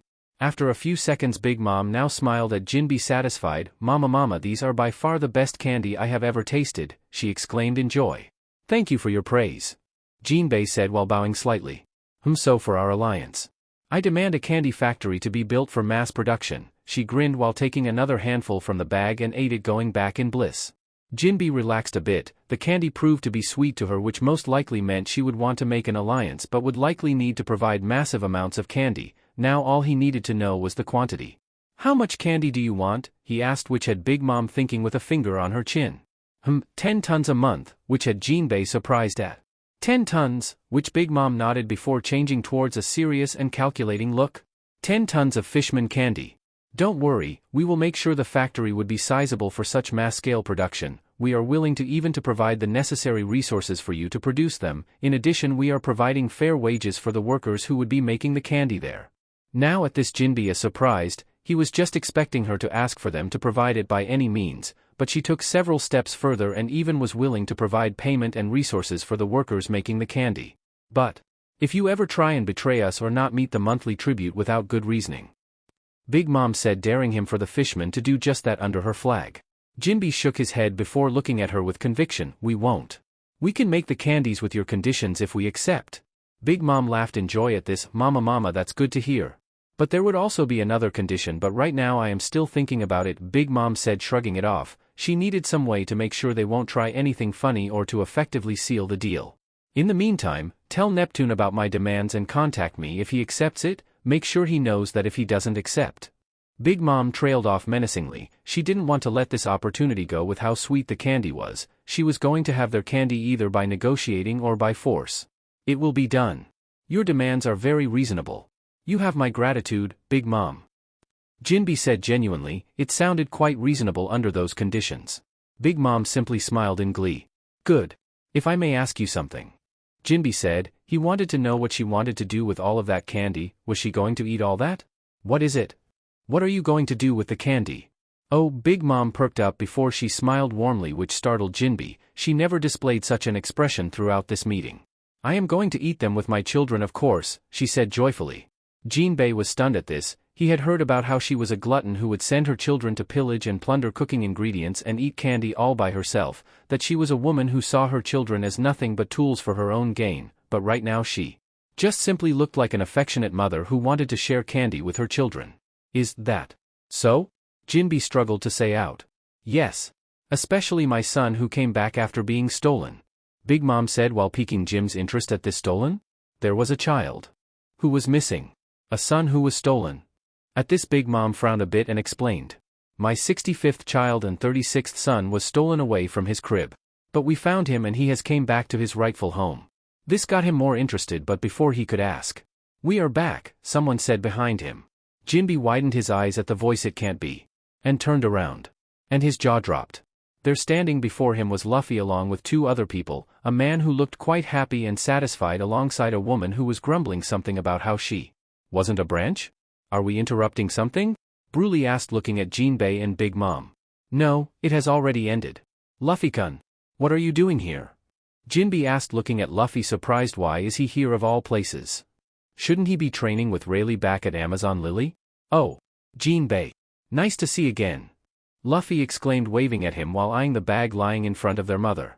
The Charlottes in the room wondered what kind of relationship Jinbei had towards Luffy. He was there with him at Marineford. What's in the bag? Luffy asked walking forward and looking at the bag before his mother took out a bunch of candies from it and handing it out to him. Fishman candy. You should try some. At this Luffy perked up and took the candy from her hands and ate it. His eyes turned into stars. Sweet. Big Mom laughed at that. Mama, glad you like it, my son. Jinbei froze and was processing this. Oh? What's going on? Broly asked walking forward with Mont Dior beside her equally curious and standings by their little brother's side while eyeing their mother's hand holding what seems to be candy. It's Fishman candy. Here, try some. At this she had their interest and they took the candy from her hand and ate it, and similar to their mother, they were in bliss. Sweet, which had her laughing again. This is really good. Luffy exclaimed while both of his older siblings and their mother who took another handful and ate it were in bliss nodding in agreement. So what were the animals like there, my child? Big Mom asked looking at Mont Dior who was holding onto a book.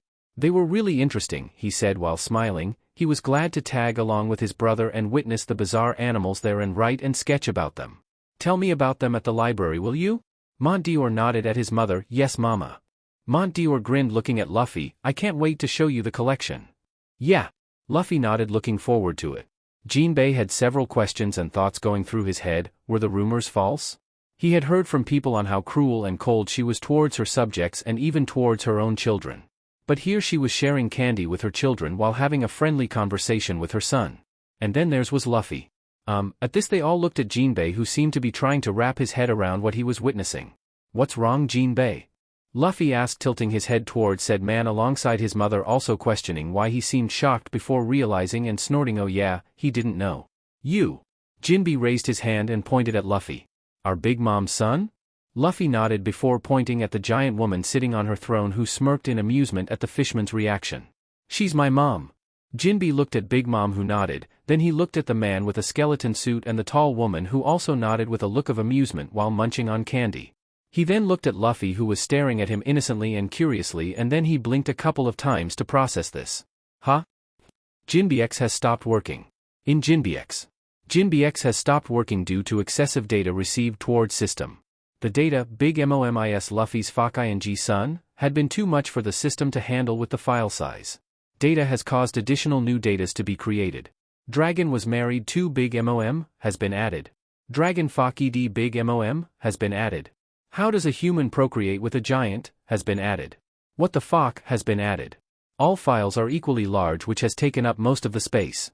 Due to this problem, it has caused the application to run significantly slower to the point it won't even run.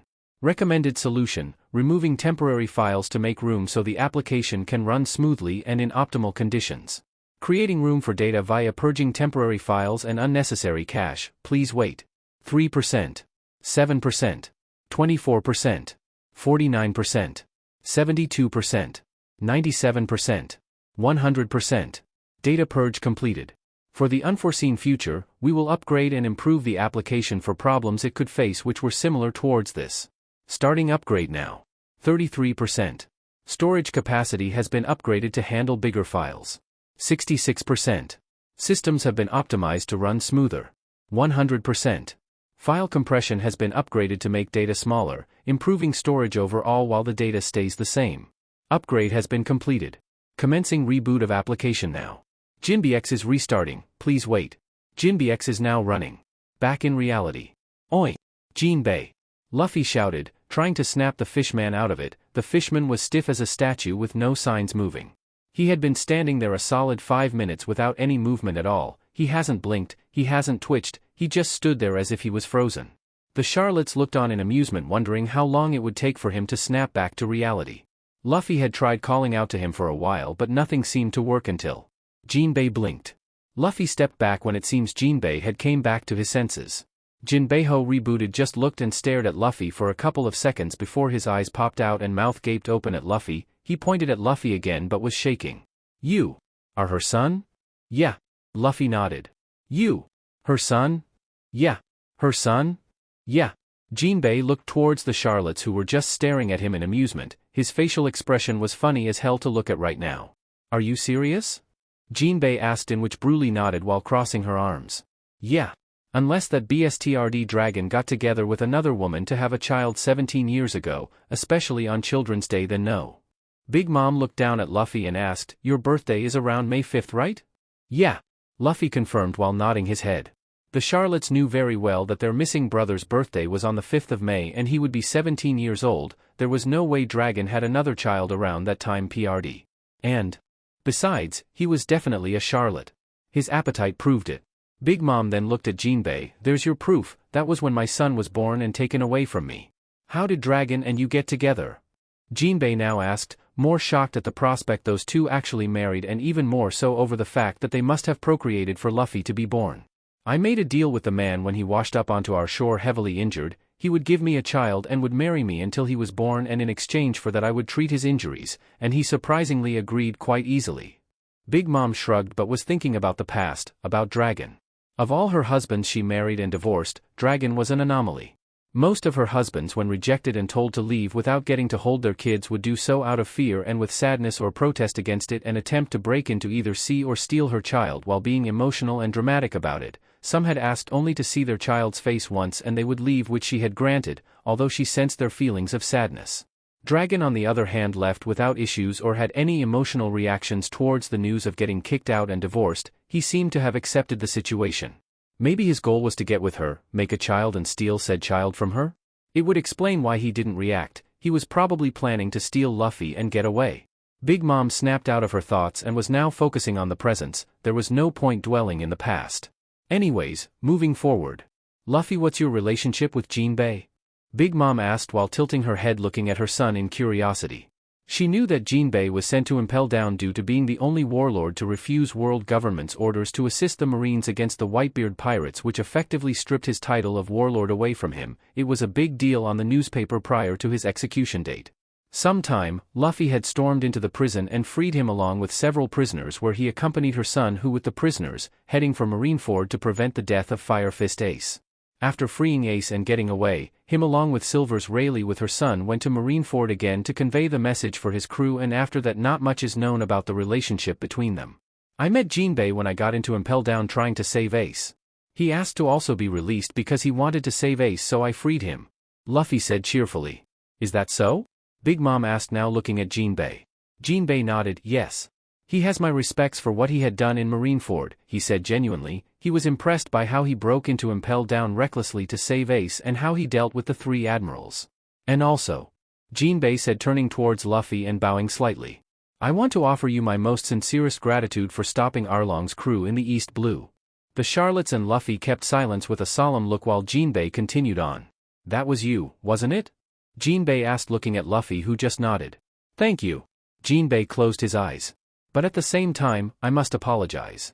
Jinbei blinked and his eyes now had a solemn and guilty look. The one who let go of Arlong into the East Blue nearly a decade ago was me.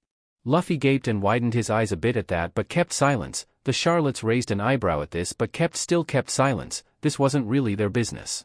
Me and my crew were going to go after him if he tried anything. But Arlong bribed the Navy around a certain island, so his actions never reached Navy HQ. Jinbei stared directly at Luffy's eyes. That island was Kokoyashi Village, or in other words, Cat Burglar, Nami's home. Due to this, your Nakama and other people on the island had to suffer from my irresponsibilities. Jinbei now looked at the ground and was about to get on his knees and apologize, but, stop! Luffy shouted at Jinbei, which startled him along with the Charlottes, who now looked intrigued what he was going to do about this piece of information. Jinbei, I'm not the one who you should be apologizing to. It's Nami. Jinbei widened his eyes a bit of this before nodding. Yes, I should be apologizing to her instead.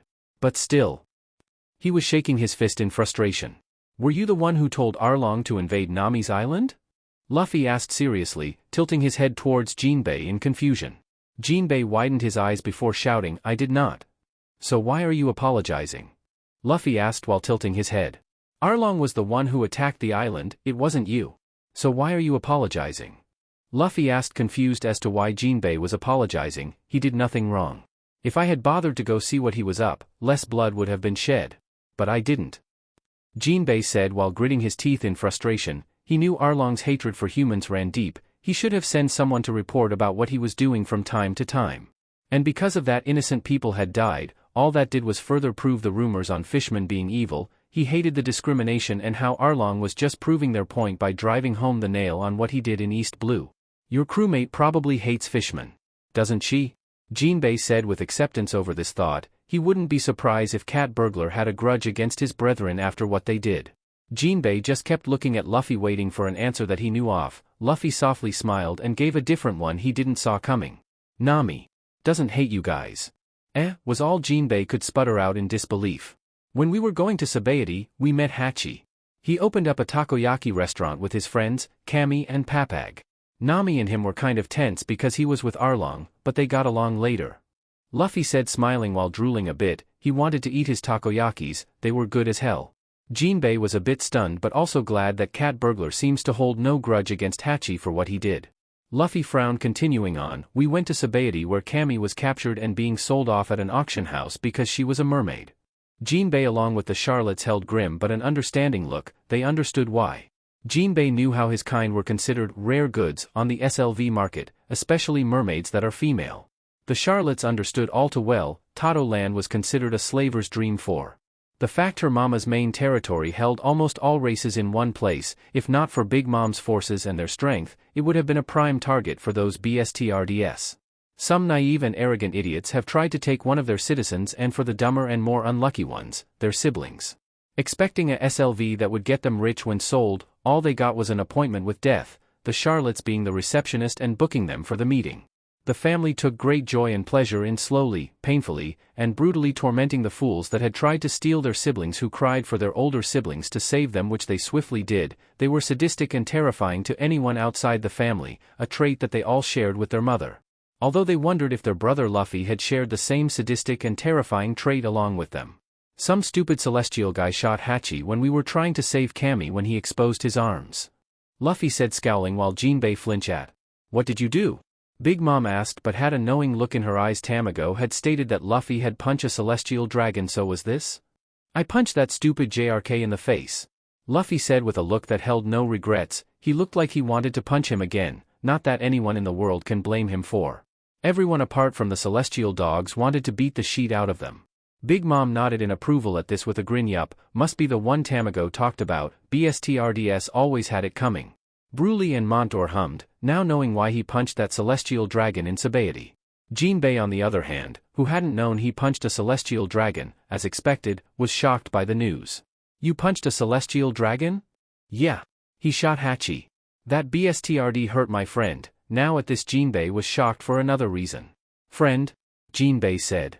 Besides Namor, a fishman who was a commander of the Whitebeard pirates and treated like an equal. He became friends with a fishman? A human and a fishman getting along? Luffy nodded while smiling cheerfully. Yeah. Hachi wanted to make up for the horrible things he did, and he was really nice. Nami also became friends with him along with Papag and Kami.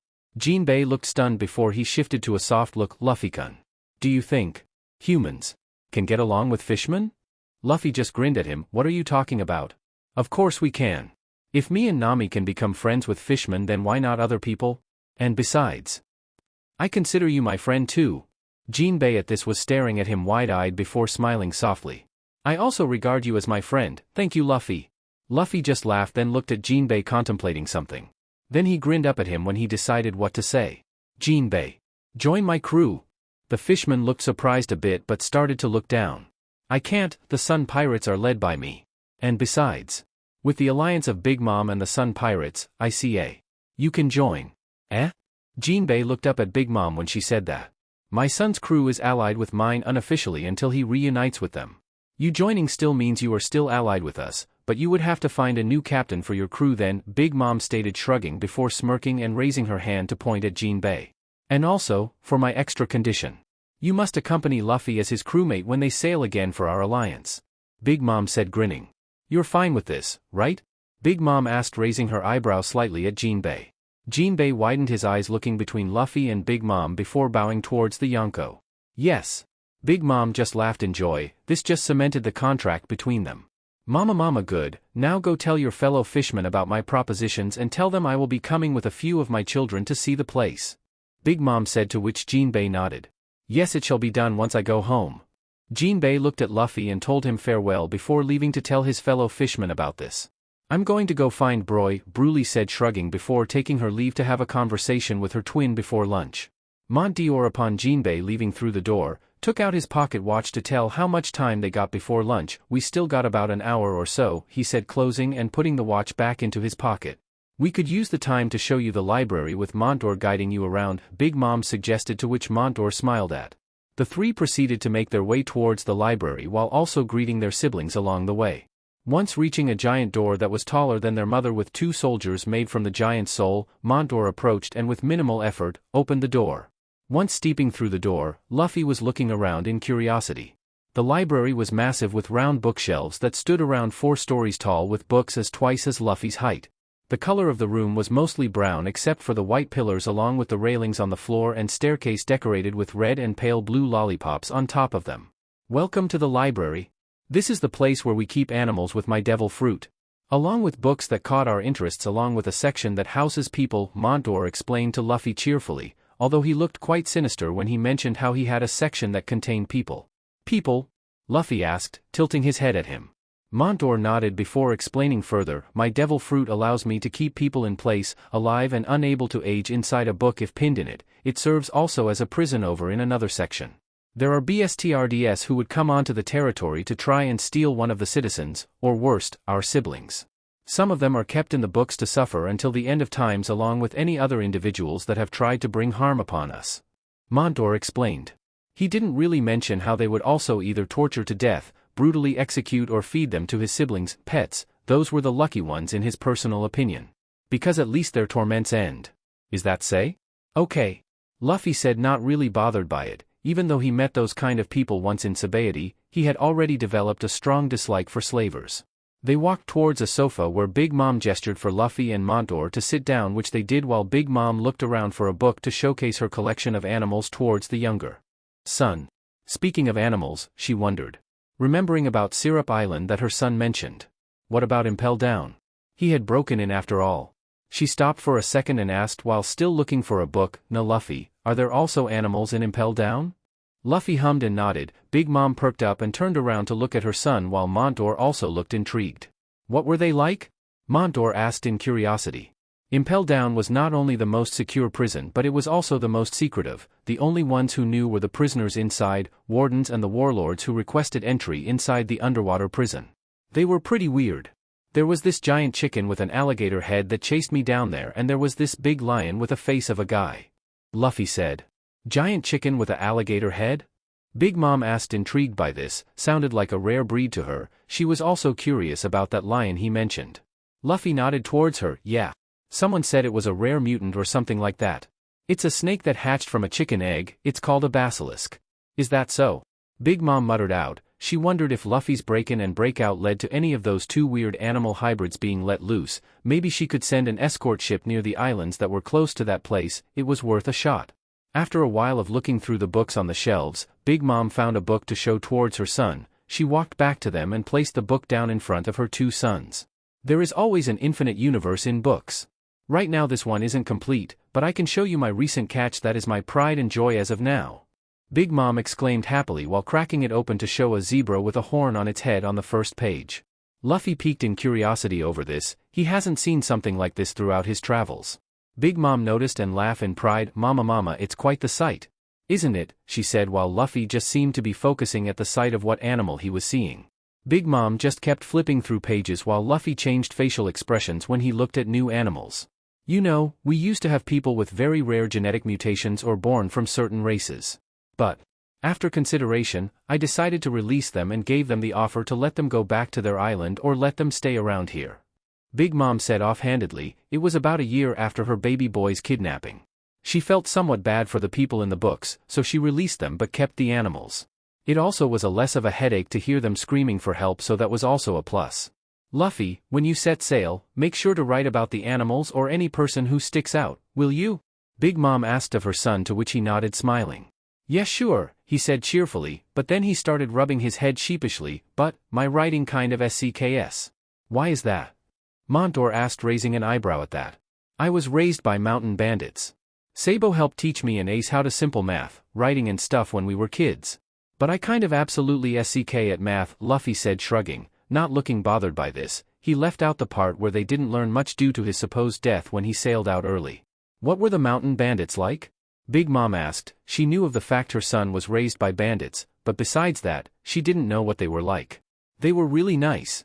Dayton, the leader of the bandits, tried to act mean and bad, but she secretly cared and worried about Ace, Sabo, and me. He said cheerfully. Big Mom at that was relief. It didn't seem like they treated him like how Garp did, at least. Montour, who was listening silently, decided to go back towards the topic about his education. Didn't Garp taught you anything? He asked, wondering if that man gave a sheet. Luffy just shook his head. Nope. The only thing he did was train me to become a marine. If I said I want to be pirate, he would hit me with his fist of love. Luffy said, while also subconsciously rubbing his head, remembering the pain of his fist. He knew it was infused with haki thanks to Shanks' lessons about it. No wonder he could hit him even though he was rubber. At this, Big Mom and Montour frowned, with the older brother seemingly more upset over this. He had always enjoyed and took great pride in educating his siblings by teaching them the basics of navigation, writing, mathematics and other general skills that a person should have. Both older Charlottes glanced at each other. Luffy seemed to be mostly trained to become stronger but has received little to no education. He was taught by a smart kid, but that was it. Montour, during these 2 years, teach your younger brother about the basics from scratch, starting from tomorrow. Big Mom asked of her son, looking upset over this. She was starting to question why in the hell Dragon would leave their child with an irresponsible marine. Of course, Mama. Montour said without hesitation, and was determined to educate him properly. After a while of going through books while their brother talked about different animals he came across through his journey, which they took interest in listening. They headed for lunch when it was time. In the diner room, some of the siblings who were gathered inside the room were making some small talk. He kept calling me a branch even though I am not.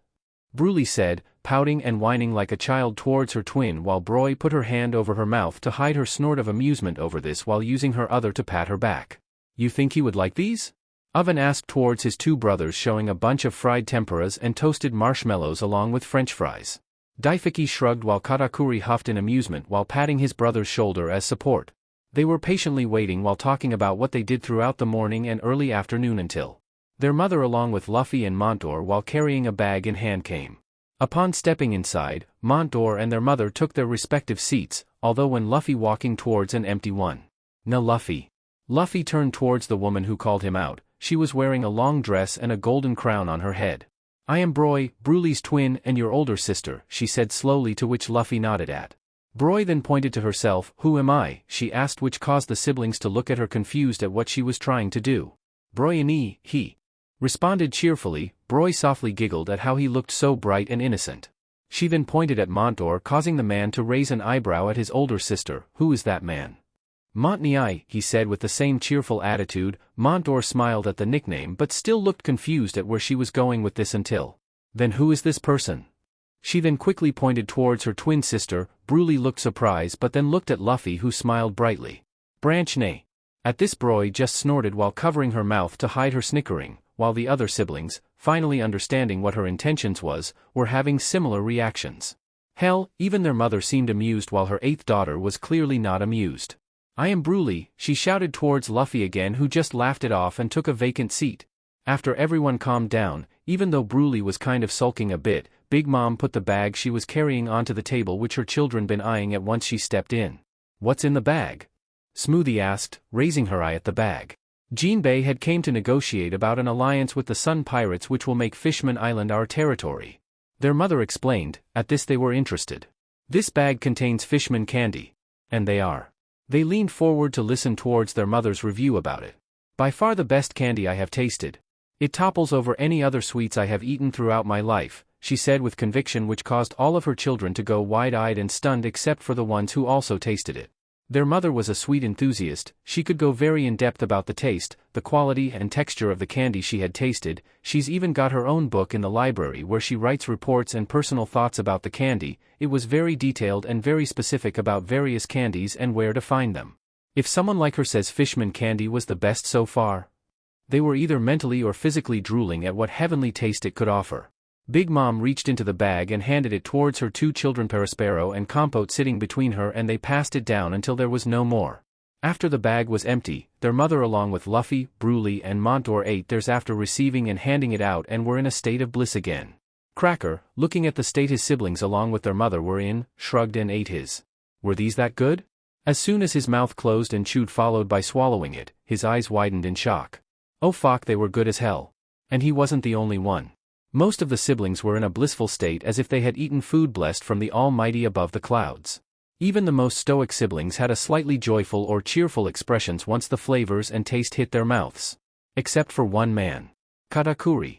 As soon as he ate his without removing his scarf, his eyes widened with his pupils shaking. He wasn't in a state of joy like the rest of his siblings, but in heavy denial. Impossible.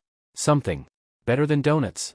Throughout his entire life, from his childhood to his present self, he had always enjoyed and mostly ate donuts. Any other food consumed just couldn't compare to the deliciousness, the sweetness of donuts.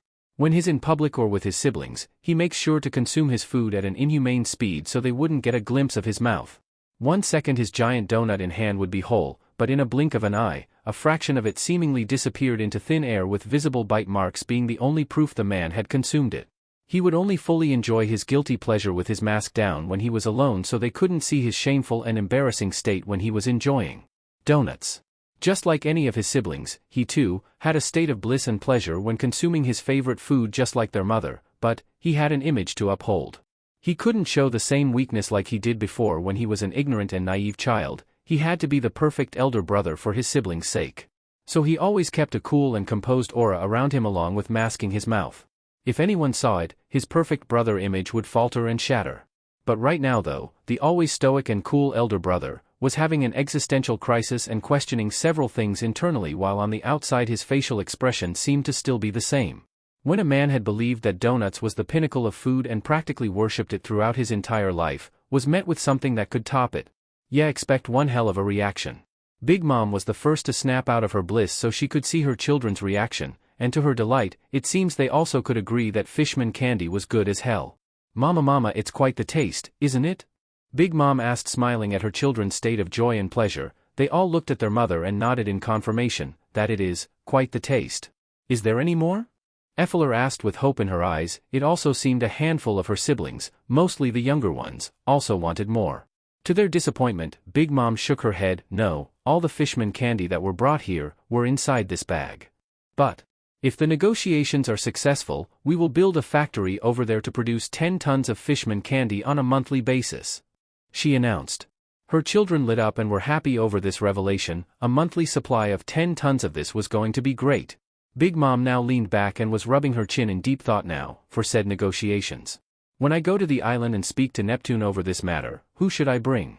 She looked around before immediately staring at 2 of her daughters and smiled. Of course.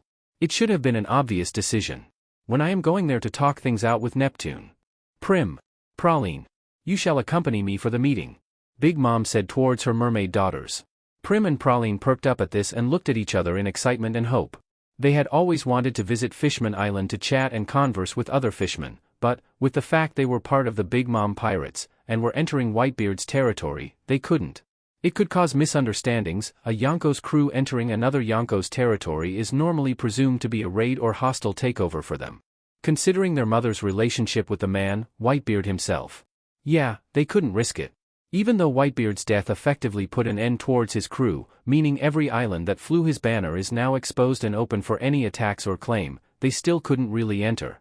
After Whitebeard's death, most of the islands under his protection had been raided and pillaged for all their worth. Fortunately, it seemed Fishman Island was left untouched, probably due to both the forces of King Neptune's personal army and the Sun Pirates. If they tried to enter and if the fishmen had found out about who their mother was, they wouldn't be treated quite nicely. Any island under Whitebeards that weren't attacked are on high alert and tense for possible oncoming hostile forces that would come, including Fishman Island. They were lucky enough to come into contact with the Sun Pirates captain for an alliance. This was an opportunity to finally interact kind. They both turned and bowed slightly forward towards their mother in acknowledgement. Yes, Mama. Mama. Good, she laughed in delight. Everything had been falling into place, from finally finding out and bringing her son home when he turned out to be alive and becoming quite the threat towards the Marines, to the fact she had gotten to be able to talk it out with Neptune and Jinbei for an alliance for a candy factory. She didn't had to waste her forces or resort to threats for this. With the fact that Jinbei swore to sail with her son just sealing the deal. And heck, maybe one or both of her mermaid daughters may get interested and caught feelings for a man over there. It was way better to see her children find true love and getting married rather than an arranged one. Well, maybe except for Lola, the amount of rejections were getting ridiculous. Although if one of them dared to try to break one of her children's hearts, it won't be a pleasant experience for them to deal with her. After a couple of seconds of silence, Daifiki lightly smacked Oven's back and pointed at the food he prepped before pointing at Luffy. Oven lit up at what Daifiki was hinting at. Oh yeah, he should see what his baby brother thinks about the food he made for him. He walked up towards Luffy and stood by his side and put the plates down in front of him while Luffy tilted his head, looking at the food placed before him. What is this? He asked, arms crossed. This is roasted marshmallows, fried tempura and French fries, he said while pointing at the 3 plates. Try them, he said with a serious look on his face. Luffy just took the food from the plates and ate them, his eyes turned into stars. Delicious. Oven just grinned and laughed boastfully and patted his baby brother's back. Glad you like it. After Luffy ate Oven's cooked food, which the man was proud of knowing his brother very much enjoyed it. Then proceeding to eat more when the chefs came in until Katakuri pinched his nose in annoyance when he saw the future. The doors bust open with a panicking lion mink. Excuse me. Enemy ship spotted approaching near, he said quickly, looking panicked. The Charlottes, instead of looking tense and ready for a fight, were groaning in unison over this. They were even more annoyed because they only recently gotten their brother back and it was their lunch. Heck, even Tamago looked mildly annoyed. Luffy, hearing this, quickly grabbed several pieces of food and stuffed it down his throat, gulping it down before looking back at the lion mink in confusion. Who are you? He asked, tilting his head while Pecoms looked surprised when he saw who said that. Pecoms was tense and wary at who asked about him. You were the one at Marineford who defeated those 3 admirals and freed Fire Fist Ace. You are the billion-dollar rookie. Straw Hat Luffy, he said, shocked over the fact a person who recently became quite the big shot was eating casually with the Charlottes as if they were family. Tamago perked up in realization at his surprised expression. He wasn't there at the viewing, and it seemed nobody told him about the fact Big Mom had found her son. Big Mom, noticing Luffy's curiosity, decided to explain. Luffy. This is Pecoms. He works under me and he along with some of his brethren are under my protection. He's a mink, she said. An explanation about Pecoms. Big Mom 13 years ago was searching for the remaining races to join her island. She was also hoping for a miracle that she could find her son on her search, so when she heard about the fact a group of minks, a race that would bring her a step closer to having every race, was coming to settle in, she made sure to treat her new guest quite well with a warm welcoming. She housed Pecoms with his group and treated them with hospitality, with Pecoms deciding to become part of her crew while the rest becoming official residences, which she accepted with joy. After 5 years of Pecom's service, he had came and informed her about an arrival of his former crewmates, the Nox Pirates. Pecoms had filled her in about his former crew when the giant woman asked him if he was a part of any, which he did. Pecoms had told her about his past when the Emperor seemed trustworthy after 5 years of service. She had even shared chocolate with him if she had any from time to time. Big Mom found it quite interesting to hear about pirates hunting for poneglyphs, and with this information, she could easily narrow down the reasons they were visiting to one, they were trying to catch up and talk with Pecoms, a casual conversation over a cup of tea with fellow friends who haven't seen each other for quite some time, quite touching and nice. Or 2. They are going to catch up with Pecoms with the addition of trying to inspect her poneglyph. Or they could do a little trolling and attempt to steal hers. She wasn't fond of the last guess of what they were going to do. So, asking Pecoms about the time they were coming. She along with Pecoms waited for their arrival. Flashback to 8 years ago. When Big Mom heard how Pecom's friends were arriving on her territory and how they were chasing poneglyphs for a long time. Yeah, she was definitely joining in on the conversation and getting to know their motives behind why, especially since she owned one. Right now, she was hiding behind a building with her homies, acting as citizens by talking with each other and everyday social interactions. She was waiting for Pecoms to talk with his former crewmates, Pedro and Zippo. The actual citizens around the area were ordered by my homies to evacuate the premise for a PRD of time and were given a small compensation which made them leave without any issues. It was silence until, "Yo! PCOMs, it seems they have arrived. Zippo. Pedro. It's been a while. You doing good, buddy? Yeah. It's nice to meet you guys again. Also sorry about this. Eh?" And that was her cue to step in. Dramatically coming out from behind the building and looking down at the now surprised jaguar and polar bear mink who gawked at the fact they were facing an emperor. "What's the meaning of this, PCOMs?" the jaguar mink shouted, surprised. "So you are Zippo and Pedro. Let's go settle down and have a nice conversation over tea at my castle. You don't got much of a choice on the matter though," she said as she motioned towards the surroundings. They looked around and were pale once they realized their position. She had ordered her children to position in several places, just in case they tried to escape or anything funny. Outside of a cafe next to their side, Parasparrow was sitting on a chair, enjoying a cup of tea while looking at them carefully. While Compote was reading a newspaper next to him, taking occasional glances to look at the minks. On the other side from the alleyway, Smoothie stood tall facing them, arms crossed with his sisters behind her leaning on the walls. Behind them in the ocean, Prim and Praline were just floating in the sea with Montour on a ship behind them with numerous Den Mushy laid out on a table with him sitting on a stool, ready to give orders if they tried anything. Hell, even in the skies directly above them, Zeus and Prometheus were ready to either electrocute or burn them. To summarize their situation, they were completely surrounded by all sides and compromised. "What will it be?" Big Mom asked, raising an eyebrow at them before leaning forward and grinning maniacally. "Life. Or death?" Naturally, they responded with the most reasonable option. At the castle, Big Mom's office. Big Mom was sitting with PCOMs and his two friends who were on guard. Right now, she was slipping her tea while PCOMs was eating chocolate by her side while sweating a bit under the glare of his former captain.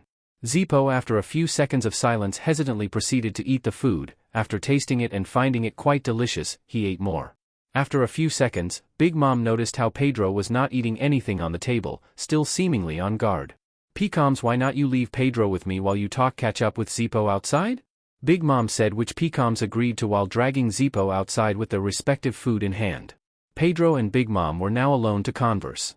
After putting her cup down after taking one last sip, she let out a sigh before looking at Pedro, who still was tense. "I am not planning to kill you guys." Pedro's eyes widened at that statement before narrowing his eyes. "How can we be sure of that? I think you know about our reputation and why we are here, don't you?" Pedro asked. PCOMs probably also told her about what they were infamous for. "Yeah. Pedro, captain of the Nox Pirates, a bunch of minks in search of poneglyphs, right?" Big Mom said while Pedro nodded slowly. "And considering the fact that I have a poneglyph," she said, trailing off, but he knew what she was gonna say next. "You are here to steal it or at least get a copy of the writings," she finished off, now leaning forward with her arms on her chin. She was curious on the reasoning and proceeded with her next lines. "Why are you so hellbent on finding them?" she asked the million-dollar question. Was he trying to take after Roger? At this, Pedro leaned back in his chair, contemplating if he should tell. After a while, he decided he could tell her. PCOM seems to trust her and she hadn't tried to bring any form of harm towards them. "I am waiting and preparing." Big Mom raised her eyebrow at that. "For what?" "For the next person to follow in Roger's footsteps." She now widened her eyes at the reasoning, but instead of bursting into anger at that, she laughed in amusement. Mama. Is that so?" she said while laughing before calming down and looking at him. "You are trying to get your hands on the poneglyphs so you could give it to a person who would one day show the potential for such a feat?" Pedro nodded at that. "Yeah. You should probably stop your search and go back to being one of the guardians of Zoe." At this, Pedro flinched in surprise. How much did PCOMs told Big Mom about him for her to even know his former role back in his homeland? "And why should I?" "Because there will be a coming of a new dawn." Pedro widened his eyes at that. "It may take a decade or so for that to happen. Hell, maybe it would take a century. But it will come. No matter how much the Marines, the government, and the Celestial Dragons try, someone will find his treasure and then the next Pirate King will emerge." Big Mom finished off, looking directly at his widened eyes that turned soft. "Is that so? How are you sure?" "Consider it a gut feeling," she said, shrugging, but inside she knew. It doesn't matter how much the government tries to prevent it, it will come and the world will bend towards his will. After a couple of seconds of Pedro being mute, he sighed before looking up at the Emperor. "Can I visit and talk with PCOMs anytime?" Big Mom nodded while smiling. "Of course. He's your former crewmate after all." Pedro stood up and bowed slightly. "You have my sincerest gratitude, Big Mom. But if I may ask, don't you also want to be king of the pirates?" Pedro asked, and to his surprise, she shook her head. No, after something happened, it made me realize I never wanted to take after Roger but rather take care of my family, she said with a soft look in her eyes. That's so, Pedro replied back. After that Pedro and Big Mom had small talks, mainly about what Nox meant, before Zippo and Pedro left to go to Zoo. Pedro and Zippo had hugged Pecoms and gave him their contact so they could talk to any time. Pecoms was grateful for Big Mom not stealing an ounce of their soul when he begged her not to before they arrived and handling it peacefully. Flashback along with explanation end. Now back towards Pecoms who's scared shitless over Luffy. Pecoms, do you know about how Big Mom had a son that was kidnapped? Bon, Tamago asked towards Pecoms who nodded. Yeah. Why are you bringing that up? We have a bigger problem over there, he said pointing at Luffy while the Charlottes were starting to get amused. It was quite hilarious seeing the surprised faces of people when they find out who Luffy was to them. The son has been found, Swar. Tamago announced while Pecoms was surprised at this news. Really? Where is he? Why do you think he is here? Tamago said pointing at Luffy. Pecoms looked at Luffy then Tamago. Then looked at Luffy. Then looked at Tamago. Then looked at Luffy. Then looked at Tamago. Then looked at Luffy. Until he finally connected the dots. Pecoms was gaping while pointing at Luffy, shaking his body a lot. You are Big Mom's son? Yeah, Luffy said as if it was obvious. Pecoms looked at Tamago who nodded at him and took his cup of tea on top of his head for a sip, then looked at the Charlottes who nodded at him with looks of amusement. Huh? He fell backwards and was unconscious from the situation. Guess it was too much for him to handle, Bon, Tamago commented with amusement. The Charlottes cracked up a bit at Tamago's comment. But, as amusing as it was, they needed him to get the fuck up to identify who the hell is attacking them this time. Seriously, the audacity for these people to attack during their lunchtime. Melise? Big Mom simply asked without telling her specifically what to do, but her daughter knew what her task was. Of course, Mama. Melise said smiling brightly with a gentle and soft voice, getting of her chair and walking with grace until she was in front of Pecom's body. Tamago started backing up, gulping and sweating while covering his ears. Katakuri, upon hearing their mother asked for his little sister's assistance, immediately prepared Machi Ball for himself, his siblings and Mama to cover their ears. Smoothie saw how Luffy was tilting his head on why he was being handed Machi Ball and wasn't putting them in his ears, so she motioned him to use the Machi Ball to cover his ears. Thankfully, he did even though he was confused as to why everyone was doing it. The Charlottes all were nervous, even if the Machi ears blocked their hearing, they still are using their hands to make sure her voice would be muffled. Melise after a couple seconds of standing in front of Pecoms, slowly knelt down to inspect his face. Scowled. Slapped the sheet out of Pecom's face. Proceeded to pull his ear until it was next to mouth. And woke him up. Oi, what the hell do you think you are doing, you fucking smollied furball beach? Deep inhale and another hard but slap towards the mink's face. Wake the fuck up, you cocksucking sack of sheet. Pecoms woke up screaming as if he went through a near-death experience. After waking up and coming face to face with Melise, who immediately changed her facial expression to her bright and cheerful one before he could see her previous expression. Good afternoon, Pecoms, had a nice nap? She asked politely with a soft smile while her family took off their Machi ear mufflers and sweat dropped at her attitude change. Luffy just stared at Melise while gaping. She was more terrifying than an angry Nami. He didn't really clearly hear what she said through the Machi Ball, but he knew that she was angry at that lion guy, and DMN was she loud. The lion mink, unaware of the events that unfolded during his unconscious state, just nodded obliviously. Yeah, I had a weird dream though? Pecom said while sounding confused himself over the strange dream. Oh, do tell? Smoothie asked from her seat, gesturing him to share what dream he had while she took a sip of juice from her glass. I dreamt that Straw Hat Luffy, the recent rookie whose bounty skyrocketed to 1 billion berry, the brother of Ace who defeated 3 admirals, was secretly Mama's son and he was eating with you guys. Ain't that crazy? Pecoms exclaimed, looking surprised over the bizarre dream. The siblings were snorting or snickering quietly over this. Smoothie snorted in amusement while taking another sip. Is that so? Pecoms nodded rapidly towards her before looking at all the Charlottes. Yeah. There's no way in hell that he is. Then his eyes finally landed on Luffy. A Charlotte. Pecoms, upon seeing Luffy and staring for a couple of seconds, took off his glasses and took out a tissue out of seemingly nowhere to wipe it. Maybe they were extremely blurry? Upon putting them on after being thorough wiping it, he was still there. He slowly turned his head towards Tamago with a deadpan look. He really is a Charlotte. Isn't he? Yes, he is been, Tamago said while patting his shoulder in amusement over his partner's reaction. Pcoms with this information dump wanted to ask several questions. But he still had to finish giving the description and identity of the attackers. So he decided to just leave the pile of mess towards his poor future self. Now wasn't the time to think about that. Anyway, continuing on about the attackers. Pcoms continued going back to the urgent situation as if that revelation had fallen to a deaf person, much to everyone's amusement for a few seconds before looking serious. What is it this time? Slavers? Some small fry crime organizations? Mercenaries? Daifaki asked grumbling. Throughout this time of the month, they had gotten very frequent attacks from the groups he had mentioned. They weren't even a challenge and weren't worth caring about, but when they keep attacking non-stop, they were now a nuisance. It's like getting rid of a fly but another one pops up the next day. It's getting on him, his siblings, the servants and Mama's nerves. He knew what their occupations were thanks to Mama's network of spies which informed her of anything they knew of, and also because the siblings were quite brutal when it came to interrogating them if there were any surviving enemies to make sure they won't lie. They did not only try to bring harm to the civilians, but they tried to also attack his siblings too, which made it all the more pleasurable to torture them. Although, strangely enough, they all had one thing in common: when they broke and spilled the information they wanted, they were all hired to bring a resident or one of their siblings towards a client that didn't care if they were dead or alive. If they were successful, they would be getting quite a high pay depending on the person's status, occupation, and race.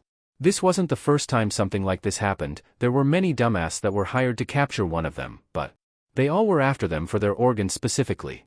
With this information, Mama contacted a person who was an expert in this. Jigra. Mama has relations with infamous underworld leaders, one example being Jigra, a person who also works in the illegal business of organs, but he wasn't the one orchestrating this. The methods Jigra used to get organs were way more concealed and tamer rather than the way more aggressive and bolder attempts. Jigra's normal and well-known approach was to get his employees to attack and kill any unsuspecting victim and harvest their organs while doing it with no witnesses, and if there were any, they were just extra profit to be made for them. Knowing Jigra was seemingly innocent, Mama contacted him to discuss other similar rival organizations that also made off getting rich over this sort of business, which Jigra complied happily. It was a win-win situation after all. Jigra would have less rivals and Mama would stop these DMN frequent attacks. Amongst the several organ-stealing groups they talked about, one name stood out among the rest.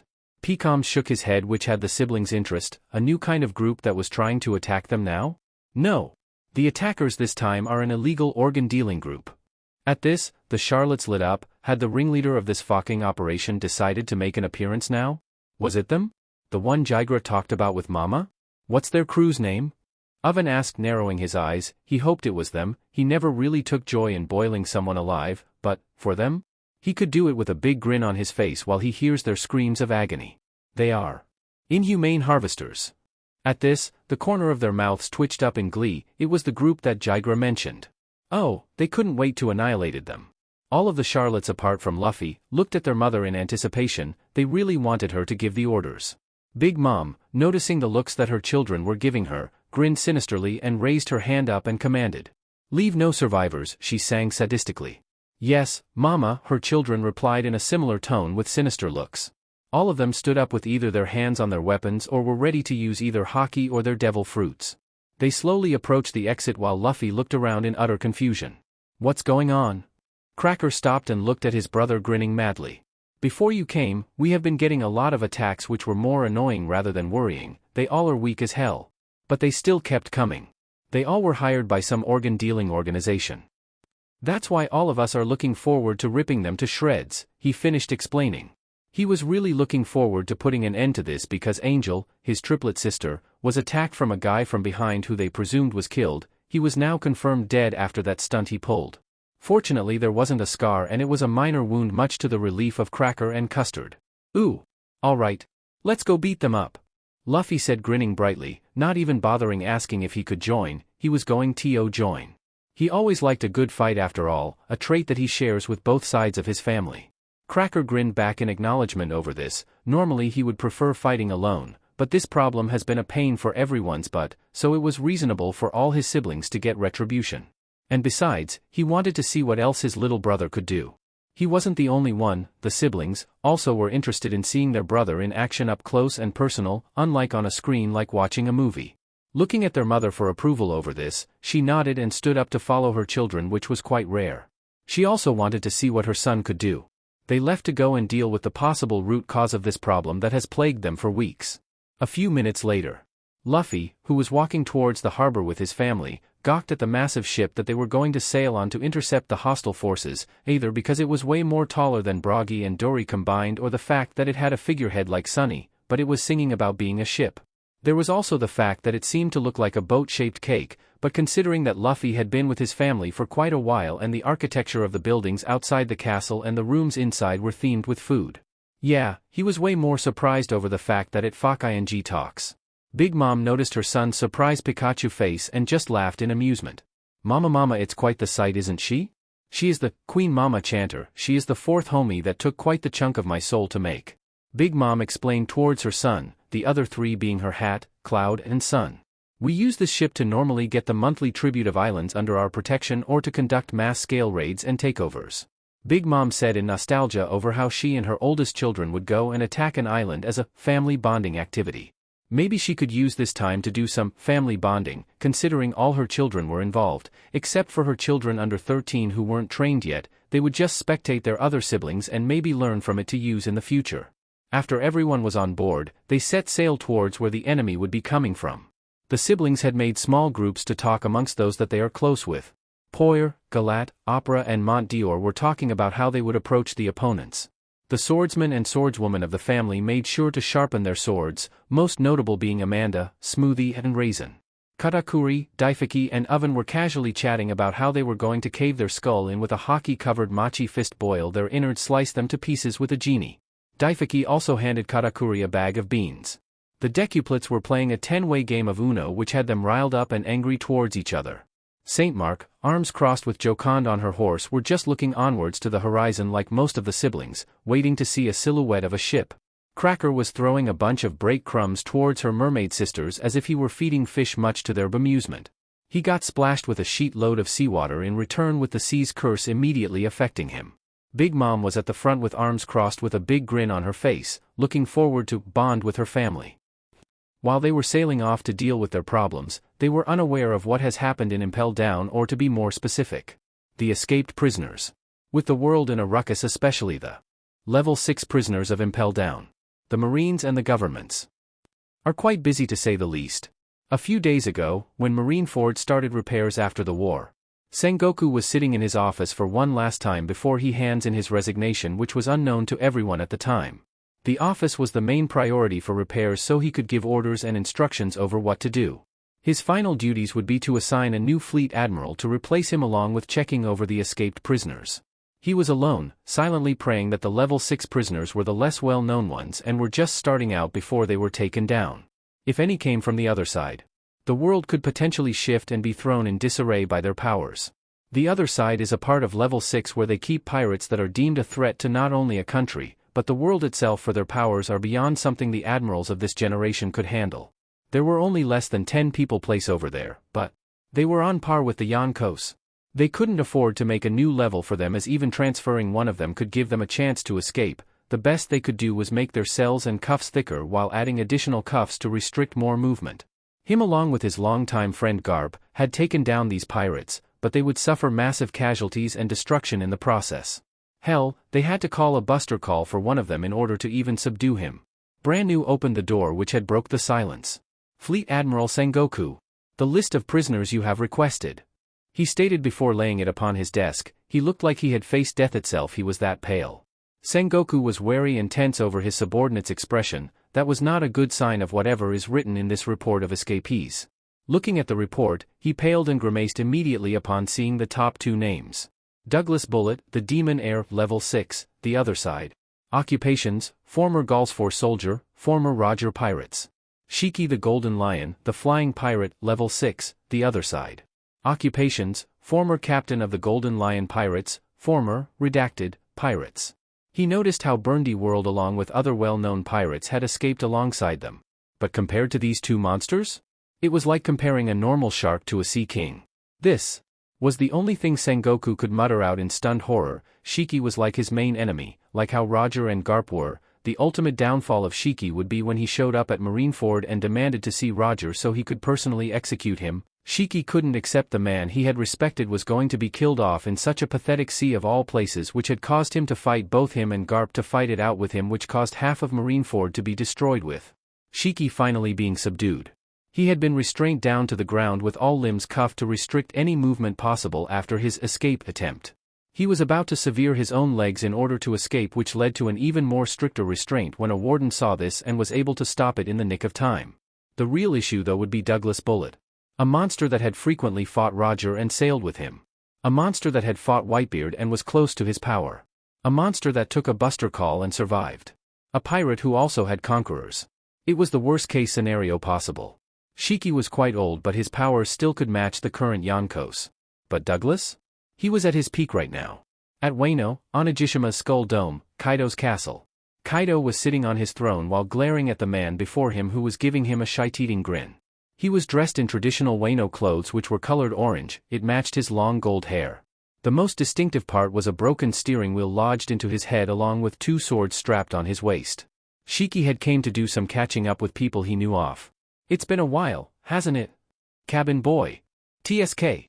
I told you to stop calling me that, you PSS-haired BSTRD. What did you call me? You fuck ing cabin boy. You heard me. PSS hair. If you want to die that badly. If you want to get your butt kicked that badly. Bring it. Somewhere on an island. A certain tall man was walking on piles of bodies while collecting any weapons he sees to add to his collection for his future plans. While doing so, he noticed someone of a corner of his eyes. Turning to look at man with glasses on with a cigar in his mouth giving him an approving grin. Narrowing his eyes at the stranger, he asked. Who are you? Me? You can call me Buena Festa. I'm a guy that loves to hold festivals, he replied while his grin seemingly got a bit wider. Bullet just scowled at the guy without bothering to face him. No point in dealing with a weakling like him. TSK, scram. I have important things to attend to. Oh, where's the rush now? Douglas Bullet?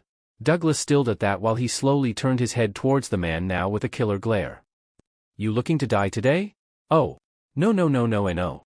I am here to make you an offer. Douglas didn't look interested in it, but he decided to appeal towards the offer out of curiosity. What is it? The man upon hearing that, pulled out a map out of seemingly nowhere, showing the map of the New World with several crosses marked on several islands. You see, I am looking towards starting a festival where I am sure everyone would be interested in, a festival that would be grander than Roger's execution. He said while saying Roger's name with venom. He stole his spotlight after all. And how are you planning to do that? Douglas raised his eyebrows towards the very ambitious man. It had something to do with the map he was holding, but what were the coordinates for? You see, on this map holds a treasure on one of these marked out crosses. A treasure which gather people wanting to obtain it. Even the strongest and wealthiest of people would want it. They would risk their lives on it even. At this Douglas now was intrigued. All of the strongest people gathered in one place. He could prove he was the strongest off the world if he beat them all. What is this treasure you speak so greatly about? He now wanted to acquire. What was this so-called treasure worth dying over for? Oh, I am sure you are quite familiar with it. After all, it might as well be the same as having your dear old captain's greatest treasure in your hands. You had my interest. Now you had my attention. Luffy was leaning on a railing while looking to particularly nothing towards the sea in boredom. Sure, it hasn't been that long since they were out in the sea, but he was getting bored real quick. I wonder how they are doing. Luffy muttered out his thoughts to nobody. He hoped his crew weren't in any real danger and they had received his message. Being the first to be sent away by Kuma meant he had no idea what condition his nakamas were in right now. He decided to shift back towards feeling bored while sailing towards the organ harvesting group. After a couple of seconds of nothing he realized something. It's been a while since I sung. And it was true, he never really sang much when he was sailing with his nakama. He was pretty sure they never heard his singing voice. Hell, not even Sabo and Ace has heard it. The only people who knew he could sing were Shanks with his crew, the people who were there around that time his friend singed. And said childhood friend. They had been surprised and flabbergasted when he had singed while his childhood friend just looked on in awe and excitement, something about being able to do a duet and singing together with her. Author's note, the VA of Luffy has sang a song called One World. After a couple of seconds of thinking what to sing on board, he opened his mouth. The king and his man stole the queen from her bed. The Charlottes, hearing the first lines, looked at each other to confirm they heard that. They didn't know who it was, but DMN, he sounded like a professional. Big Mom, who also heard, was also interested. She liked music a lot, something her children also had shown interested in. So upon hearing that, she looked around wondering who was singing. And then her eyes landed on Luffy leaning on the rails. And bound her in her bones. He stopped leaning on the railing and started slowly to move up towards the bow while all the siblings had their eyes on him. They were surprised. The seas be ours and by the powers. He now stood in front of them on the bow as if he was standing on a stage while his siblings and mother, who moved so her son could be the center of attention, looked at him in awe and interest. They were his audience. Where we'll roam. He closed his eyes before proceeding to the next verse while lowering his voice by a bit, his siblings and mother keeping silent, wanting to hear more of his amazing voice. Yo-ho, all together. Hoist the colors high. Heave-ho, thieves and beggars. Never shall we die. Luffy finished off grinning while opening his eyes to look at his siblings, who looked at him in awe from his short but impressive performance. They gave him a round of applause which had Luffy laughing a bit. Mama.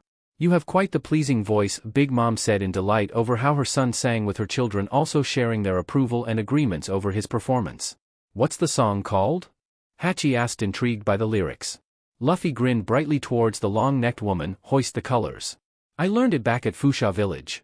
He grinned brighter, explaining further about the song. It's supposed to be a shanty. Everyone should join in. The siblings all around, especially Mama, looked at each other before grinning. It would help kill of time and it was a nice song. At Inhumane Harvester's ship, the unimaginable violence. The crew were sailing slowly towards Whole Cake Island under their boss's orders. They had deceived and manipulated several groups with the promise of money to attack the territory to steal people, but in actuality they were just used to wear the Big Mom pirates out, so they were weakened and drained to the point they were unable to protect the residents over there. It suddenly got foggy all of a sudden, but they still sailed forward. They were brandishing several weapons and tools, most notable being several butcher knives, cleavers and hooks, along with chainsaws, and the others being common weapons. They all had several expressions of SDSM, bloodlust and cruelty, with the biggest being their captain's. He was letting his man steer the wheel while he sat by his side on a stool, inspecting his great knife, which was a gigantic half-scissor with a look of anticipation. He liked it when it was dyed in red rather than a boring silver color. The right-hand man of Inhumane Harvesters, with a bounty of 510,430,000 beri. Gore Fisher, the Human Butcher. They started out as an unknown group before skyrocketing into infamy for their numerous counts of slaughter. Whenever Marines had came after their handiwork to inspect damages and to provide aid to any survivors, they would grimace with the light-hearted and fresh recruits either fainting or puking upon seeing their victims. They were amputated in numerous ways, with their chest ripped open displaying missing organs. The worst part was their face. Their expression of despair and agony haunted anyone who saw their corpse. After their display of carnage, they were given the name Inhumane Harvesters, as they killed and stole organs on a massive scale, like how a farmer would yield a massive haul of crops. After sending waves of attacks and being told by his boss to finally go harvest, they were expecting the Big Mom pirates to be easy prey after sending several groups to attack them, but unfortunately they were just another group of huge egotistical and arrogant idiots that were high off their power, thinking they are invincible. Sadly, they haven't truly comprehended the true power of a Yonko's crew. Captain. Ship spotted. A crewmate from the Crow's Nest announced with a pale look painted on his face. Must be the Big Mom pirates, he said, grinning. He stood up and walked towards the bow of the ship. Upon reaching the front, he waited till they came into view from the fog. Instead of seeing a ship, he heard a song. Yo-ho, all hands. Hoist the colors high. The crew looked at each other in confusion over this before. A behemoth stood upon them. Heave-ho! Thieves and beggars. Never shall we die. They gawked at the size of the ship, which looked like a cake. But their eyes were on the figurehead. It was singing along with the people on top of the ship. Looking up, they paled upon seeing them. Big Mom with all her children were singing together in joy, completely unaware at the insects in front of them who were cowering in fear. When she and her children saw them, however, they didn't stop singing. They started grinning and sang louder. Yo-ho! All hands! Cracker had already set up his biscuit armor for a fight and was stomping on the deck to the beat of the music while his sisters stood by his side singing along, smiling. Katakuri was singing with a smile under his scarf over how joyful his siblings were. Oven Arms were crossed with his head raised up and singing loudly towards the sky with a big grin. Even Daifaki was smiling at all his siblings singing as one, with him joining in also. Hoist the colors high! Opera was singing, arms crossed with a big grin, while his quintuplet brothers had an arm on each other's shoulders singing loudly while stomping their foot on the ground towards the beat in unison. Baskart was singing with his mouth uncovered, grinning along with his brothers who were smiling also, more so over the fact he seemed less shy about displaying his teeth. Heave-ho! Thieves and beggars. Mukuru, Marble and Mobile who was standing behind his sisters along with the snake quadruples, were leaning with their arms resting on the railing singing and smirking at the group beneath them who were pale. Perospero and Compote singed while looking at the pest under them with a vicious grin. They wanted to get back at them for what they tried to do towards their younger siblings. Never shall we die. All the Charlottes sang the last part powerfully, with Big Mom and Luffy being the most prominent. She was in joy over the fact she sang with all her children while Luffy was grinning brightly. He should do this more often with his family and also with his crew when they reunite. It was fun. After a moment of silence after the shanty they sang, the Charlottes grinned upon seeing how they instilled fear into them by their mere appearance. Mama, good day we are having, aren't we, gentlemen? Big Mom said teasingly and politely, but her sadistic face didn't match her tone. They just kept silent for a while, until Gore Fisher, who was initially frozen, snapped out of it and gave orders. Being as still as a statue wouldn't help. Why are you all fucking standing still? Slaughter and harvest their organs. At that the crew also snapped out of it and let out a war cry before trying to leap onto their ship. Keyword being, try. The Charlottes had immediately punched, kicked, shot and stabbed in retaliation when they were reaching up. These guys are the ones who orchestrated this. Mukuru said in disbelief at how weak they were when she swung her sword at them with her long arms helping to extend her range. We had several attacks like these before Paroan. They aren't nothing special, just another task of getting rid of trash, Perospero said, sticking them with candy while his siblings killed them off. Jocond, why did you bring your horse with you? We are on a ship, you know? Galat asked, raising an eyebrow at Jocond on her horse while also restraining their attackers with butter while Poir shot them off.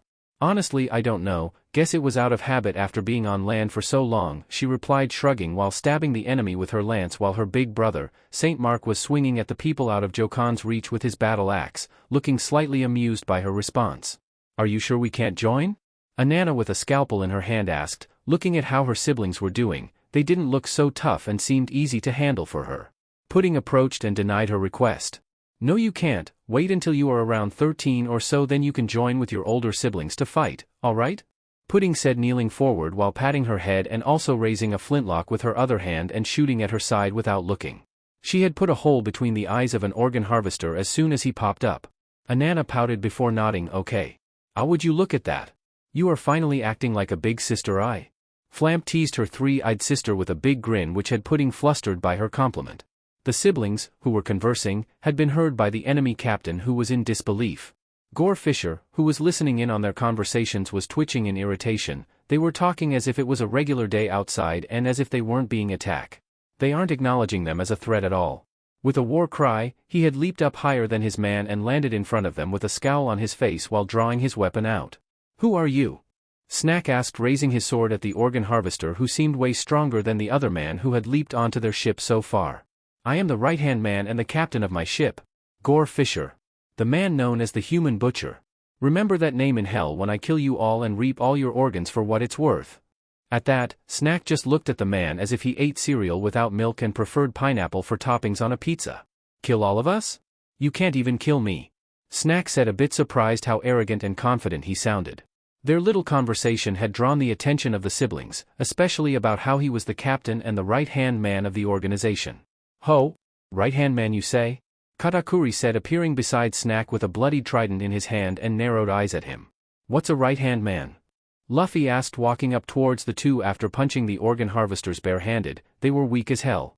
Snack at that turned towards Luffy while raising his sword and resting it on his shoulders. Right-hand man is someone who helps out their boss the most. It's similar to first mates but they aren't the first to join the captain, he explained while shrugging while Luffy nodded at that, learning something new. Katakuri nodded at his explanation. We should keep that one alive for interrogation. If he is the right-hand man he probably knows where their main base of operations are. Luffy nodded and smiled brightly while cracking his knuckles. Alright. I'm going to beat that guy up. Katakuri and Snack were interested to see what their brother could do so they stepped aside and would intervene if he struggled. Who are you brat? Fisher asked raising an eyebrow while raising his blade towards the boy who looked like a teenager. I'm Monk Charlotte D. Luffy and I am gonna beat you up, Luffy said almost using his previous name before raising his hands, ready to throw hands towards the right-hand man. A henchman who was near them heard his name and widened his eyes in horror and confusion upon seeing his face. That was definitely Straw Hat Luffy who was at Marineford. Even though his iconic straw hat wasn't with him. His captain was away from the broadcast due to an important task handed to him and he hadn't been informed about the super rookie when he returned. He wanted to tell his captain the monster he was facing. But he was more focused on the fact that he was with the Big Mom pirates for some reason, and he stated he was a charlotte instead of a monkey, but before he could mutter out any of his thoughts, he was stabbed and drained off his life from Smoothie, who was now focused on seeing what her little brother could do. In fact, most of the charlottes were done eliminating them and was focused on their fight, like they're witnessing a Colosseum fight. After a couple of seconds of staring each other down, Luffy was the first to move. Gamagomu no pistol, he cried out, launching his arm towards Fisher, who just arrogantly smirked. That all you got? He said, smirking as he deflected his fist with the flat of his blade before he flashed from his position and appeared in front of Luffy, raising his weapon above him for a huge swing attack. Iron Scourge, he struck Luffy with the intent of splitting him in two, but Luffy was able to react in time by using armament haki to defend himself before he could slash his face.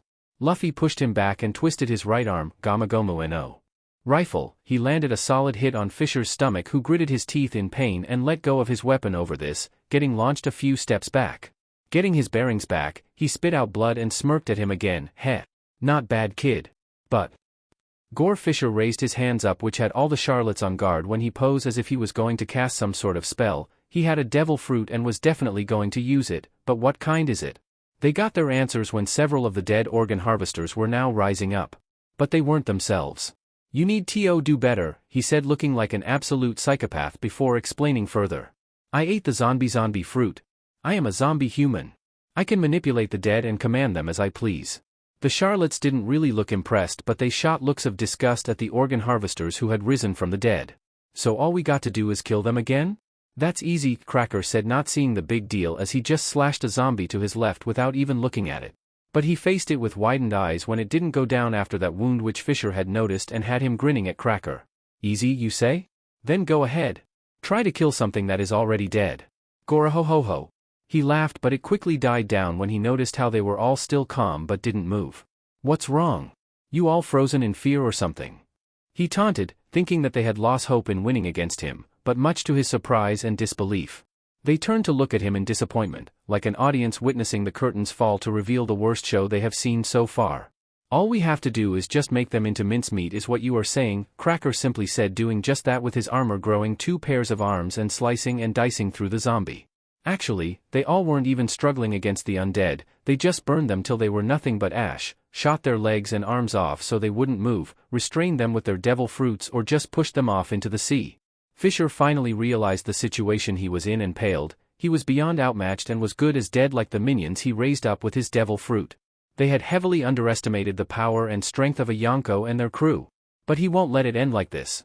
He's going to at least take out the brat who hit him good. He let out a war cry and charged forward with a new goal.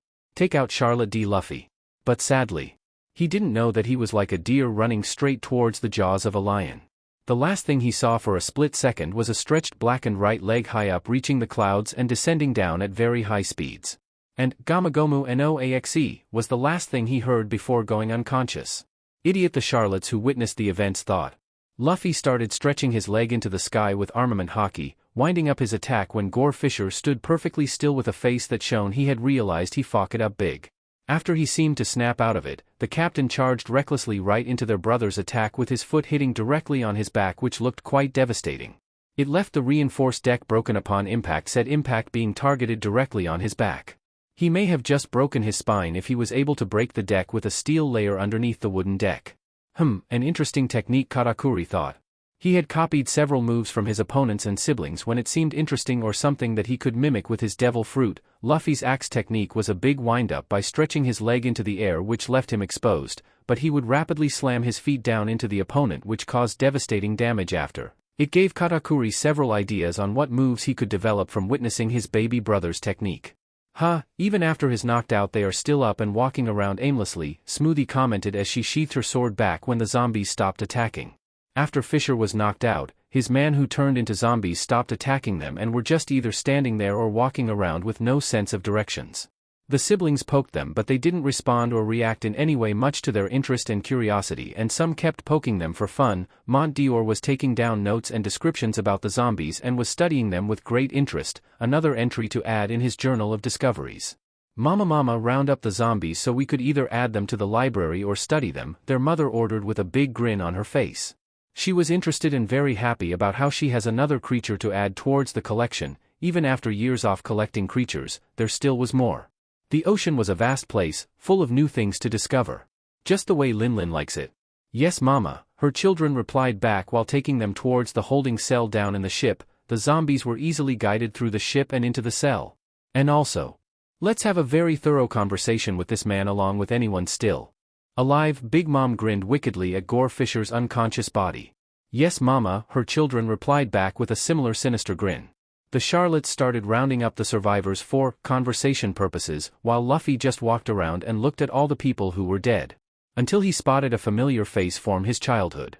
Luffy was shocked by who he was and the fact that his chest was slowly rising and lowering. He was still alive. He muttered out one thing still in a state of shock. Porchimi! The siblings around him looked at their brother a bit surprised. He knew one of them? You know this man? Katakuri asked, walking up to his side, looking down at the man with an open red vest with a tattoo on his left bicep and the 2 bullet wounds that were near his chest that was aimed at his heart. By now the Charlottes who were tasked with locking up the zombies had came up and moved towards Luffy and Katakuri, who were observing one of the organ harvesters. Yeah. He's the guy who was with Blue Jam and beat me with the knives on his gloves back in Fusha when I was a kid, he spoke casually while pointing towards said man. The siblings around him froze before looking down at man who was revealed to be Luffy's past torturer. Big Mom, who heard what her son had said, was leaking a bit of her conqueror's haki at the piece of sheet, who was starting to get surrounded by her children, who looked at the man in fury and anger. Why was someone like him running with a gang of organ harvesters? In the New World too, of all places? Well then, it seems we got lucky, Cracker said as he got out of his biscuit armor and started walking up towards Porchimi, squatting down and grabbing his hair to bring it closer to his face to inspect him. They couldn't see his facial expression, but they felt his bloodlust. How so? Angel asked, arms crossed with a scowl on her face at the man who tortured her little brother. When Cracker turned back to face his siblings and his mom with a maniacal grin with murder in his eyes and replied back, they also started to display their feelings of bloodlust, fury, and anger towards Porchimi. Big Mom looked on in approval. Because we can repay him back for what he did to our brother. Make it slow and painful. Yes, Mama. Luffy, along with his siblings who couldn't handle the sight of torture or gore, were escorted into the waiting room located inside the ship. The siblings who would be giving retribution upon Porchimi emphasize about how violent and brutal the payback would be for the man who dared tortured one of their brothers. Luffy went with his weaker-hearted siblings because they didn't want him to have any bad memories surface if he kept being around the BSTRD Porchimi. Although they were considering giving him the honors to finish off the BSTRD for good once they were done with him hanging by a thread of his life. Considering the fact that Luffy was tortured at such a very young age, he was guaranteed to have gained heavy trauma, and his piece of sheet grandfather probably never thought of giving him therapy if the man even knew about the events that transpired. Hell, he probably added or made the trauma even stronger for him, even if he knew about what had happened or not. But they were based on assumptions from what they have gathered about the Marine hero so far. He was with his siblings who were either younger than him or around his age, Ewan, along with Punna, Chiffon, Bavarois, Bazins, Moscato, and Opera. The decuplets had left and came back with boxes of toys for their siblings who were still children and several snacks and drinks to keep the older siblings occupied. The 29 Charlottes, including Luffy, were chilling inside with the very young siblings playing around while the others were relaxing and conversing on either sofas or beanie bags. Luffy, is that guy really the same man who tortured you back in Fusha? Punna asked with her unloved hand on his shoulder, looking at him worried. She took off her animal claw gloves as soon as they stepped inside the waiting room and put them somewhere her child siblings wouldn't be able to reach. The claws were very sharp after all. She would always attempt to cheer her siblings up if they seemed down about something. The siblings sitting down also shot a look of concern towards their older brother. Some of the children who were smart and mature for their age also looked at Luffy, worried for their older brother. Luffy nodded towards her. Yeah, I can't forget his face and his tattoos, he said before looking up at the ceiling, remembering how painful it was. How lonely it was. Noticing how he was drifting off into memories, she squeezed his shoulders to pull him back to reality, which worked. He shot a bright smile at his older sister for that, Punna giving her own smile in return. Bavarois, with his gloves laying on the table in front of the sofa, leaned back, thinking about Porchimi. How did someone like him end up in the New World, an organ harvesting organization also to boot? At that the siblings also were wondering. A pirate from around paradise going to the New World was a rarity, considering how they needed to either be very strong with a minimum of a 100 million berry on their head or needed to be part of a crew with the captain meeting said requirements. Knowing how inhumane harvesters started off in the New World, the chances and possibilities for Porchimi to get here was slim to none unless he sailed with another strong group before later joining them. Maybe they had a group they branched into paradise to recruit weak pirates to use as cannon fodder? Bazins gave the most likely and reasonable answer towards the discussion. At that the siblings nodded slightly in approval hearing his theory. It seemed like the most plausible theory so far. Maybe they will get their answer when their other siblings were done giving retribution to the man. Hopefully that BSTRD gets what is coming for him. Pudding said, crossing her arms with a scowl on her face. She didn't like how one of her siblings were tortured, especially when it was her most kindest and supportive older brother. Even though he was with them for less than a week, he had already left a hell on an impression on not only her but for a handful of her siblings also. His presence felt like a third son, the second being Prometheus and the first being the normal son. He was warm, embracing and kind. He could light up anyone's mood when they are around him. For her brother to suffer like that. Knowing our big brothers and sisters. They probably would. Give him hell, Flamp commented, which was true. They were quite a close-knit family and were protective of one and another. Doesn't matter how close they were to certain siblings, they will give hell to whoever hurts one of them. But this was a first time in the family, where one of their siblings wasn't wounded or insulted, but tortured. Porchimi was about to experience pain beyond imaginable. The siblings all nodded at Flamp's words and decided to use this time to get along and know more about their brother. Anyway, Luffy, do you remember our names? Moscato asked Luffy while motioning towards the Charlottes gathered in this one room. He seriously doubted he remembered all 85 of them. Only Pudding, Flamp and Chiffon, he responded bluntly, to which he nodded in understanding. There were 85 of them including himself, and Luffy was unfortunately raised outside the family, so he knows little about them. Of course it would be hard to remember them. Well, let's formally introduce ourselves. Moscato said, clapping his hands, changing his expression to a cheerful one. I am Moscato, your older brother. He said while putting a hand on his chest to emphasize his identity, which Luffy nodded in response. Bazins, the man with several antlers on his head, waved lazily at Luffy while leaning into a bean-bag chair. Opera fa. The cream man said cheerfully. Bavarois, he said, crossing his arms and puffing his chest. Punna. You're big, sis. The young woman who was sitting next to Luffy said cheerfully towards his younger brother. Nougat, the 42nd son of Big Mom, announced. He was wearing a white feathery scarf around his mouth to cover what is ever underneath the scarf, similar to katakuri. I am Nuichi, and these are Nuji, Nusan, Nushur, Nugo, Nutmeg, Akameg, Almeg, Harameg and Fuyumeg. We are the Charlotte decuplets. We were 10 children born from Mama in a single birth.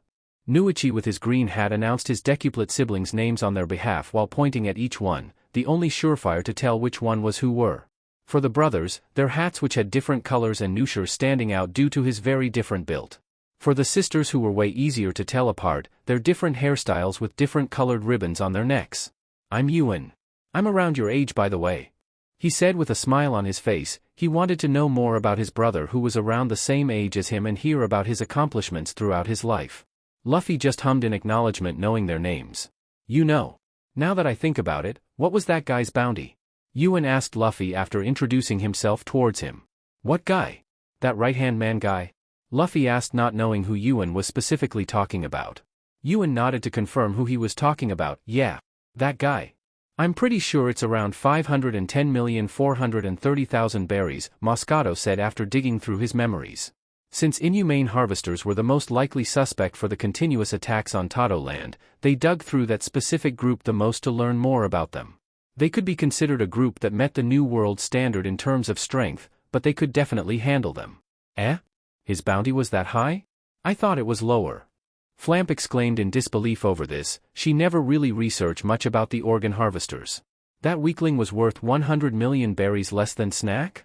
Even though he got his but handed to him with their brother Luffy clearly not going all out, his bounty was still that high. Luffy at this rubbed his head, remembering Shaki's words about Jaggy's bounties. Shaki said something about bounties being higher if you kill civilians. He said his thoughts out loud, trailing off to remember more of the conversation. Moscato nodded at this before educating his siblings about how the system works. The bounties are issued by the world government through the Marines. They are based on how much they view an individual as a threat. The process is ran in the Marines' main base of operation, where they determine the threat by how high their bounties should be before publishing them so people would know the person is a criminal. Moscato took a breather before explaining further. His bounty was that high because his group targeted people regardless of gender or age and what they would do to said people, which made the government deem them more of a threat than people who are stronger than them, thus a higher bounty is given. Take our siblings' bounty, especially Katakuri-san for example. he could go toe-to-toe with either king or queen from Kaido's crew. But, his bounty is 300 million berries less than those two, right? At that the siblings nodded while some shot glances at Luffy. Katakuri was higher than their rubber brother's bounty by just 57 million berries. That's because we mostly just deal with anyone trying to attack our home or when Mama orders us to invade islands, which is quite rare nowadays. She mostly sticks to diplomatic negotiations so she could come to an agreement with the island's inhabitants so she could trade certain resources that are exclusive over there. But Kaido's crew is a different case. He rules over Wano and has plans to go against the world government. If I remember correctly from Mama's network of spies, something called Smiles were involved with his plans on dealing with the government forces. Mosquito finished trailing off. He couldn't exactly remember what Kaido's plan with Smiles entailed, but it would definitely make him even more of a threat than them because they just invaded islands and dealt with intruders but never truly opposed the government. Kaido on the other hand was building an army where he would attack them with said army. The only reason they know this was because Mama had set up a network of spies which were from her crew that had no bounties or infamous backgrounds, making them easy for them to sneak into places as a mole, either into the ranks of Marines or the ranks of pirates, especially other Yonkos. She was still working on sending spies towards the revolutionaries to hopefully pick up her son's whereabouts, but since Luffy was with them now, she could care less about what they did. The more you know, Nougat said, showing interest over this topic along with his siblings who were unaware about it while the older and knowledgeable ones nodded at Moscato's lesson. He remembered what Montor taught them. Even though Montor was 3 years younger than Moscato, he was the smartest of the family, with the second smartest being Perispero. They were happily chatting until a scream of a man was heard above them and their faces turned solemn. They knew who was screaming. It seems they have started. A few minutes ago, on the deck, Porchimi was lying down unconscious before he felt a sharp pain in his sides. He groaned and stirred awake, opening his eyes looking at the ground. He had a severe headache and was trying to recollect the past events that had happened. They were attacking Big Mom's island before they got decimated by her children. He widened his eyes and gulped when he realized his situation. He was still on board. Feeling the cool breeze on his back, he knew exactly where he was. He was on the deck, out in the open. Finally, you are awake. Porchimi heard an unfamiliar voice from his right side. He hesitantly looked up in front of him. He wished he hadn't. In front of him were several of Big Mom's children, most notably being a tall woman with white hair with one-eyed cover, a tall man with a scar covering his mouth, a man with a candy staff with a giant tongue, and a big woman who had a hat that what seemed to contain an assortment of fruits. All were glaring down at the man with deep hatred and fury? He was confused before that feeling turned fearful. Did he do something to PSS of the Charlottes on a personal level? He wanted to ask, but he was too overwhelmed with fear to the point he couldn't speak. He was afraid to mutter a single word. But even in fear he could still observe his surroundings, and oh boy, he wished he didn't. It seemed like 60 or 50 of the Charlotte family had surrounded the man, all with equally set-off and savage expressions on their faces, which made Porchimi feel very small. Like several sea kings surrounding a sheep. It was silence before. "Are you Porchimi?" A female voice echoed with clear bloodlust mixed in her tone. Looking at where the voice came from, he turned his head and faced straight forward. He saw 2 giant feet, which caused him to pale at the fact that the woman must have been gigantic if her legs were that big. Looking up caused him to pale further when he saw the woman's disturbingly sinister Cheshire grin. At that moment, Porchimi knew that no matter what he does or say, he was getting out of here dead. He was frozen in fear while still keeping eye contact with the giant, afraid to blink as if she would slaughter him if he broke eye contact for even a split second. After a couple of seconds of silence, the woman slowly lost her grin and was replaced with a frown. She leaned forward, asking again slowly but with more strength in each words now. "Are you Porchimi?" Porchimi shook his head up and down, afraid he would displease her and be killed by her if he didn't respond this time. At that the woman's mood didn't seem to lighten. It seemed like her aura just got heavier and more violent. Porchimi broke eye contact with her and looked at her children instead. Only to be greeted with another sight of raised bloodlust and anger. In fact, most of them had an even more bloodthirsty and hateful expression that was directed at Porchimi. Porchimi, confused, frightened and pale from his situation, decided he really needed to ask. "Why are you all looking at me like that?" he shouted out loud. If he was going to die, he at least wanted to know why. Instead of answers, they only asked him more questions. "Do you know who this is?" This time, the tall man with a scarf asked, raising his left hand to show the bounty poster he was holding while the other hand now had a trident in it. In fact, it seemed all the children started unsheathing their weapon of choice right after their older brother took his out, but Porchimi hadn't picked this up yet. Porchimi, upon seeing who it was, gulped, "Monkey Deeth Luffy." Wanted dead or alive? 1 billion berries? He was shocked and flabbergasted over seeing that brat's face again and his bounty that he wasn't aware of. He knew he was going to get a decent bounty. But this high?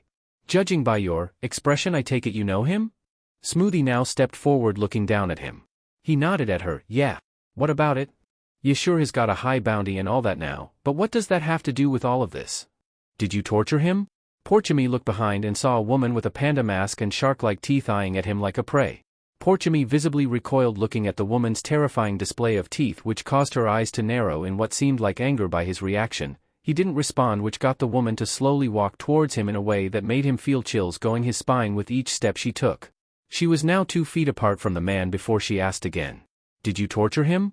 Porchemy thought about his response. Clearly Luffy was someone important towards the Charlottes, much to his misfortune with what he did to said brat, and with each truth he tells, they were more said by him. He wanted to lie about what he did to him, but if he did, they would probably catch on to the lie and give him an even more painful death. Essentially his options were to either die painfully or die more painfully. So he went with the most obvious option and went with yes. Sadly, this triggered the third option. The most painful and slowest death. Warning, gore ahead, it's safe when you see gore END or something between the next line break. Porchemy nodded towards her. Yeah. Brat had it coming though, you see. Before Porchemy continued, Poyer clasped his hands and now had a cheerful expression on her face. Thank God. Porchemy was confused by her words before. Munch. He felt something wet on his pinky finger. Only to find it missing. Porchemy was stunned before he screamed in agony when the pain started coming in. He pulled his hand away from her grasp while applying pressure on his missing pinky finger, looking forward at Poyer. He found his pinky between her teeth in her mouth, which were stretched into a bloody grin. She spitted it out and faced him with the same cheerful expression, clapped her hands satisfied over Porchemy's response. Thank God. That we can give you our utmost, sincerest, purest feelings of hatred and fury for what you did. She singed out with her tone sounding like she had fallen down towards the deepest depths of insanity and embraced it, which matched her now psychotic grin. It wasn't only Poyer who was grinning like a maniac. All of the Charlottes seemed overjoyed over his response. Payback was long overdue for him after all. Porchemy was shaking his hand over the fact he now had 4 fingers on it. He could still feel his pinky finger, which was reduced to a phantom limb now. Looking forward, he finally asked the $1,000,000 question. Why is that brat so important to you? Oven stepped up with a scowl on his face while cracking his knuckles. That brat we keep talking about? Porchemy was sweating very heavily when the atmosphere suddenly felt extremely warm. He's our brother. Katakuri responded behind him with a raised trident before he slashed his back, causing the man to yell again. But even with the fresh wound on his back, Porchemy was more in shock than pain for a split moment as he processed this. He now realized his fate. He had tortured Luffy. He had tortured their little brother. Porchemy wanted to beg for his life, he really did, but the only sounds he could muster out were screams and wailings of pain, which were music to the Charlotte's ears. Normally I would give people the option of what organs I would pluck out of them if they harmed my siblings. Katakuri trailed off before getting rid of his trident. He didn't want to kill him on accident. But for you who tortured my baby brother. He kneeled down before proceeding to grab harshly onto the left side of his face with his thumb pointed at his eye. You don't have that much freedom. Katakuri said with his voice raised before pushing his thumb into his left eye, causing the man to struggle out of his grasp in pain. After a while, Katakuri let go of him and threw him onto his stomach with bits of what was left of Porchemy's eye on his gloves. Porchemy was beyond scared with all the events that suddenly transpired. He needed to get the fuck out of there now. But before he could get up, Oven stepped onto his left leg, which burned due to his devil fruit. Where do you think you are going? Oven asked mockingly while pressing his leg deeper into the man's own leg and raising the temperature higher. He was putting all of his anger and frustration for what he did to their baby brother with his foot. Porchemy wailed in pain and tried to wiggle his way out, which, after a few seconds, it worked. He now needed to stand up and run, but he fell instead, and actually, he now couldn't feel anything on his left leg. Looking back, he found the reason why. Oven was looking at him with a cruel smirk on his face. The tall man stepped back before picking up his left leg. Oven had burned through several pieces of his flesh, so when Porchemy was wiggling, he tore his own leg off, much to the man's delight and amusement seeing him trying to stand up but failing miserably. Perospero stepped forward, leaning forward before the newly amputated man. He examined his state before scoffing. Not enough, Peroin, the eldest, concluded. He hadn't suffered enough for what he did to Luffy. Porchemy grabbed onto Perospero's leg, clinging onto him like he was life support while crying heavily. Please. Mercy. The elder brother scoffed before angrily asking if you are asking for merciproan. Then did you show our brother any? Porchemy squealed at how he raised his voice, letting go of his leg and just looking up at the man without responding. He couldn't reply and could only stare at him with his remaining eye. Perispero relaxed his gaze. Exactly Paroan. Before he stabbed his other eye with his candy staff and pulling out his eye impaled on his staff. There shall be no mercy. Atone for what you did to our brother. Porchemy was now permanently blinded with the loss of his eyes. His tears were now blood-stained with the amount of blood gushing out of the now empty eye sockets with only bits of what's left of his eyes inside. He has lost his sight. Porchemy was crawling around screaming frantically for help before. Parosnii? Go for it. He felt something sticky on both of his hand and remaining leg which halted his movement. He tried to wiggle out of it but... Slow ballad. Porchemy screamed. Out of all the punishments the Charlottes dished out, whoever this woman was had to be the worst of them all so far. She was slowly cutting away his remaining leg off. And to add more insult to injury, Smoothie and Snack had struck their swords onto his arms just as Amanda finished cutting his leg off. In that moment he now had lost all of his limbs. He has lost the ability to move. He wanted to scream more. But he had screamed so much, the only thing he could do was whimper or let out sounds of groaning. He felt someone grabbing onto his hair before he felt all of his teeth broken after a hard hit which was delivered towards his mouth, but before he could even process this, the mysterious man had grabbed his tongue and sliced it off. Cracker grinned satisfied over what he did with his sword and a fist coated in haki. He has lost the ability to speak.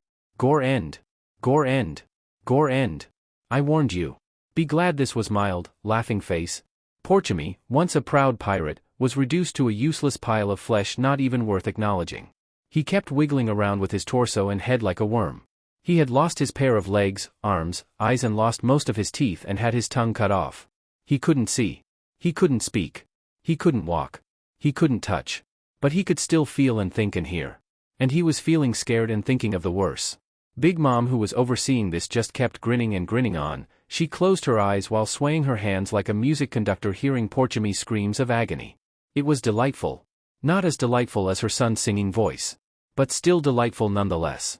Big Mom decided to kill two birds with one stone with the aftermath. Good work, my children, she said, clapping her hands slowly like how an audience does at the end of a play. Now, gather all of his sliced off body parts and show it to those BSTRDS locked up to persuade and motivate them to tell us where their main base is. Yes, Mama. And as for Porchemy, put him on a boat. At that the Charlottes were confused why they were letting him go while some caught on what their mother was doing with Porchemy and nodded in approval over this.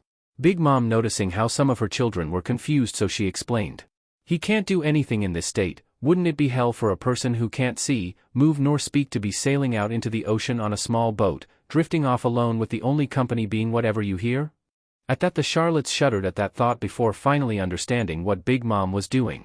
Yeah, Porchemy was probably begging for death. Too bad they were all sadistic just like their mother and decided to let him live the remainder of his life in that poor state. And Porchemy was dropped onto a boat which they pushed off into wherever it would end up. He could starve out in the sea, be eaten by Sea King, maybe miraculously reach an island where the residents would help the BSTRD. But one thing's for sure. He will suffer till someone puts him out of his misery. At the waiting room. Welp, sounds like they are done. Pudding said, clapping her hands, letting go of Anana's ears.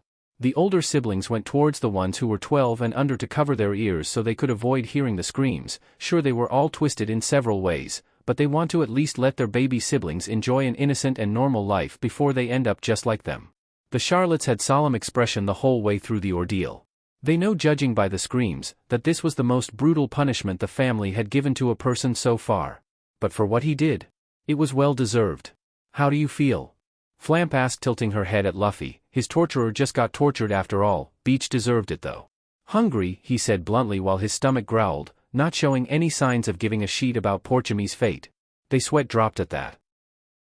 Okay, sadly the chapter is over. And if you enjoyed the video, just leave a like and subscribe with post notification, so when the next chapter is ready, you will be notified. Okay, see you in the next video. Bye.